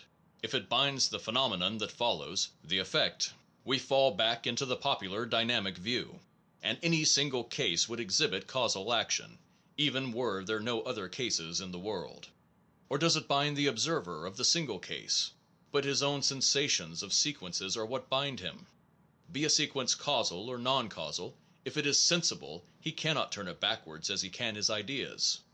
Or does the rule bind future sequences and determine them to follow in the same order which the first sequence observed? Since it obviously does not do this when the observer judges wrongly that the first sequence is causal, all we can say is that it is a rule whereby his expectations of uniformity follow his causal judgments, be these latter true or false. But wherein should this differ from the Humean position? Kant, in short, flounders, and in no truthful sense can one keep repeating that he has refuted Hume. End footnote. The word Verstand in Kant's account must not be taken as if the rule it is supposed to set to sensation made us understand things any better. It is a brute rule of sequence which reveals no tie. The non-rationality of such a category leaves it worthless for purposes of insight. It removes dynamic causation and substitutes no other explanation for the sequences found. It yields external descriptions only, and assimilates all cases to those where we discover no reason for the law ascertained. Our laws of nature do indeed in large part enumerate bare coexistences and successions. Yellowness and malleability coexist in gold. Redness succeeds on boiling in lobsters, coagulation in eggs. And to him who asks for the why of these uniformities, science only replies, not yet. Meanwhile, the laws are potent for prediction, and many writers on science tell us that this is all we can demand. To explain, according to the way of thinking called positivistic, is only to substitute wider or more familiar for narrower or less familiar laws. And the laws at their widest only express uniformities empirically found. Why does the pump suck up water? Because the air keeps pressing it into the tube. Why does the air press in? Because the earth attracts it. Why does the earth attract it? Because it attracts everything, such attraction being in the end only a more universal sort of fact. Laws according to their view only generalize facts, they do not connect them in any intimate sense. Against this purely inductive way of treating causal sequences, a more deductive interpretation has recently been urged. If the later member of a succession could be deduced by logic from the earlier member in the particular sequence, the tie would be unmistakable. But logical ties carry us only from sames to sames. So this last phase of scientific method is at bottom only the scholastic principle of causa aequat effectum brought into sharper focus and illustrated more concretely. It is thoroughly monistic in its aims, and if it could be worked out in detail, it would turn the real world into the procession of an eternal identity, with the appearances, of which we are perceptually conscious, occurring as a sort of byproduct to which no scientific importance could be attached. Footnote. Consciousness, writes M. Couturier, to cite a handy expression of this mode of thought, is properly speaking the realm of the unreal. What remains in our subjective consciousness, after all objective facts have been projected and located in space and time, is the rubbish and residuum of the construction of the universe, the formless mass of images that were unable to enter into the system of nature and put on the garment of reality. End footnote. In any case, no real growth and no real novelty could effect an entrance into life. Footnote. I avoid amplifying this conception of cause and effect. An immense number of causal facts can indeed be explained satisfactorily by assuming that the effect is only a later position of the cause. And for the remainder, we can fall back on the aliquo modo which gave such comfort in the past. Such an interpretation of nature would, of course, relegate variety, activity, and novelty to the limbo of illusions, as fast as it succeeded in making its static concepts cancel living facts. It is hard to be sincere, however, in following the conceptual method ruthlessly. And of the writers who think that in science causality must mean identity, some willingly allow that all such scientific explanation is more or less artificial, that identical molecules and atoms are like identical pounds and yards, only pegs in a conceptual arrangement for hanging percepts on in one-to-one relations, so as to predict facts in elegant or expeditious ways. This is the view of the conceptual universe which our own discussion has insisted on, and taking scientific logic in this way, no harm is done. Almost no one is radical in using scientific logic metaphysically. End footnote. This negation of real novelty seems to be the upshot of the conceptualist philosophy of causation. This is why I called it on page 189 the classic obstacle to the acceptance of pluralism's additive world. The principle of causality begins as a hybrid between common sense and intellectualism. What actively produces an effect, it says, must, in some way, contain the power of it already. But as nothing corresponding to the concept of power can be insulated, the activity feature of the sequence ere long gets suppressed, and the vague latency, supposed to exist aliquo modo in the causal phenomenon of the effect about to be produced, is developed into a static relation of identity between two concepts which the mind substitutes for the percepts between which the causal tie originally was found. Footnote. I omit saying anything in my text about energetics. Popular writers often appear to think that science has demonstrated a monistic principle called energy, which they connect with activity on the one hand and with quantity on the other. So far as I understand this difficult subject, energy is not a principle at all, still less an active one. It is only a collective name for certain amounts of immediate perceptual reality, when such reality is measured in definite ways that allow its changes to be written so as to get constant sums. It is not an ontological theory at all, but a magnificent economic schematic device for keeping account of the functional variations of the surface phenomena. It is evidently a case of non fingo hypothesis, and since it tolerates perceptual reality, it ought to be regarded as neutral in our causal debate. End footnote. The resultant state of enlightened opinion about cause is, as I have called it before, confused and unsatisfactory. Few philosophers hold radically to the identity view. The view of the logicians of science is easier to believe, but not easier to believe metaphysically, for it violates instinct almost as strongly. Mathematicians make use, to connect the various interdependencies of quantities, of the general concept of function. That A is a function of B, A equals B, means that with every alteration in the value of A, an alteration in that of B is always connected.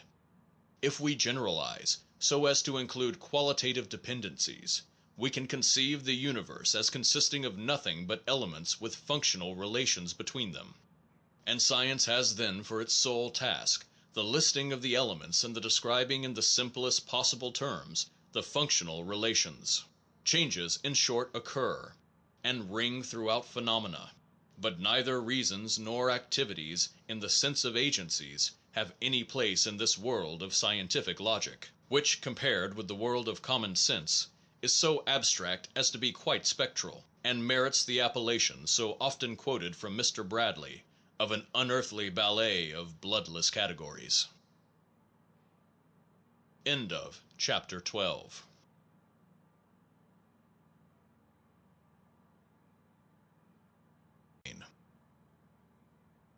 Novelty and causation, the perceptual view. Most persons remain quite incredulous when they are told that the rational principle of causality has exploded our native belief in naif activity as something real, and our assumption that genuinely new fact can be created by work done. Le sens de la vie, s'indigne de tant de discours, awakens in them, and snaps its fingers at the critical view. The present writer has also just called the critical view an incomplete abstraction, but its functional laws and schematisms are splendidly useful, and its negations are true oftener than is commonly supposed. We feel as if our will immediately moved our members, and we ignore the brain cells whose activity that will must first arouse. We think we cause the bell ring, but we only close a contact, and the battery in the cellar rings the bell. We think a certain star's light is the cause of our now seeing it, but ether waves are the cause, and the star may have been extinguished long ago. We call the draft the cause of our cold, but without cooperant microbes the draft could do no harm. Mill says that causes must be unconditional antecedents, and Venn that they must be close ones. In nature's numerous successions, so many links are hidden, that we seldom know exactly which antecedent is unconditional or which is close. Often the cause which we name only fits some other cause for producing the phenomenon. And things, as Mill says, are frequently then most active when we assume them to be acted upon. This vast amount of error in our instinctive perceptions of causal activity encourages the conceptualist view. A step farther, and we suspect that to suppose causal activity anywhere may be a blunder, and that only consecutions and juxtapositions can be real. Such sweeping skepticism is, however, quite uncalled for. Other parts of experience expose us to error, yet we do not say that in them there is no truth. We see trains moving at stations when they are really standing still, or falsely we feel ourselves to be moving when we are giddy, without such errors leading us to deny that motion anywhere exists. It exists elsewhere, and the problem is to place it rightly. It is the same with all other illusions of sense. There is doubtless somewhere an original perceptual experience of the kind of thing we mean by causation, and that kind of thing we locate in various other places, rightly or wrongly, as the case may be. Where now is the typical experience originally got? Evidently, it is got in our own personal activity situations. In all of these, what we feel is that a previous field of consciousness, containing in the midst of its complexity the idea of a result, develops gradually into another field, in which that result either appears as accomplished, or else is prevented by obstacles against which we still feel ourselves to press. As I now write, I am in one of these activity situations. I strive after words, which I only half prefigure, but which, when they have come, must satisfactorily complete the nascent sense I have of what they ought to be. The words are to run out of my pen, which I find that my hand actuates so obediently to desire, that I am hardly conscious either of resistance or of effort. Some of these words come wrong, and then I do feel a resistance, not muscular but mental, which instigates a new installment of my activity, accompanied by more or less feeling of exertion. If the resistance were to my muscles, the exertion would contain an element of strain or squeeze which is less present where the resistance is only mental. If it proves considerable in either kind, I may leave off my trying to overcome it, or, on the other hand, I may sustain my effort till I have succeeded in my aim. It seems to me that in such a continuously developing experiential series our concrete perception of causality is found in operation. If the word have any meaning at all, it must mean what there we live through.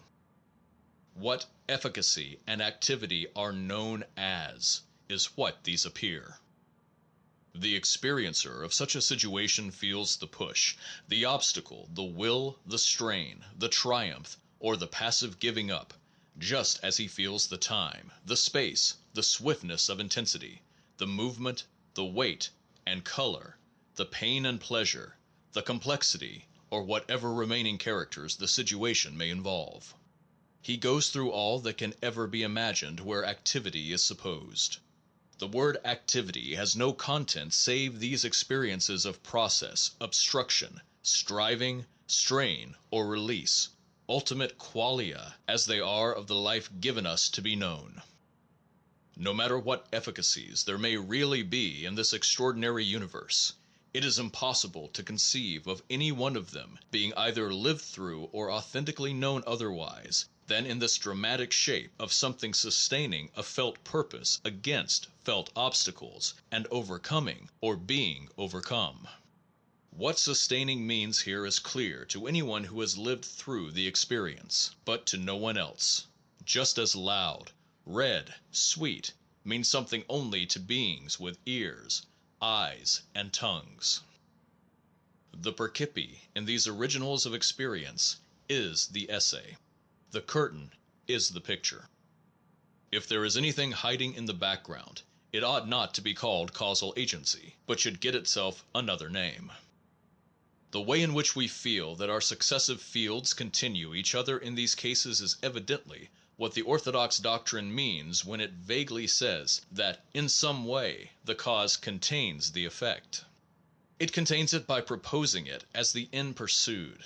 Since the desire of that end is the efficient cause, we see that in the total fact of personal activity final and efficient causes coalesce. Yet the effect is oftenest contained aliquo modo only, and seldom explicitly foreseen. The activity sets up more effects than it proposes literally. The end is defined beforehand in most cases only as a general direction, along which all sorts of novelties and surprises lie in wait. These words I write even now surprise me, yet I adopt them as effects of my scriptorial causality. Their being contained means only their harmony and continuity with my general aim. They fill the bill, and I accept them, but the exact shape of them seems determined by something outside of my explicit will. If we look at the general mass of things in the midst of which the life of men is passed, and ask how came they here, the only broad answer is that man's desires preceded and produced them. If not all sufficient causes, desire and will were at any rate what John Mill calls unconditional causes, indispensable causes namely, without which the effects could not have come at all. Human causal activity is the only known unconditional antecedent of the works of civilization. So we find, as Edward Carpenter says, something like a law of nature, the law that a movement from feeling to thought, and thence to action, from the world of dreams to the world of things, is everywhere going on. Since at each phase of this movement novelties turn up, we may fairly ask, with Carpenter, whether we are not here witnessing in our own personal experience what is really the essential process of creation. Is not the world really growing in these activities of ours? And where we predicate activities elsewhere, have we a right to suppose aught different in kind from this? To some such vague vision we are brought by taking our perceptual experience of action at its face value, and following the analogies which it suggests. I say vague vision, for even if our desires be an unconditional causal factor in the only part of the universe where we are intimately acquainted with the way creative work is done, desire is anything but a close factor even there. The part of the world to which our desires lie closest is, by the consent of physiologists, the cortex of the brain. If they act causally, their first effect is there, and only through innumerable neural, muscular, and instrumental intermediaries is that last effect which they consciously aimed at brought to birth. Our trust in the face value of perception was apparently misleading. There is no such continuity between cause and effect, as in our activity experiences was made to appear. There is disruption rather, and what we naively assume to be continuous is separated by causal successions of which perception is wholly unaware. The logical conclusion would seem to be that even if the kind of thing that causation is were revealed to us in our own activity, we should be mistaken on the very threshold if we suppose that the fact of it is there. In other words, we seem in this line of experience to start with an illusion of place. It is as if a baby were born at a kinetoscope show, and his first experiences were of the illusions of movement that reigned in the place. The nature of movement would indeed be revealed to him, but the real facts of movement he would have to seek outside.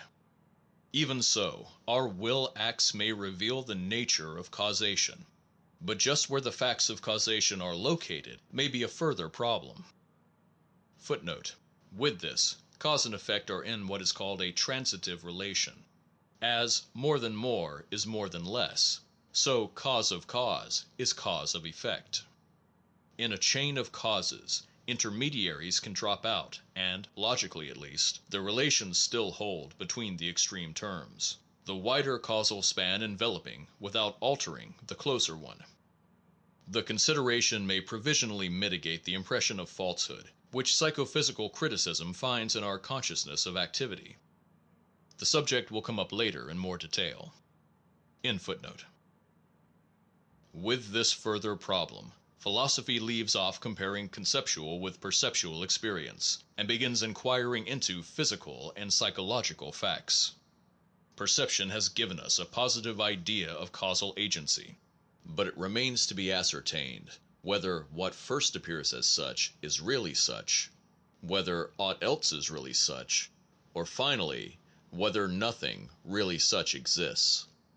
Since with this we are led immediately into the mind brain relation, and since that is such a complicated topic, we had better interrupt our study of causation provisionally at the present point, meaning to complete it when the problem of the mind's relation to the body comes up for review. Our outcome so far seems therefore to be only this, that the attempt to treat cause for conceptual purposes as separable link has failed historically and has led to the denial of efficient causation, and to the substitution for it of the bare descriptive notion of uniform sequence among events. Thus intellectualist philosophy once more has had to butcher our perceptual life in order to make it comprehensible. Meanwhile the concrete perceptual flux, taken just as it comes, offers in our own activity situations perfectly comprehensible instances of causal agency. The transitive causation in them does not, it is true, stick out as a separate piece of fact for conception to fix upon. Rather does a whole subsequent field grow continuously out of a whole antecedent field, because it seems to yield new being of the nature called for, while the feeling of causality at work favors the entire concrete sequence, as salt flavors the water in which it is dissolved. If we took these experiences as a type of what actual causation is, we would have to ascribe to cases of causation outside of our own life, to physical causes also, an inward experiential nature. In other words, we should have to espouse a so-called panpsychic philosophy. This complication, and the fact that hidden brain events appear to be closer effects than those which consciousness directly aims at, lead us to interrupt the subject here provisionally. Our main result up to this point has been the contrast between the perceptual and the intellectualist treatment of it. Footnote: almost no philosopher has admitted that perception can give us relations immediately. Relations have invariably been called the work of thought, so cause must be a category. The result is well shown in such a treatment of the subject as Mr. Shadworth Hodgson's in his elaborate work The Metaphysics of Experience. What we call conscious activity is not a consciousness of activity in the sense of an immediate perception of it. Try to perceive activity or effort immediately, and you will fail. You will find nothing there to perceive. As there is nothing there to conceive either, in the discrete manner which Mr. Hodgson desiderates, he has to conclude that causality, per se, why need it be per se, has no scientific or philosophic justification. All cases of common sense causality resolve themselves on analysis into cases of post hoc cum illo evenit istud. Hence we say that the search for causes is given up in science and philosophy, and replaced by the search for real conditions, i.e. phenomenal antecedents merely, and the laws of real conditioning.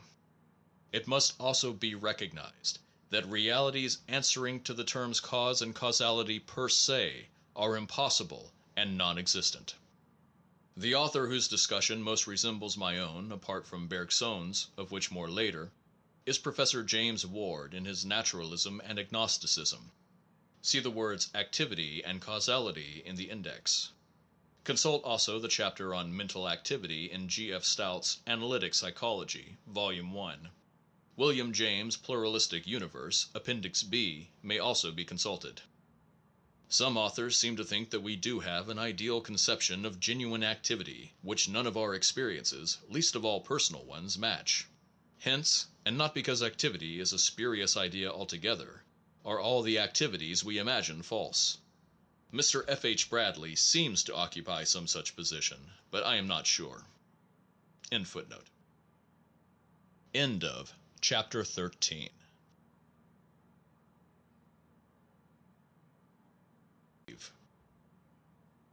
Intellectualism is the belief that our mind comes upon a world complete in itself, and has the duty of ascertaining its contents, but has no power of redetermining its character, for that is already given. Among intellectualists, two parties may be distinguished. Rationalizing intellectualists lay stress on deductive and dialectic arguments, making large use of abstract concepts and pure logic. Hegel, Bradley, Taylor, Royce. Empiricist intellectualists are more scientific, and think that the character of the world must be sought in our sensible experiences, and found in hypotheses based exclusively thereon. Clifford, Pearson. Both sides insist that in our conclusions personal preferences should play no part, and that no argument from what ought to be to what is valid. Faith, being the greeting of our whole nature to a kind of world conceived as well adapted to that nature, is forbidden, until purely intellectual evidence that such is the actual world has come in. Even if evidence should eventually prove a faith true, the truth, says Clifford, would have been stolen if assumed and acted on too soon. Refusal to believe anything concerning which evidence has not yet come in would thus be the rule of intellectualism. Obviously, it postulates certain conditions, which, for aught we can see, need not necessarily apply to all the dealings of our minds with the universe to which they belong. 1. It postulates that to escape error is our paramount duty. Faith may grasp truth, but also it may not. By resisting it always, we are sure of escaping error. And if by the same act we renounce our chance at truth, that loss is the lesser evil, and should be incurred. 2. It postulates that in every respect the universe is finished in advance of our dealings with it, that the knowledge of what it thus is best gained by a passively receptive mind, with no native sense of probability or goodwill towards any special result. That evidence not only needs no goodwill for its reception, but is able, if patiently waited for, to neutralize ill will. Finally, that our beliefs and our acts based thereupon, although they are parts of the world, and although the world without them is unfinished, are yet such mere externalities as not to alter in any way the significance of the rest of the world when they are added to it. In our dealings with many details of fact these postulates work well. Such details exist in advance of our opinion. Truth concerning them is often of no pressing importance, and by believing nothing we escape error while we wait. But even here we often cannot wait, but must act somehow. So we act on the most probable hypothesis, trusting that the event may prove us wise. Moreover, not to act on one belief is often equivalent to acting as if the opposite belief were true. So inaction would not always be as passive as the intellectualists assume. It is one attitude of will. Again, philosophy and religion have to interpret the total character of the world, and it is by no means clear that here the intellectualist postulates obtain. It may be true all the while, even though the evidence be still imperfect, that, as Paulson says, the natural order is at bottom a moral order. It may be true that work is still doing in the world process, and that in that work we are called to bear our share. The character of the world's results may in part depend upon our acts. Our acts may depend on our religion, on our not resisting our faith tendencies, or on our sustaining them in spite of evidence being incomplete. These faith tendencies in turn are but expressions of our good will towards certain forms of result. Such faith tendencies are extremely active psychological forces, constantly outstripping evidence. The following steps may be called the faith ladder. 1. There is nothing absurd in a certain view of the world being true, nothing self-contradictory. 2. It might have been true under certain conditions. 3. It may be true even now. 4. It is fit to be true. 5. It ought to be true. 6. It must be true. 7. It shall be true. At any rate, true for me. Obviously, this is no intellectual chain of inferences, like the sorites of the logic books. Yet it is a slope of goodwill on which in the larger questions of life men habitually live. Intellectualism's proclamation that our goodwill, Our will to believe as a pure disturber of truth is itself an act of faith of the most arbitrary kind. It implies the will to insist on a universe of intellectual constitution, and the willingness to stand in the way of a pluralistic universe s success, such success requiring the good will and active faith, theoretical as well as practical, of all concerned to make it come true. Intellectualism thus contradicts itself. It is a sufficient objection to it that if a pluralistically organized or cooperative universe, or the melioristic universe above, were really here, the veto of intellectualism on letting our good will ever have any vote would debar us from ever admitting that universe to be true. Faith thus remains as one of the inalienable birthrights of our mind. Of course it must remain a practical and not a dogmatic attitude. It must go with toleration of other faiths, and the search for the most probable, and with the full consciousness of responsibilities and risks. It may be regarded as a formative factor in the universe, if we be integral parts thereof, and codeterminants by our behavior of what its total character may be. How we act on probabilities. In most emergencies we have to act on probability, and incur the risk of error. Probability and possibility are terms applied to things of the conditions of whose coming we are, to some degree at least, ignorant. If we are entirely ignorant of the conditions that make a thing come, we call it a bare possibility. If we know that some of the conditions already exist, it is for us in so far forth a grounded possibility. It is in that case probable, just in proportion as the said conditions are numerous, and few hindering conditions are in sight.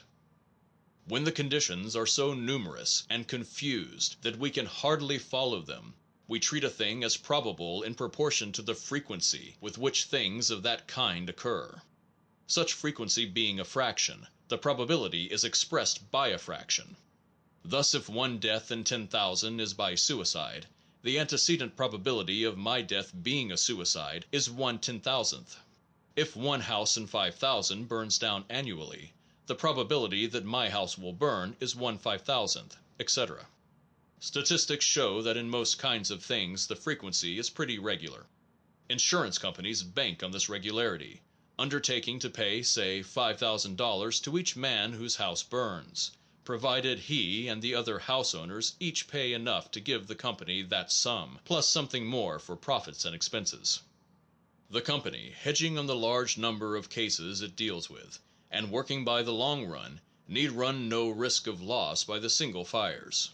The individual householder deals with his own single case exclusively. The probability of his house burning is only 1 in 5,000, but if that lot befall he will lose everything. He has no long run to go by if his house takes fire, and he can't hedge as the company does by taxing his more fortunate neighbors. But in this particular kind of risk, the company helps him out. It translates his one chance in 5,000 of a big loss into a certain loss 5,000 times smaller. And the bargain is a fair one on both sides. It is clearly better for the man to lose certainly, but fractionally, than to trust in his 4,999 chances of no loss, and then have the improbable chance befall. But for most of our emergencies there is no insurance company at hand, and fractional solutions are impossible. Seldom can we act fractionally. If the probability that a friend is waiting for you in Boston is 1 in 2, how should you act on that probability? By going as far as the bridge? Better stay at home. Or if the probability is 1 in 2 that your partner is a villain, how should you act on that probability? By treating him as a villain one day and confiding your money and your secrets to him the next? That would be the worst of all solutions. In all such cases we must act wholly for one or the other horn of the dilemma. We must go in for the more probable alternative as if the other one did not exist, and suffer the full penalty if the event belie our faith. Now the metaphysical and religious alternatives are largely of this kind. We have but this one life in which to take up our attitude towards them. No insurance company is there to cover us, and if we are wrong, our error, even though it be not as great as the old hellfire theology pretended, may yet be momentous. In such questions as that of the character of the world, of life being moral in its essential meaning, of our playing a vital part therein, etc., it would seem as if a certain wholeness in our faith were necessary. To calculate the probabilities and act fractionally, and treat life one day as a farce and another day as a very serious business, would be to make the worst possible mess of it. Inaction also often counts as action. In many issues the inertia of one member will impede the success of the whole as much as his opposition will. To refuse, e.g., to testify against villainy, is practically to help it to prevail. The pluralistic or melioristic universe. Finally, if the melioristic universe were really here, it would require the active goodwill of all of us, in the way of belief as well as of our other activities, to bring it to a prosperous issue. The melioristic universe is conceived after a social analogy, as a pluralism of independent powers. It will succeed just in proportion as more of these work for its success. If none work, it will fail. If each does his best, it will not fail. Its destiny thus hangs on an if, or on a lot of ifs, which amounts to saying in the technical language of logic that the world being as yet unfinished, its total character can be expressed only by hypothetical and not by categorical propositions. Empiricism, believing in possibilities, is willing to formulate its universe in hypothetical propositions. Rationalism, believing only in impossibilities and necessities, insists on the contrary on their being categorical. As individual members of a pluralistic universe, we must recognize that even though we do our best, the other factors also will have a voice in the result. If they refuse to conspire, our goodwill and labor may be thrown away. No insurance company can here cover us or save us from the risks we run in being part of such a world. We must take one of four attitudes in regard to the other powers. Either 1. Follow intellectualist advice, wait for evidence, and while waiting, do nothing. Or 2. Mistrust the other powers, and sure that the universe will fail, let it fail. Or 3. Trust them, and at any rate do our best, in spite of the if. Or finally, 4. Flounder, spending one day in one attitude, another day in another.